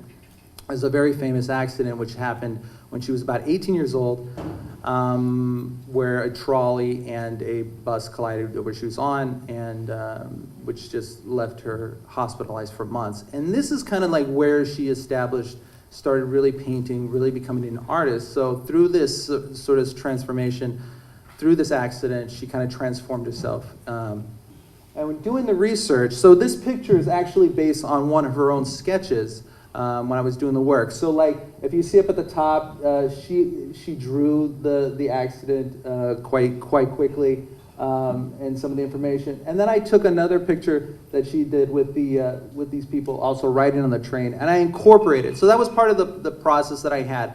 I wanted to incorporate both of these elements about this picture into the painting. And I'm just gonna go back here again. So you can see how the sketch ends up at the bottom here. And then some of the other elements from the other painting she did of the trolley are actually passengers, you know, like maybe something they had in that painting, like, you know, a purse or shoes or a hat.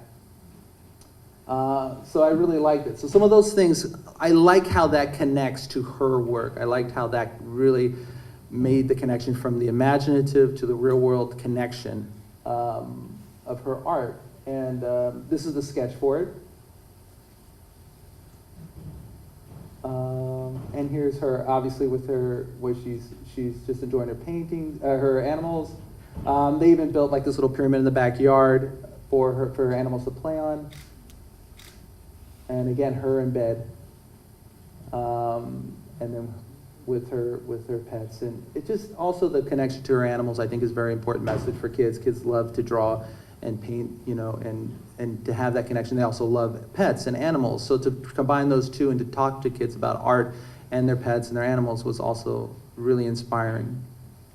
I have a pet cat, Lily, who inspires me. She actually shows up in a lot of my work as well. And then you can also go visit her house today in Mexico City. It's called, you know, it's still there, Frida Kahlo Museum, which is a lot of fun. A little funny side story, I was contacted earlier this year by Jeopardy to be actually a Jeopardy clue, and this was the clue for award-winning books.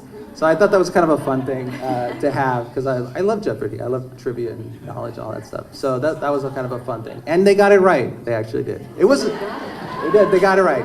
So it was about Frida, not me. So that's why they got it right. Thank you very much.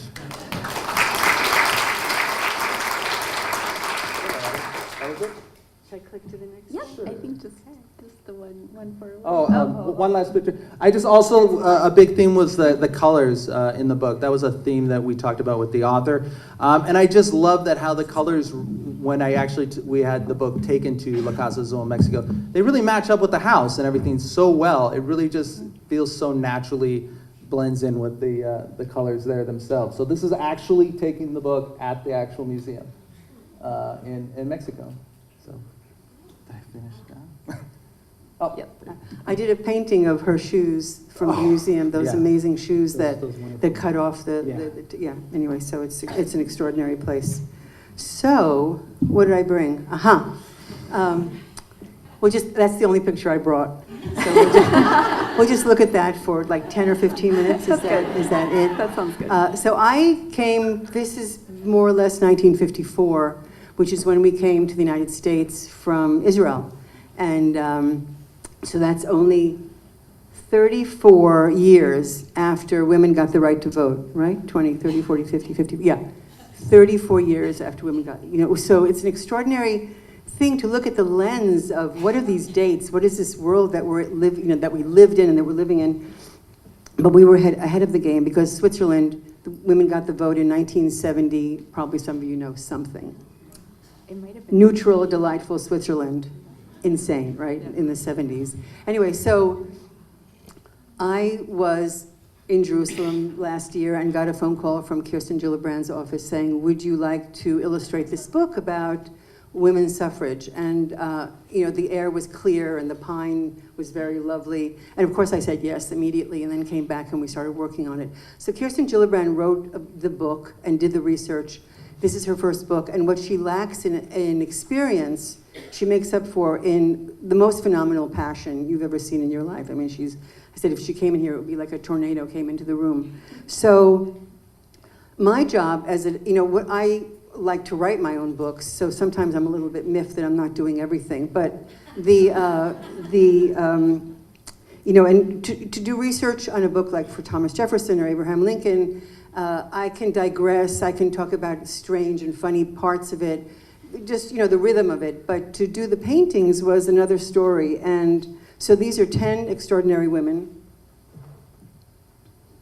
There they are.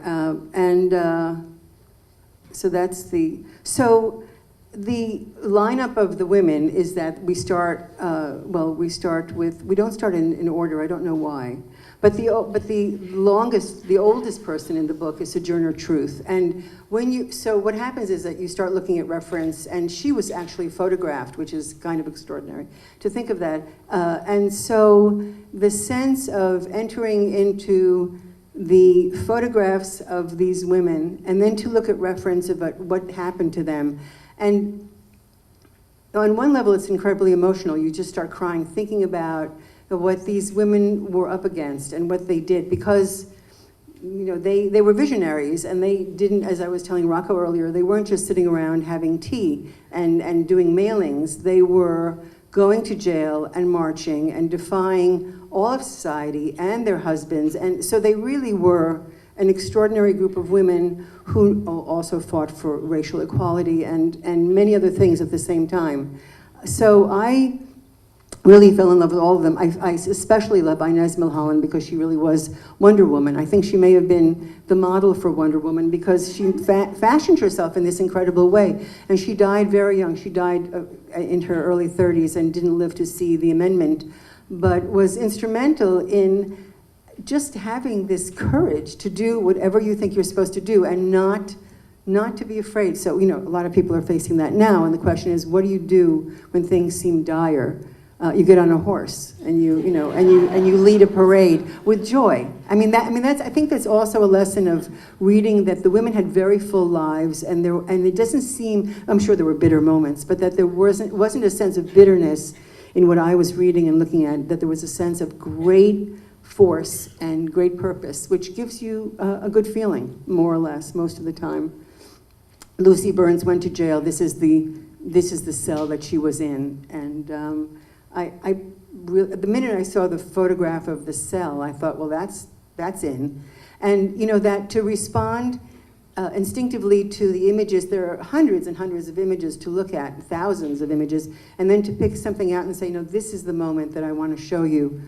She was very elegant in wearing this lovely frock, and then she's in jail, being force-fed. So the marches were very important, and again, the segregation was an issue, and the women of color couldn't walk with the white women. I mean, it was really a lot of incredibly terrible stuff going on. But, it brings us to the present and the sense of the marches now, what women, of course, the power of women and what women can do, and the sense that, that you should be left not with, oh my God, I'm exhausted, I'm just going to go home with a pint of ice cream and get into bed, which is not a bad thing to do. I think. Almost every night, but it's very discouraging during the day. But to really, to have a balance of saying that you can do these extraordinary things and really have a vision and also have a life and have a family and and do the things, and so there's some kind of balance. Though I don't know if those women had the luxury of having the kind of balance that I think that more women can these days. So hurrah for them! Hurrah for the 10! There you are. Sure, thank you. Okay, great. Let's see if there's one more. No?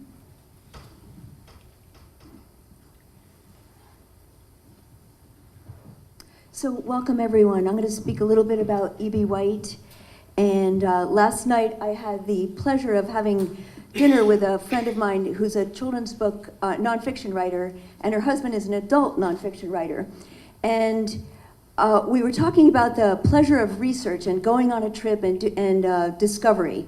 And we were saying that the research is what enlarges and enlivens our life as biographers, that is a huge part of the pleasure of doing what we do.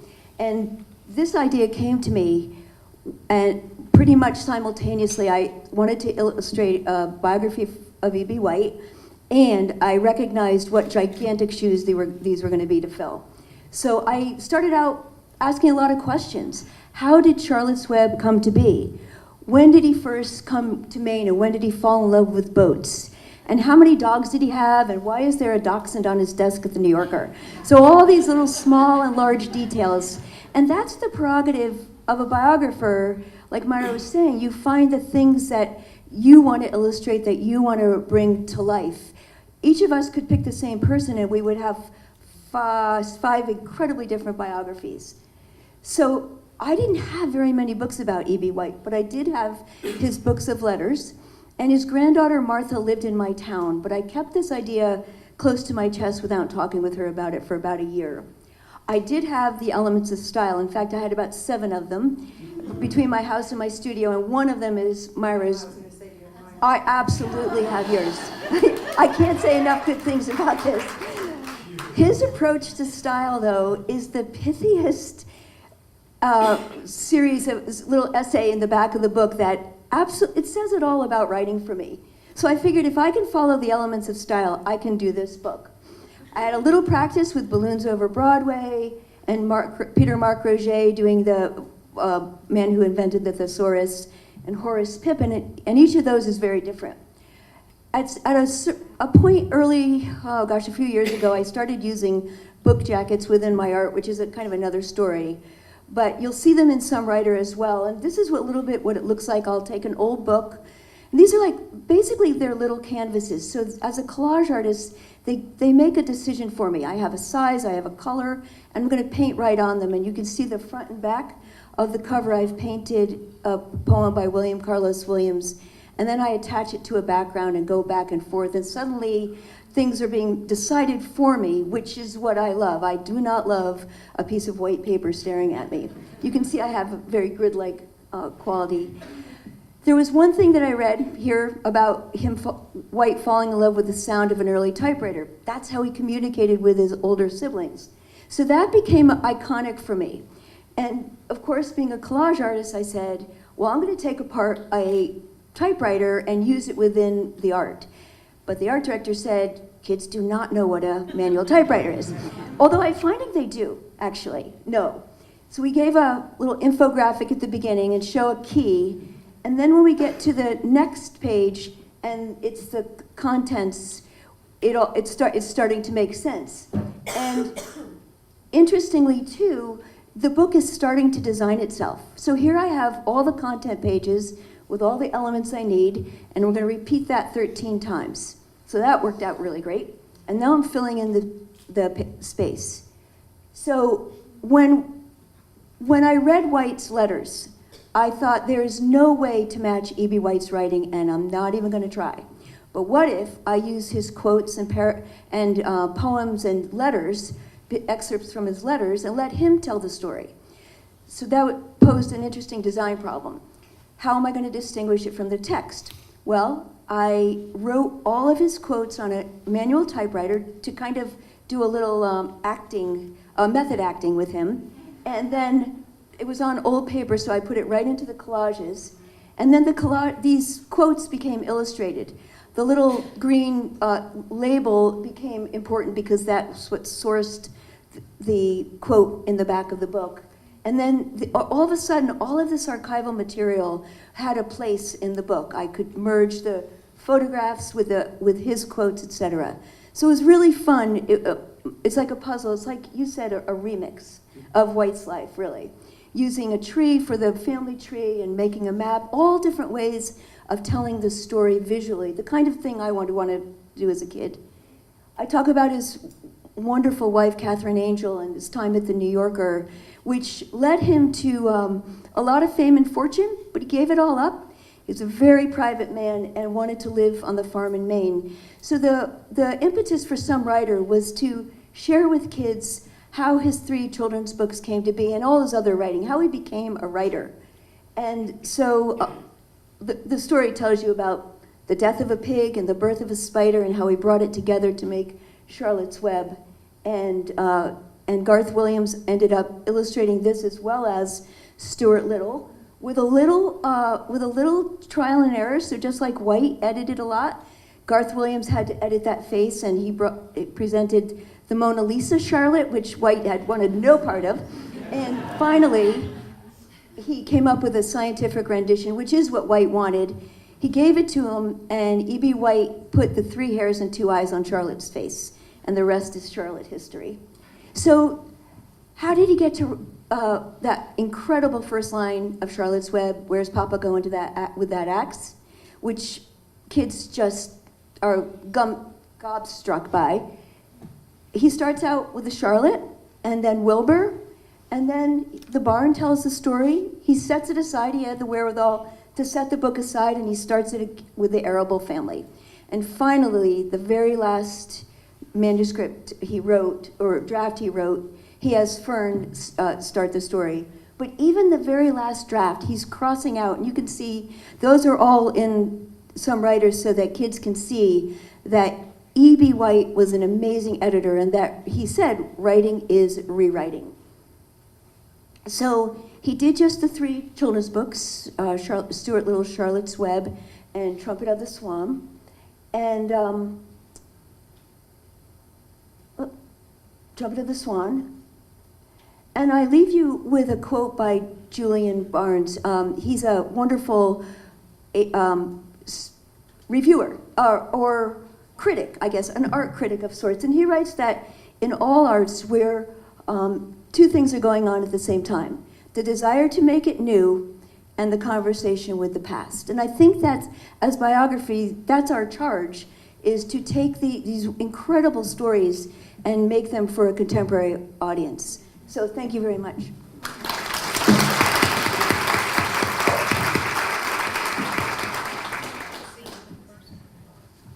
Greeting friends and relatives. My name is Zeke Pena, and I come from southern New Mexico. I grew up in El Paso, Texas. And yeah, I kind of just wanted to say, you know, I'm very new to this world. This is a new thing for me experiencing this, and I just want to say that I'm very grateful to be here. I feel honored to be here in the presence of so many prolific writers and illustrators and people who are making good work. And in addition to that, my mother was an educator. She started working by teaching English to migrant students, to young migrant people in southern New Mexico. And then she was also worked her way up, teacher, principal, and was finally a superintendent in a small community in southern New Mexico. And so that process, that upbringing and her teachings are a really, really big part of what I do and everything that I do. So I just want to acknowledge everyone in this room for the work that you do in being the keepers of culture and protectors of, you know, the important things in our world, especially in the time that we're in right now. So I just want to say thank you to all of you in the room. And also thank you to everyone who's working here and spending their time and giving us this platform to speak on. So I'm here to speak about Graciela Iturbide's work. And Graciela Iturbide, the book is photographic, The Life of Graciela Iturbide. And it was written by Isabel Quintero. I'll speak about Isabel in a little bit. We had worked on a project previously. We had met through a small publisher in El Paso, Texas. And Cinco Puntos Press is the name of that publisher. They make a good book. Yeah.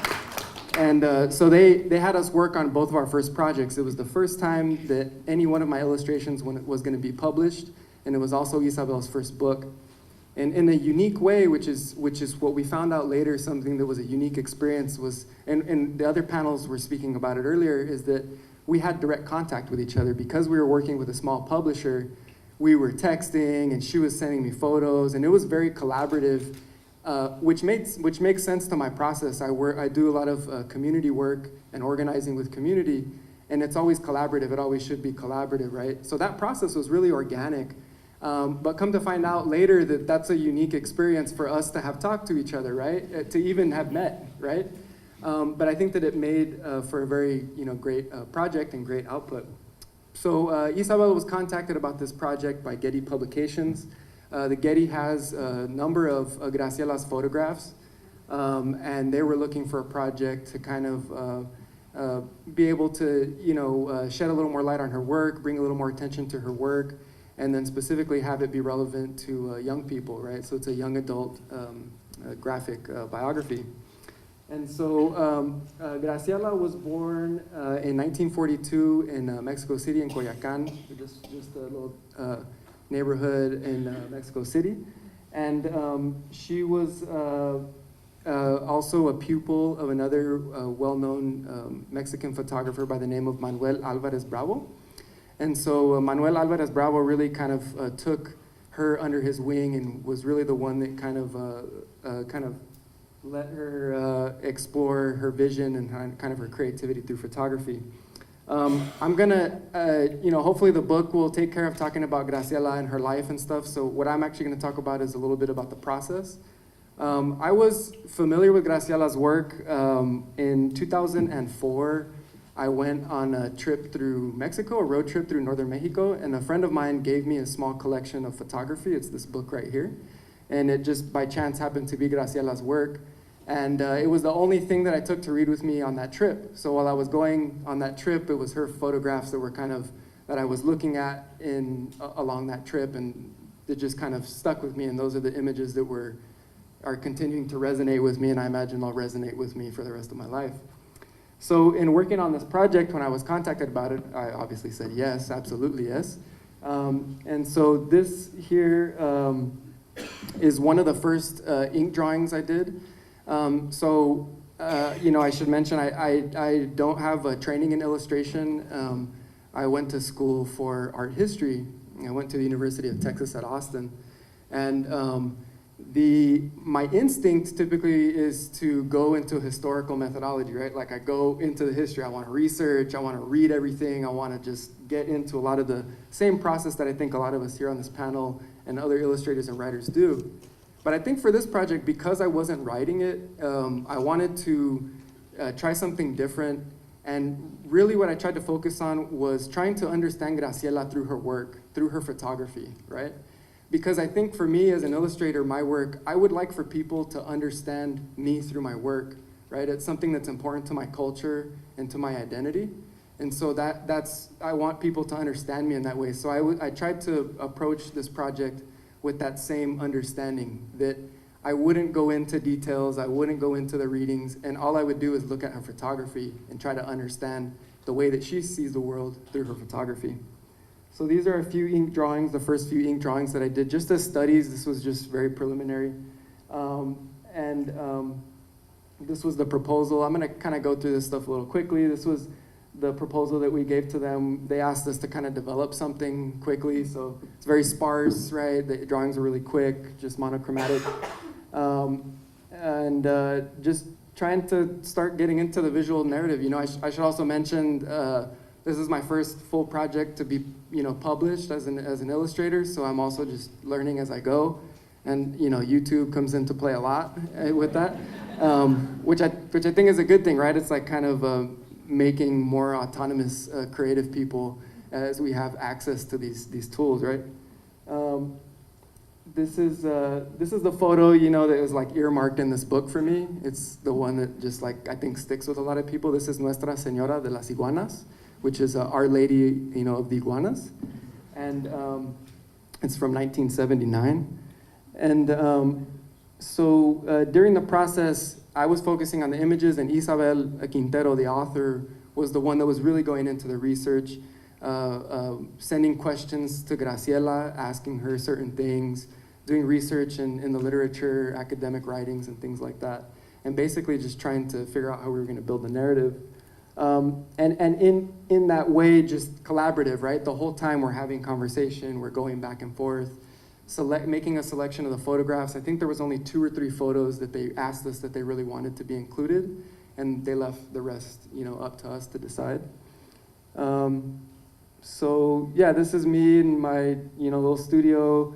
I work, I use digital and analog somewhat equally. I typically start with a pencil sketch, and then I will, let me see if I can go to that. Yeah, so I'll typically start with thumbnailing. These are tiny little thumbnails, maybe an inch or an inch and a half big, just to kind of think about the flow, right? So we're working with, sequential storytelling. So where's the eye going? And we had this, I had this unique challenge with how to integrate the photography. And I'm absolutely not the first one to do this, to include the photographs into the narrative.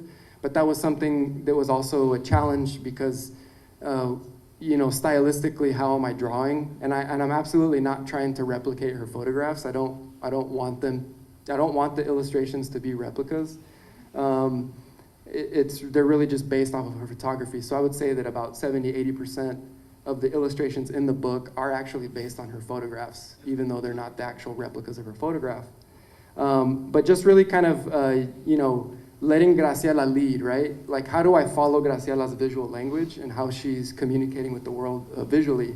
And so, collaborating with her in that sense. So these thumbnail sketches, and then you can kind of see to the final illustration. The vast majority of her photography is black and white, so the choice was pretty natural just to leave the illustrations in grayscale. This is a famous photograph, Mujer Angel, where she's actually in the Sonoran Desert, which is, it's actually a border community, indigenous community, the Seri, which are in northern Mexico, but they're not recognized by the United States. So they were bisected by the border. And yeah, just trying to, I guess, think about that really the context is what I'm trying to get at with this, right? I'm thinking of young people, young creative people. How are they developing in their process? And this is really about how Graciela's developing in her process. And I think that this is my favorite thing from the research of looking at her photographs, was finding the contact sheet for Nuestra Señora, because in every other photo, Zobeda is her name, the woman in Juchitán. This is in Juchitán, Mexico, which is in kind of the southern part in Oaxaca. And so in every other photograph, she's laughing and she's smiling, right?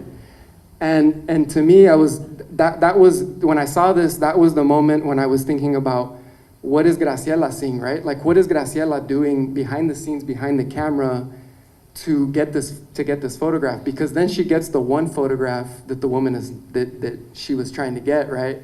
Which is, every time when I get in front of a camera, I start clowning because I get nervous, right? I start, I get all kind of weird, or I make a funny face, And I think that, but when we relax, we're in that neutral place, right? And that's really when you're kind of cutting through to who someone is. And so I really love this contact sheet for that, because it shows, well, you know, what are they talking about, right? What is Graciela talking with this woman about? They're probably joking about something, and then their laughter settles, and she snaps a photograph, this iconic photograph, right? Yeah. And so, yeah, I think that these are just some of the other panels from this same time period. The Women of Juchitán is it's an amazing story in here, and I think Isabel really, in the writing, pulled out some great things to focus on, right? Just like giving young readers different perspectives to think about in terms of societal things, right? Like what are women's roles here? There's also, you know, transgender people, the Muxes, which we also include. They're, you know, transgender people. And so, yeah, so this is the photograph alongside, you know, the illustration. And I think the final thing is, you know, we're definitely occupying an in-between space here. There's biography, so it's like this question of our challenge of being historical, being factual, but then also, how do we create this narrative and take creative choices, right, to engage the reader? And we're blurring, you know, we're blurring the lines in that way, right? Not only in terms of the genre, but in terms of the narrative that we're telling. So thank you for your time. Yeah. Thank you so much to all of you. Sorry, Cindy.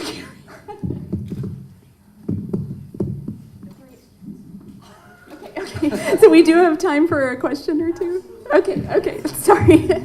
There's this glare of lights that you can't quite tell when you're in the audience. So thank you so much for all of you and to all of you. And I think we want to pick up, Zeke, on that great question that you closed on, which is, and this also ties into that wonderful Julian Barnes quote about a conversation. So there he's talking about the past and present coming together in a work of art. Our conversation here is when you're dealing with factual material and then also the world of your imagination, how much leeway do you really have? And I know that's a big question, so you guys can answer it in any way that seems relevant to your book. Zeke, do you want to start, since that's kind of where you left us? Yeah. What is the question again? So the question is I was like zoning out after talking. I know. My brain was like trying to recalibrate into the real world. So it's just picking up maybe with some specific examples of how you were able to blur those two worlds, giving us information, but then also adding your own sort of imaginative spin on it all. Yeah, I mean, I probably pushed it a lot more than Isabel did. Like, I was really willing to kind of go out there. The one thing that I tried to stay true to was the likeness, you know, but we got photographs from Graciela from her childhood that she sent us that was of her family and kind of her upbringing. And I think that as long as the context and like kind of like the dates were there, I think the photos also, like we had the benefit of using the photos. The photos are very kind of grounding, right? That's the artifact, right? That's the thing that stays in that kind of factual, you know, or historical way. But I think that we, you know, it was tough. You know, Isabel, I'm sure if she were here, she always, when we speak, Isabel, I don't want to speak for her, but she does always in our talks speak about the choice of using third person versus first person. And that was we kind of were encouraging her, the editor, Ruth Lane, and I were really kind of encouraging her, like, try it and see how it feels, because she didn't want to put words in someone else's mouth, especially because Graciela is still alive and still working today, right? But I think that, you know, once she kind of did the research, she based a lot of things on quotes, right? She just tried to do as much as possible to stay, you know, factual and accurate, you know? But I think that the kind of context, right, was just trying to use the photography and trying to use the research to kind of allow you to take further steps. Yeah, I don't really know. Yeah. Okay, Melissa, do you want to pick up the conversation? Well, I recall in art school that we're taught that all art is an abstraction. So even photography is an abstraction. It's not the real thing. And I think Zeke's book displays this perfectly because you can see the photographer is trying to find a way to tell the story. And there's all different ways to tell that story. So the challenge is to make it true, to my mind, that it doesn't have to be the real thing. We're illuminating and illustrating and telling the story through our eyes. But I think we know in our heart of hearts when something is true or not. Like, we do due diligence and really try to craft the book to make it feel like this person from the best possible vantage point. Does anybody else want to comment, or anything come immediately to mind? Well, this is the most realistic book I've ever done, but when I think about taking nonfiction and kind of filtering it through a sensibility, like I've done a couple of maze books. Like I did a book called Eco Mazes about ecosystems, and that's a way of filtering content and nonfiction through a kind of device or context, and also, for example, Market Maze, where food comes from. So it's a game, it's gamification, but it's true and it's real. But it's just a kind of a quirky way to express it. You know, one of the things that when I do the research also for books, I think, which is super important, is start with the research and then move towards the imagination. I think is important because you're always going to stay grounded in that thing. But some of the things that help me with the imaginative part is, like, I will look at music from the area. I will look at other art, like especially folk art. I'm a huge folk art fan. So of that area, you know, people who do that sort of thing, you know, dance, music, anything that's going on that kind of tap into that sort of vibe, also I think will influence you into making it imaginative and yet still retain that sort of true quality of what your book is about, you know, the reality.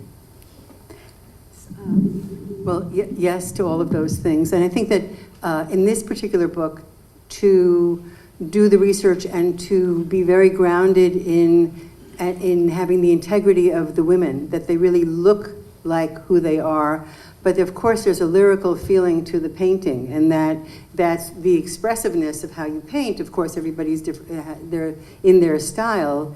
Is the way that you express the emotion of having, you know, as I say, the integrity of the women without it being deadly, hopefully, without it being like a deadly series of realistic portraits, but a sense of beauty and a sense of maybe a little bit of whimsy. You can't go, you know, too much in this situation, but it always helps to have a little bit. So all of you use such different formats, and they all help convey both information and the lyrical sensibility in so many different ways. So I would love if you could comment a little bit. For example, Myra, you have both your portraits and then a scene showing kind of the world that your characters are in. So maybe we can start with Myra, and if each of you can talk a little bit more about just your choices in format and composition, sort of how that contributed. You know, the only way that I know how to work is to work with my gut. There is really very little brain working, which you could say is a sad thing, but I mean that it can't be second guessing, and it can't be what should be right and what people expect. It really has to be, even in a book that has as many constraints as this, what speaks to you and what makes you feel, what do you fall in love with that you want to paint it, and you want to spend some days or months with it, as opposed to why am I painting this? Because you know quite quickly if you're bored with something, and if you're bored with something, you have to move on to something else. And so I find that if I'm not bored, I'm probably okay. I'm probably not boring the audience, whether it's a child or an adult. And I'm speaking to both at the same time, for sure. Okay. Roxanne, you made the decision to show these guys some aspect of actual size, which must have been a challenge. Yeah. Yeah, as you can see, and also as Susanna Richards, who's floating around here somewhere, was talking about today, I treat the book as objects sometimes, so that's why I have these elements of gamification or inside, outside. And in this case, for example, at one point, the art director moved the mouse up, and I'm like, no, this is the floor, this guy is high, so it should be realistic that these creators are doing this in real space on the book. And that kind of treating the book as object continues when you get to the large ones, right? So again, that's a kind of a, it's a kind of a device, but it's also a way of, a secondary or tertiary way of showing the critters in their space. Right. You know, design-wise, again, I think everybody has an individual approach to things. It's just some things that I think about. I mean, we're all sort of, when we frame a picture, it's sort of like you're setting the table, you know, for dinner, and you set it in a certain way, and everybody has their own way of doing it. And what visually is, you know, interesting to me is, you know, different for somebody else. One thing I'll say is that I never try to, I'm always aware of the fact that parents read these books to children as well, and if I'm not interested in what's going on the page and how it visually looks, they're not going to be interested either. So I try to make it both. You have to, there's a balance to it, in other words, where you're both making it interesting for them as well as the child being interested in it. And I think when you find that balance, that's really interesting, and you get it's like, oh, you get excited. So it's kind of a fun thing. I'm just looking at the time, and we just have, maybe I'll ask you guys one more question, and then we have time to open it up to the audience. I was so moved by Lisa's quote today, "They who make no mistakes make nothing." And I think it might be just another interesting way to talk about your process. If you guys could share just one moment in working on these books where you felt like you were maybe off track a little bit and maybe down the wrong road, but some wonderful discoveries came from it. Anyone want to start? We can also just open it up to the audience. Oh, wow.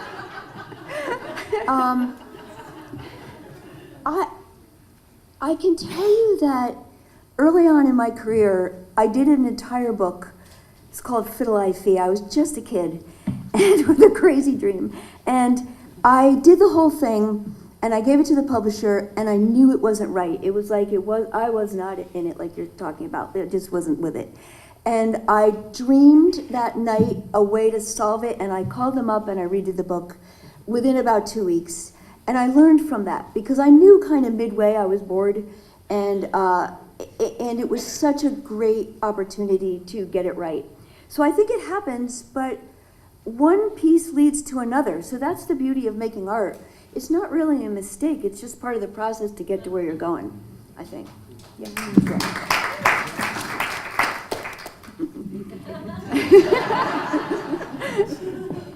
Well, yeah, I mean, I could just say throughout the whole process, you know, it's like a back and forth. But I'm also like a serial editor. I just like always edit, and I think that this is also a new space for me. This is I've been illustrating for a while, but there's a tangible thing that is going to be printed many times, and so I can't help but think of that pressure a little bit. But yeah, I mean, I think that that I was also like struck by that quote, and I should mention, like, hearing other people speak about their work is how I deal with it typically, right? Like having YouTube on, or like, I've listened to John on, on YouTube or whatever, and just like hearing people speak earlier in the panels is like, it's an inspiring thing that kind of helps me in that process of just finding a balance, right? As someone else was saying, I wrote it down on my notes, but like taking the editor hat off, right? And I think that it's just a balance of knowing when to edit, but also having the courage for myself to scrap a drawing, right? Just to be like, this isn't working, I mean, I drew these pages multiple times just because I'm also like learning as I go, I'm just like trying to learn on the page and experiment on the page.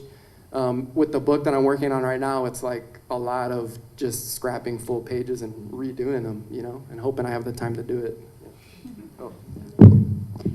So if nobody else wants to jump in, maybe we can take one or two questions. Anyone? Yes? Yeah, as librarians, I think we're all excited to hear about the research that goes on, and I was wondering if you could just say a word or two about how you go. Like, do you go to libraries? YouTube, right now there's such an incredible range of ways to get information. So did everyone hear the question? It's about research and how everyone conducts the research. For every assignment, I like to collect as many books as I can, as many photographs. If I can go someplace and see a house or a museum or something about the person, I will do that. I'll travel. So it's really to be immersed in that world in as many ways as you possibly can. But the actual, because also for me, on the way to Susan B. Anthony's house, you see this funny dog on the street. So, and those moments may not be in the book, but they contribute to the sense of it being alive, as opposed to I'm doing some old research and that sense of going forward and making it your own. So I'm very happy to go anywhere to do that. It's very important to just kind of absorb everything you can, even things you're going to eventually throw away. I did a book called Blimps and got a ride on a blimp, which was great, but also my husband and I went all the way to England, and I keep going there, where they had the biggest, in England, they had the biggest blimp factory, building a huge hangar in the world, and by going, I could have gotten that information anywhere, but by going there and physically walking through the plant, I saw a guy on a bicycle coming. He said, "Oh, it's so huge, you got to take a bicycle back and forth." And that became a double-page spread with the because it gave an idea. And if I hadn't actually gone there, that's the only thing I took from that. But that just, that's like a certain percentage of the book, that kind of concept. So that's why, even though you're going to throw a lot away, you need to kind of just take it all in. So I have one last question, and it's a big one, so you guys can answer in any way you like. But just using your book as an example, and we're talking about, I think Eric and Candy had this great phrase of just the blooming between text and pictures. So since our subject is informational books, could you each talk a little bit about the information that pictures and images can offer that maybe text can't? So what can pictures do that words can't necessarily do? I'll just go to that real briefly, and that is that 40 to 65% of children, studies have shown, are visual learners. They retain images much faster, they absorb them much faster, but they also retain them for days afterwards. And I think it's something like 10% of the text is remembered, but I think 60% of the visual thing 3 days later is retained. So the visuals are so important, so important to children. I was just going to say also, children's books are like the first introduction to art to kids. And I'm a big advocate for art education in schools. One of the reasons is, it teaches kids to think creatively, and, most parents have this misconception of thinking that, well, art in schools or music in schools or dramas or any of those things, I don't want my kid to become an artist or whatever. They think they're going to become the starving artist thing. But it's not. It's to teach them to think creatively, to problem solve creatively. And I think it's another part of the brain you're going to be using to problem solve. And I think some of the most successful people in the world, like Einstein, he played the violin, or is that what I understand? And so like people like this, I think it just influences and balances your life and makes you think differently so that you could problem solve outside the box. And I think in this world we're in right now, I think we could use a lot of problem solving very creatively. I mean, one of the things that I'm very happy about is that I can write and paint, and that there's a fluidity between those two things. But of course, the conversation with children and with adults about painting is that you look, and to really spend time in your life looking at something which takes time and takes meditation and takes really focus, is one of the great moments. I mean, in any day, if you scan your day, and the moment that you stopped and you looked at something is an epiphany. So I think that if that can happen in looking at what's on a page, then that's a good thing. I'll just add that it's a layered storytelling, and I think it's so much more memorable because it is layered, and it's just a match made in heaven. So my sister is assistant principal. She's following kind of in the footsteps of my mom, And so I hear like all the like feedback, the crazy stuff going on, and just like, you know, she'll text with like, you know, there's a lot going on. There's a lot that people, educators, like deal with, right?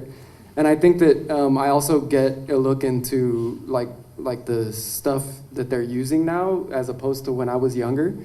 And, you know, kind of to Roxy's point, and I think someone also mentioned it earlier in a panel, or Lisa was also talking about the hieroglyphics and how that way of understanding, that visual learning, I read really slow, and so, but like visuals, I can, like I remember like going through comic books and like, I would read the visual narrative, right? I wouldn't always read the text, but I could understand emotion, I could understand the action, and I could, you know, flip through it and see it.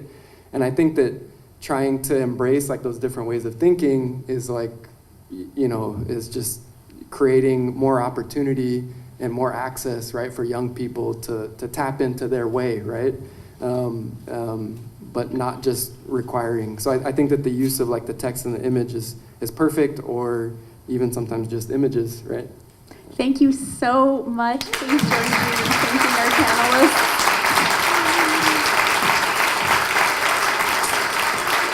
And I think we'll be doing another book signing after the keynote. Great dialogue and beautiful art. That was lovely. Thank you. Jillian was saying there is another book signing after this, so stay tuned. Okay, so it's finally time for our keynote. Adam Gidwitz is the author of the Newbery Honor-winning The Inquisitor's Tale, the bestseller A Tale Dark and Grim, and its companions, and the new series The Unicorn Rescue Society. He also has a forthcoming podcast from Pinna called Grim, Grimmer, and Grimmest. Adam was a teacher for 8 years in Brooklyn, New York. Now he writes full-time, which means that he spends a few hours a day writing and spends the rest of the time lying on his couch staring at the ceiling. Adam will be telling us some funny stories about teaching, and in his words, admitting to some truly horrible things. So, welcome, Adam.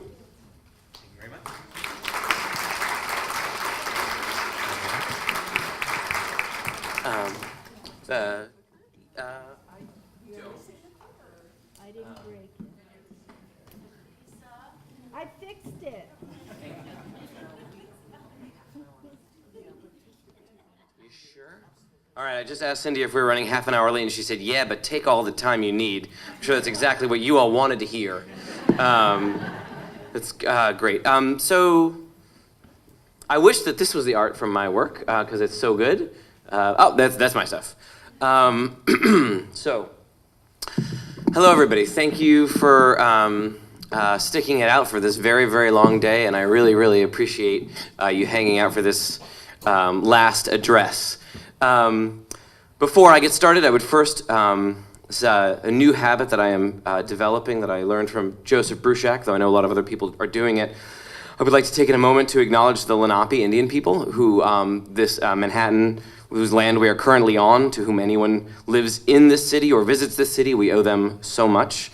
They have contributed a great deal to this country, and they have to this day not been duly celebrated and certainly not duly compensated. So I would just like to take a minute to say thank you to the Lenape people. Thank you. Second, I would also just request, and you can ignore my request, people usually ignore all my requests, but I would request that people not live tweet my talk. I think it would be great if we were all sort of in here in the room together, and then if there are things that I say that you are interested in tweeting later, I'll regret it, but that's okay. But let's be here together in the room now. A couple of other Luddites back there, I love it, great. It's amazing to be back at Bank Street. This is where I got my master's degree in teaching. I'd like to thank you all. I would really especially like to thank Cindy for organizing this amazing event. She did so much work to make this happen. If you enjoy my talk today, please go up to her afterwards. If you enjoy the day, ask her, say thank you to her for making this happen. If my talk is terrible and boring, it's Cindy's fault. Okay. So you just heard Cindy tease this talk by saying that I would admit some horrible things. She was not kidding. And when I admit them, I won't be either. Let me get those admissions out of the way first. Admission number 1, I am racist. Admission number 2, I am sexist. It's a difficult thing to say.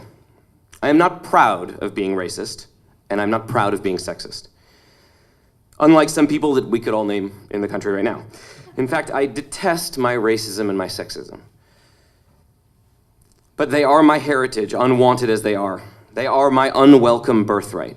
I was born and bred in a nation that was built and designed to keep black people in slavery and servitude, to murder or quarantine indigenous people, to keep brown and Asian people working for white folks, a country that was designed to keep women silent. Racism and sexism are woven into the fabric of my thought. They are probably woven into the fabric of your thought too. But we'll get back to you later. I'm still admitting horrible things about me, okay? Here's another one. And I will return to that subject, but here's another horrible thing that I should admit. I was educated here at Bank Street, but I was, especially before my education here started, a terrible teacher. The reason I was such a bad teacher was, the first thing that you have to do as a teacher, as almost all of you guys know, is get children in your classroom to shut their mouths for like 1 second, right? If they won't shut their mouths, you can't teach them anything. And I did not know how to get my students to shut their mouths. Remember, I had one boy in my class whose name was Harry. Harry used to like to play in the block corner. Unlike the other kids in the block corner who built castles and towers and stuff, Harry used to like to pick up the longest, heaviest blocks he could find and hit other kids with the blocks as a first grader. And I'd have to chase Harry around trying to prevent him killing a child.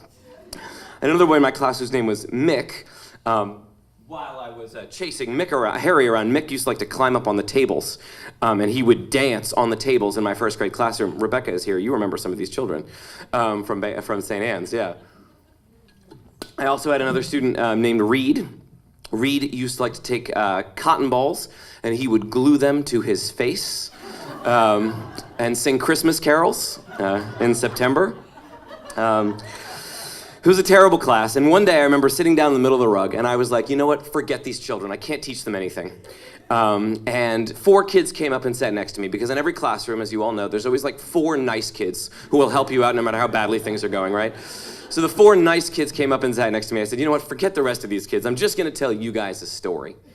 And I said, once upon a time. And as soon as I said that, the strangest thing happened. Harry off in the block corner goes, oh, and he stops, and he looks at me. And the kid he's about to brain is like, ah, because he doesn't know, right? And Mick is dancing on the table, and he stops, and he looks. And Reed keeps gluing things to his face. And as I told the story, Harry very slowly dropped the block and came closer to the rug. And Mick got down from the table and came closer and closer. And Reed kept gluing things to his face. I could never reach that kid. But by the end of the story, they were all sitting around me, and I realized that the one way I had of getting kids to shut their mouths and to listen to me was to tell them stories. And I started telling a lot of stories. And the next year, I was teaching second grade, some of the same children, unfortunately for me. And I started to write some of the stories down. I started to write down an ancient Egypt book. I wanted to tell the kids, second graders, a story about ancient Egypt because I was teaching an ancient Egypt curriculum. And what I would do is every night I would go home and write a chapter of this book, and I'd bring it and read it to them the next day. And I remember the first time I did this, they said, that's pretty good, what happens next? And I said, I don't know. So I went home that night and wrote another chapter of the story and read them the next day, and they said, what happens next? And I said, I don't know. So I went home that night and wrote another chapter of the story, and as you guys know, as teachers and librarians, teaching is exhausting. It is the most tiring thing anyone will ever do. And I was exhausted, but I had to do, they said, tell me another chapter of the story, and I said, okay. Because, if you tell a story to second grader, if you start it and you don't finish it, they will kill you, right? Because they're terrifying little creatures. So I finished the story by the end of the school year. It was 100 pages long. I was very proud of it. And so I decided at that point that I would quit my job as a teacher and see if I could get the book published. Now, my wife was not happy because that was half our income was gone, but I decided to do it anyway. So I quit my job and I started to revise this book. I took it from 100 pages to 200 pages to 300 pages to 400 pages long. It took me a whole nother year. I was very proud of it. And I sent it to an agent who I was lucky enough to know through my school. And she read it, and she called me up, and she invited me to her office at the top of a skyscraper, top floor of a skyscraper in Midtown. I was so excited. I get there, I take the elevator all the way up to these huge windows. I sit down in this big comfy chair. She sits across from me, and I'm like, oh, I'm big time now. And I say, so what do you think? And she goes, it's not very good. And I was like, what? And she goes, if you wanted to start on a new book, I wouldn't blame you. which is adult code for throw it in the trash can, right? I was devastated. I was so upset. But I've never been very good at doing what people tell me to do, so she told me to quit, which meant I could not quit. So I started to revise the book. I took it from 400 pages down to 300 pages, down to 250 pages long. And I was about to send it back to the agent when I got a phone call from this school, St. Anne's. They needed a substitute librarian for a day. Rebecca, you might have been out sick. And I said, sure. They said, you're gonna be reading stories to second graders. I said, no problem. They said, read them any story you want. I said, great. So I went home and I was looking on my shelf for a good story to read to second graders, and I came across this book. Now, this is my book of the real Grimm fairy tales. Now, I had never read this book before, so I looked at it and I thought, oh, fairy tales. Those are perfect for little children. So I opened it up to a story. This is absolutely true. I opened it up to a story called Faithful Johannes. And in the story Faithful Johannes, as some of you know, 2 children get their heads cut off by their parents. So I read that and I was like, that's interesting. Can I read this to second graders? Will I get fired? And then I thought, let's find out. So I brought the book in and I started reading to these kids, and very quickly they started to get very nervous. So I'd make a joke to calm them down, or I would warn them when something really terrifying was about to happen. And I think I did a pretty good job, because at the end of the story I looked up and every kid had the same expression on his face. Every kid looked exactly like this, like. I was like, oh boy. So I dismissed the children, some of them were crying. I think one little boy peed his pants. But a few of them came up to me afterwards, and I'll never forget it. This one little girl, she stuck her finger in my face and she goes, that was good. And I was like, what? And she goes, you should make that into a book. And I thought, maybe I should. So I went home and I wrote down the story I told them exactly the way I told it to those kids, with all the jokes, all the warnings right in the story. And I sent that to the agent instead of the Ancient Egypt book. And she called me back and she said, this is pretty good. And she became my agent, and that became the first chapter of my first book, A Tale Dark and Grim. Those are the hardcovers. Maybe you've seen the paperbacks. They're all for sale out there. Please buy them all. The experience of telling that story to those children was so special that it kills me that only, I travel around the country, schools, libraries. I've been in multiple countries around the world telling these Grimm fairy tales to kids. I love telling them to these kids, and it kind of kills me that only a few kids get to hear them at a time, 20, 50, even 200. So it has been a dream of mine to create a podcast where I got to tell those stories live to children the way that I have told them to kids around the world over the last 10 years. So a small company called Pinna gave me the opportunity to do that. And what we did was we recorded me telling the Grimm fairy tales live with children in the room, their reactions you get to hear, and then we have voice actors who do some of the characters, and I narrate. So I don't know if we're going to be able to hear this. Do you think the sound is going to work if we do the sound, tech folks? You think so? The next morning, the king came in, saw the golden thread, and exclaimed, "What a remarkable girl you are! Come with me!" So he hurried her into an enormous room.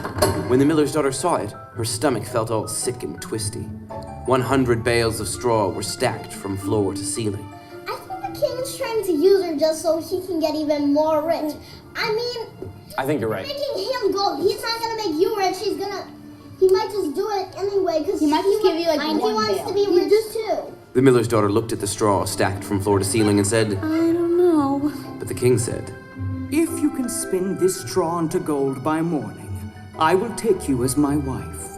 You will rule as my equal, and I will never ask you to spin straw to gold again for as long as you live. But if you fail, I will be forced to hang your father by his thumbs until he dies. The king closed and locked the door behind him. Sick children. The miller's daughter didn't even try to spin the straw into gold, nor did she weep. She just called, Tiny man, tiny man. The tiny man was there. He gazed at the straw in the room. That is a lot of straw. The miller's daughter asked, Can you do it? I'll give you anything. The tiny man thought for a moment. I will spin all this straw into gold by morning in exchange for your firstborn child. Well, this was far creepier than a lock of hair or fingernail clippings. Why do you want my firstborn child? Asked the miller's daughter. But the man merely sang, I'm a strange little man with strange little ways, and if you want to know my name, you'll be guessing for days. I am clever, I am tricky, I am cunning, I am wise. Don't ask me any questions, I won't tell you any lies. And that the kids picked that up as I was telling it. That was the third time they'd heard it, and they picked it up themselves. It's really exciting. The first episode is Rumpelstiltskin. After that, they're all much more obscure Grimm fairy tales. So definitely recommend. It's free on Apple Podcasts. Please check it out. Good for classroom listening when you need those kids to shut their mouths. Just everyone shut up and listen to this podcast. You can fall asleep on the floor. That's what I recommend. That was my teaching strategy. When I was a teacher, I remember taking the kids through these, through the library stacks. And I remember walking through the stacks with especially my second graders, for what felt like hours. And I remember trying to get them to choose the just right book for them. It was so difficult. It was like, do you want Harry Potter? No. How about Matilda? No. Junie B. Jones? No. Dork Diaries, Narnia, Winn-Dixie, Frog and Toad. How about Game of Thrones? Othello, 50 Shades of Grey? Read something. That was what it felt like. 8 out of 10 times, I don't know if you've ever been there, 8 out of 10 times the kid wanted a series that was funny and exciting. If the kid was a boy, it had to have at least one boy starring in it. If it was a girl, anyone could be the star because girls are better than boys. I don't know if you read the news recently, girls are better. But they did, girls did prefer it if they featured an animal. So as I was completing The Inquisitor's Tale, I started thinking about the long walks through the library. I knew I wanted to write a series for those kids. It had to be funny, it had to be adventurous, had to have a boy, but not just a boy, maybe animals. And so the Unicorn Rescue Society was born. In each book, Elliot and Eisner and Uchenna Devereaux travel around the world, learning about the world's cultures and mythologies through its mythical creatures. They'd be guided by a crazy professor who's essentially a mix of Doc Brown from Back to the Future with the most interesting man in the world from the Dos Equis commercials. If you just combine those two people, that's Professor Fauna. There's a third book, sorry. Which is coming out in November. I decided to ask one of my oldest friends, Jesse Casey, to work with me. Jesse and I have known each other since we were 12 years old. That's me and Jesse. And that's me and Jesse in 7th grade. That's right. Jesse's been collaborating for a long time with a guy named Chris Smith, and so we worked together too. Jesse and Chris are animators, and so we have online some wonderful animations, which I'm not going to show you now because I know we're low on time. But I recommend going on YouTube or whatever and watching some of those hilarious animations. We are, right. I'm going to tell you a short story about Hatem because I do want to make sure you guys get out of here with enough time to write, to get books signed and things. Hatem Ali is an amazing illustrator. He's the illustrator of The Inquisitor's Tale. And when I was first planning the Unicorn Rescue Society before I knew that there would be illustrations in The Inquisitor's Tale. And I was looking around for an author, an illustrator to illustrate the Unicorn Rescue Society. And I wanted it to be somebody from a different background from me. I mean, I and Jesse and Chris are all white dudes. And I said, if this series is about traveling to other places and cultures, learning about those cultures, we can't have just another white dude doing this. We need to do better than that. And I asked my editor, could we do that? And she spoke to the art director who is, at the time, was the art director at the time. He is no longer at Penguin. And he said, sure. And he sent me a list of 3 white dudes. And I said, I was pretty specific, not 3 white dudes. Pretty much anything but 3 white dudes would have been a good list. And he said, but these are the people I've worked with. This is going to be a lot of books. They're going to be coming out fast. These are the people who feel comfortable could do this project. Which is, of course, the problem, right? There we have the system of injustice entrenched right in front of our eyes. So I said, no. So he sent back a list of a white man, a white woman, and one illustrator of color. We asked that illustrator of color. He was too busy. But I had been looking around myself online, and I had found Hatem, and I had asked them, could we use Hatem for the Unicorn Rescue Society series? And I said, he's never had an experience like this with this many books. We can't do that. But during that process, we figured out that Inquisitor's Tale should have illuminations.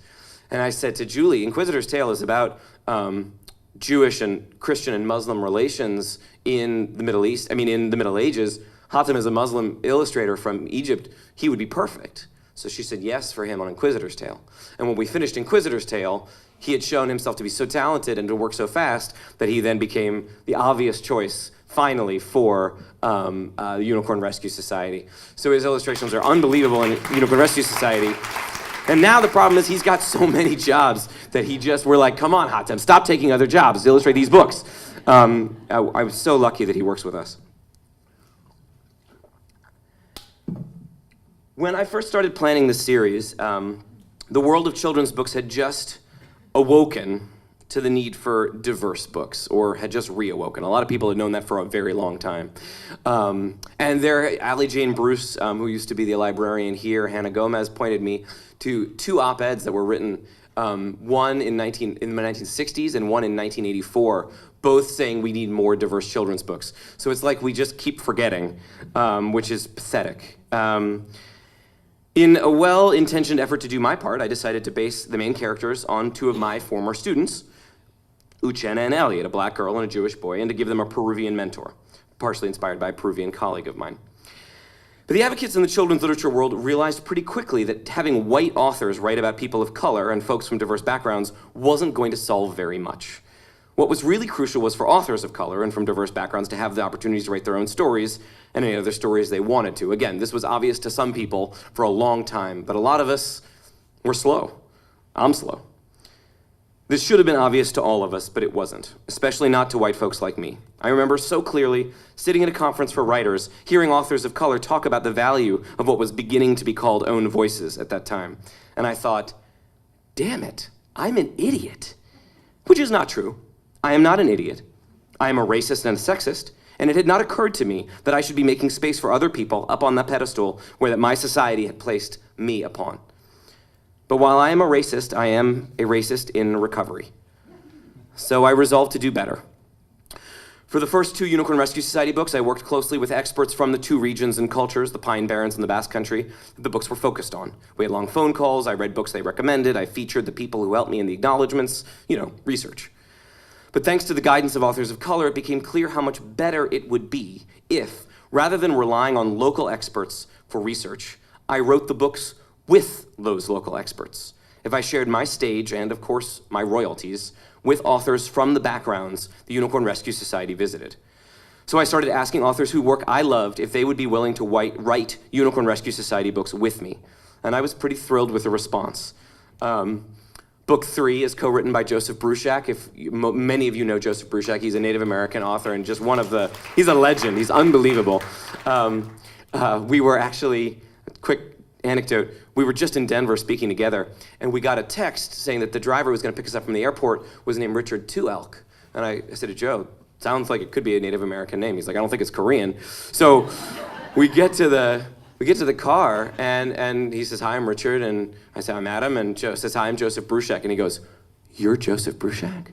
And we talked for half an hour. So Joe is rightly famous in certain circles, but wrongly not famous in too many circles. So Joe was unbelievable to work with. We worked with the Muckleshoot people of Washington State to write about Sasquatch. Book 5, this is actually out of order. Book 5, I co-wrote with Emma Otegi. You all have met Emma Otegi, and she's amazing, so why don't we just applaud for Emma. Book 4, I co-wrote with David Bowles. David Bowles is an amazing author from the Rio Grande Valley. If you don't know his work, he's currently blowing up on Twitter by writing a series about the Mexican X. He is a scholar of Aztec culture and Nahuatl. I didn't say that right, but that's the language. It sounded like I sneezed. I apologize. David is the author of Garza Twins books, which are fabulous. If your kids like Percy Jackson books, they're going to love Garza Twins. It's like Percy Jackson, except instead of Greek mythology, it's Aztec mythology. They're fabulous. And we worked together too. And then the 6th book is with Hannah Khan, author of Ominous Voice. We're writing about Pakistan together. She was unbelievable. So I'll tell you right now that the first 2 Unicorn Rescue Society books are good. They are fun. Kids love them. But starting with book 3, the books co-written by these other authors are on another level. I really believe that they are becoming great. It has been an amazing process to write with these folks, and a humbling one. With each book I co-write, I learn so much, and I get so much wrong. For example, when Joe and I were writing UR's book 3, Sasquatch and the Muckleshoot, I wrote a passage about the Indian residential schools where Native kids were sent off to have their cultures beaten out of them. The motto of those schools was, kill the Indian, save the man. I wrote about them in this book, and I sent the passage to Joe. I warned him, I have no idea if I got this right. He wrote back and he said, "This is a great job. Thank you so much for writing it. It is 100% wrong." But he appreciated the effort. He really did. He rewrote the passage. Working with Emma, I don't know if Emma's in the room right now, but working with Emma, I wrote a first line of our book, and that was Uchenna staring over a model of a tropical island that they built in class. And she's saying, "It's mine, it's all mine." And Emma said, "You know what? There's a really long history of people showing up at Caribbean islands and claiming them as theirs when people have been living there for 1,000 years. And I was like, "Oh yeah." Emma and I are going to talk about this. I think it would be amazing to keep that line and have it be a learning opportunity for Uchenna, for the reader, and for me. We'll see that. We'll talk about it. There you go. Love it. See? And with book 4, I can't even tell you how much that I've learned working with David Bowles. See, we're writing about a young chupacabra who is separated from his family by the border wall being built between Mexico and Texas. What Zeke was talking about, there are many communities, thousands of communities, millions and millions of people who have been separated by this very fake border that we've created between these two countries. How do we deal with the border wall in a book for 1st through 3rd graders, 1st through 4th graders? You'll have to read it when it comes out in April. I hope you do. Chupacabras of the Rio Grande is what it's called. So why do I screw up so much? Because I'm racist, because I'm sexist. And you probably are too. Let me share something I learned recently at a workshop called Undoing Racism, led by the People's Institute for Survival and Beyond. They're a wonderful group. I cannot recommend this workshop enough. They come to a lot of cities. Look them up, People's Institute for Survival and Beyond. They asked us to think about the following phrases. Children should be seen. Now, you all don't believe that. We're here in Bank Street. You guys know that's not true. But you know it. How about this one? A woman's place is in the White House. I know, someone's going to shout in the White House, and you're right. But that's not what you think. You don't have to answer this one. In the House and Senate, exactly. The only good Indian, don't need to say it. I don't even know where I learned that last phrase. Was there really a time in my life when I could have heard that and not revolted violently, wanted to throw up? There must have been, because I have no recollection of when I learned that. It must have been no big deal. I was raised in a racist and a sexist society. I have been taught deeply. I have benefited from that racism and sexism. My parents were able to buy our house in Baltimore. On the document where we bought the house, it said at the bottom, "You shall not sell this home to blacks or Jews." My parents, being Jewish, said, and they said, "Don't worry about that." But there were no black folks in my neighborhood. And I benefit from the instant credibility I get as a tall white man walking into just about any room. I was born and bred with it, and I profit from it right now. I may hate it, I may fight it, but it would be a narrow definition of a racist or a sexist, indeed, that would exclude a born and bred profiteer of those systems. So what am I going to do about my racism and sexism? First, I'm not going to be afraid to make mistakes. I will make them. I will say and do and write things that are racist and sexist. How could I not? I hope people call me on them. And when they do, I will not lash out. I will not crouch in a defensive posture. I will try my damnedest to say, and thank you. And I will think about that. Maybe I won't agree with them. Probably I will. But either way, I will understand myself and the world better because someone called me on my error. Second, I'm going to lend my effort to the work of those who are trying to take the racist and sexist system down. I'll start by naming it wherever I become aware of it. I will talk about it with my friends, especially my white and my male friends. By talking about it, maybe I will inspire others to join the work of tearing it down. And I will join groups that are already doing that work. I am late to this game. That's okay. Any white person born after the 1600s is late to this game. Third, I will amplify the voices of people who have not been heard enough. Activists, yes, and also authors. Authors like Joseph Bruchac and David Bowles, who have been doing this insanely high-quality anti-racist work for decades. Henne Khan and Emma have been doing it less time because they're younger, but they have been doing it too. Work in writing, storytelling, scholarship, education, advocacy.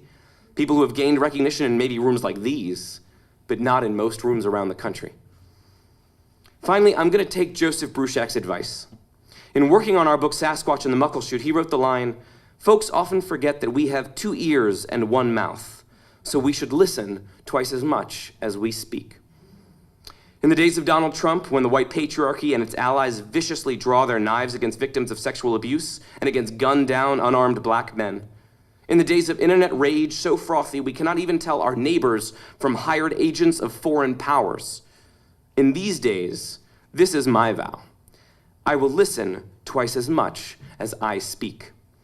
And with that, I will shut up now. Thank you.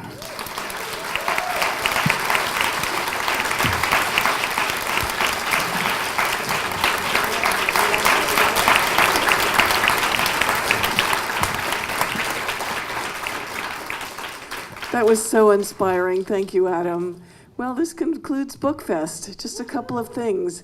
In a day or two, we'll be sending you a survey. Please fill it out for us because we look at those very carefully from year to year and take your suggestions. I want to let you know that on March 9th, we will have a Latinx festival that is for all librarians who want to expand their range of knowledge. And Duncan Tonatiuh will be our keynote speaker. Yay. Yes. If you need CEUs, I have forms. And we'll also send you the link in case you want to look at any portion of BookFest later. You can, again, look at this in a few years if you care to. If all the authors and illustrators would make their way to the signing tables, if everyone would just give them 1 minute to get up there. Thank you so much for coming. You've been a wonderful audience, and have a good evening.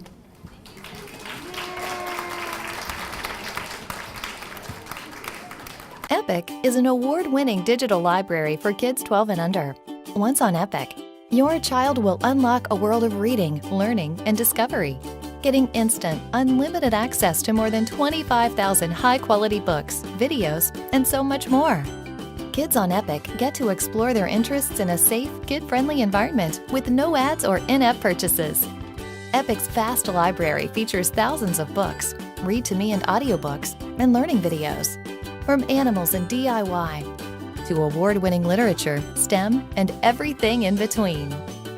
Epic is personalized for your child, so they get recommendations based on their interests and evolving reading level. Got a future artist at home? A Lego fanatic? Or maybe a science lover? Kids love to choose what they read and watch, and with our constantly growing library, the possibilities are endless.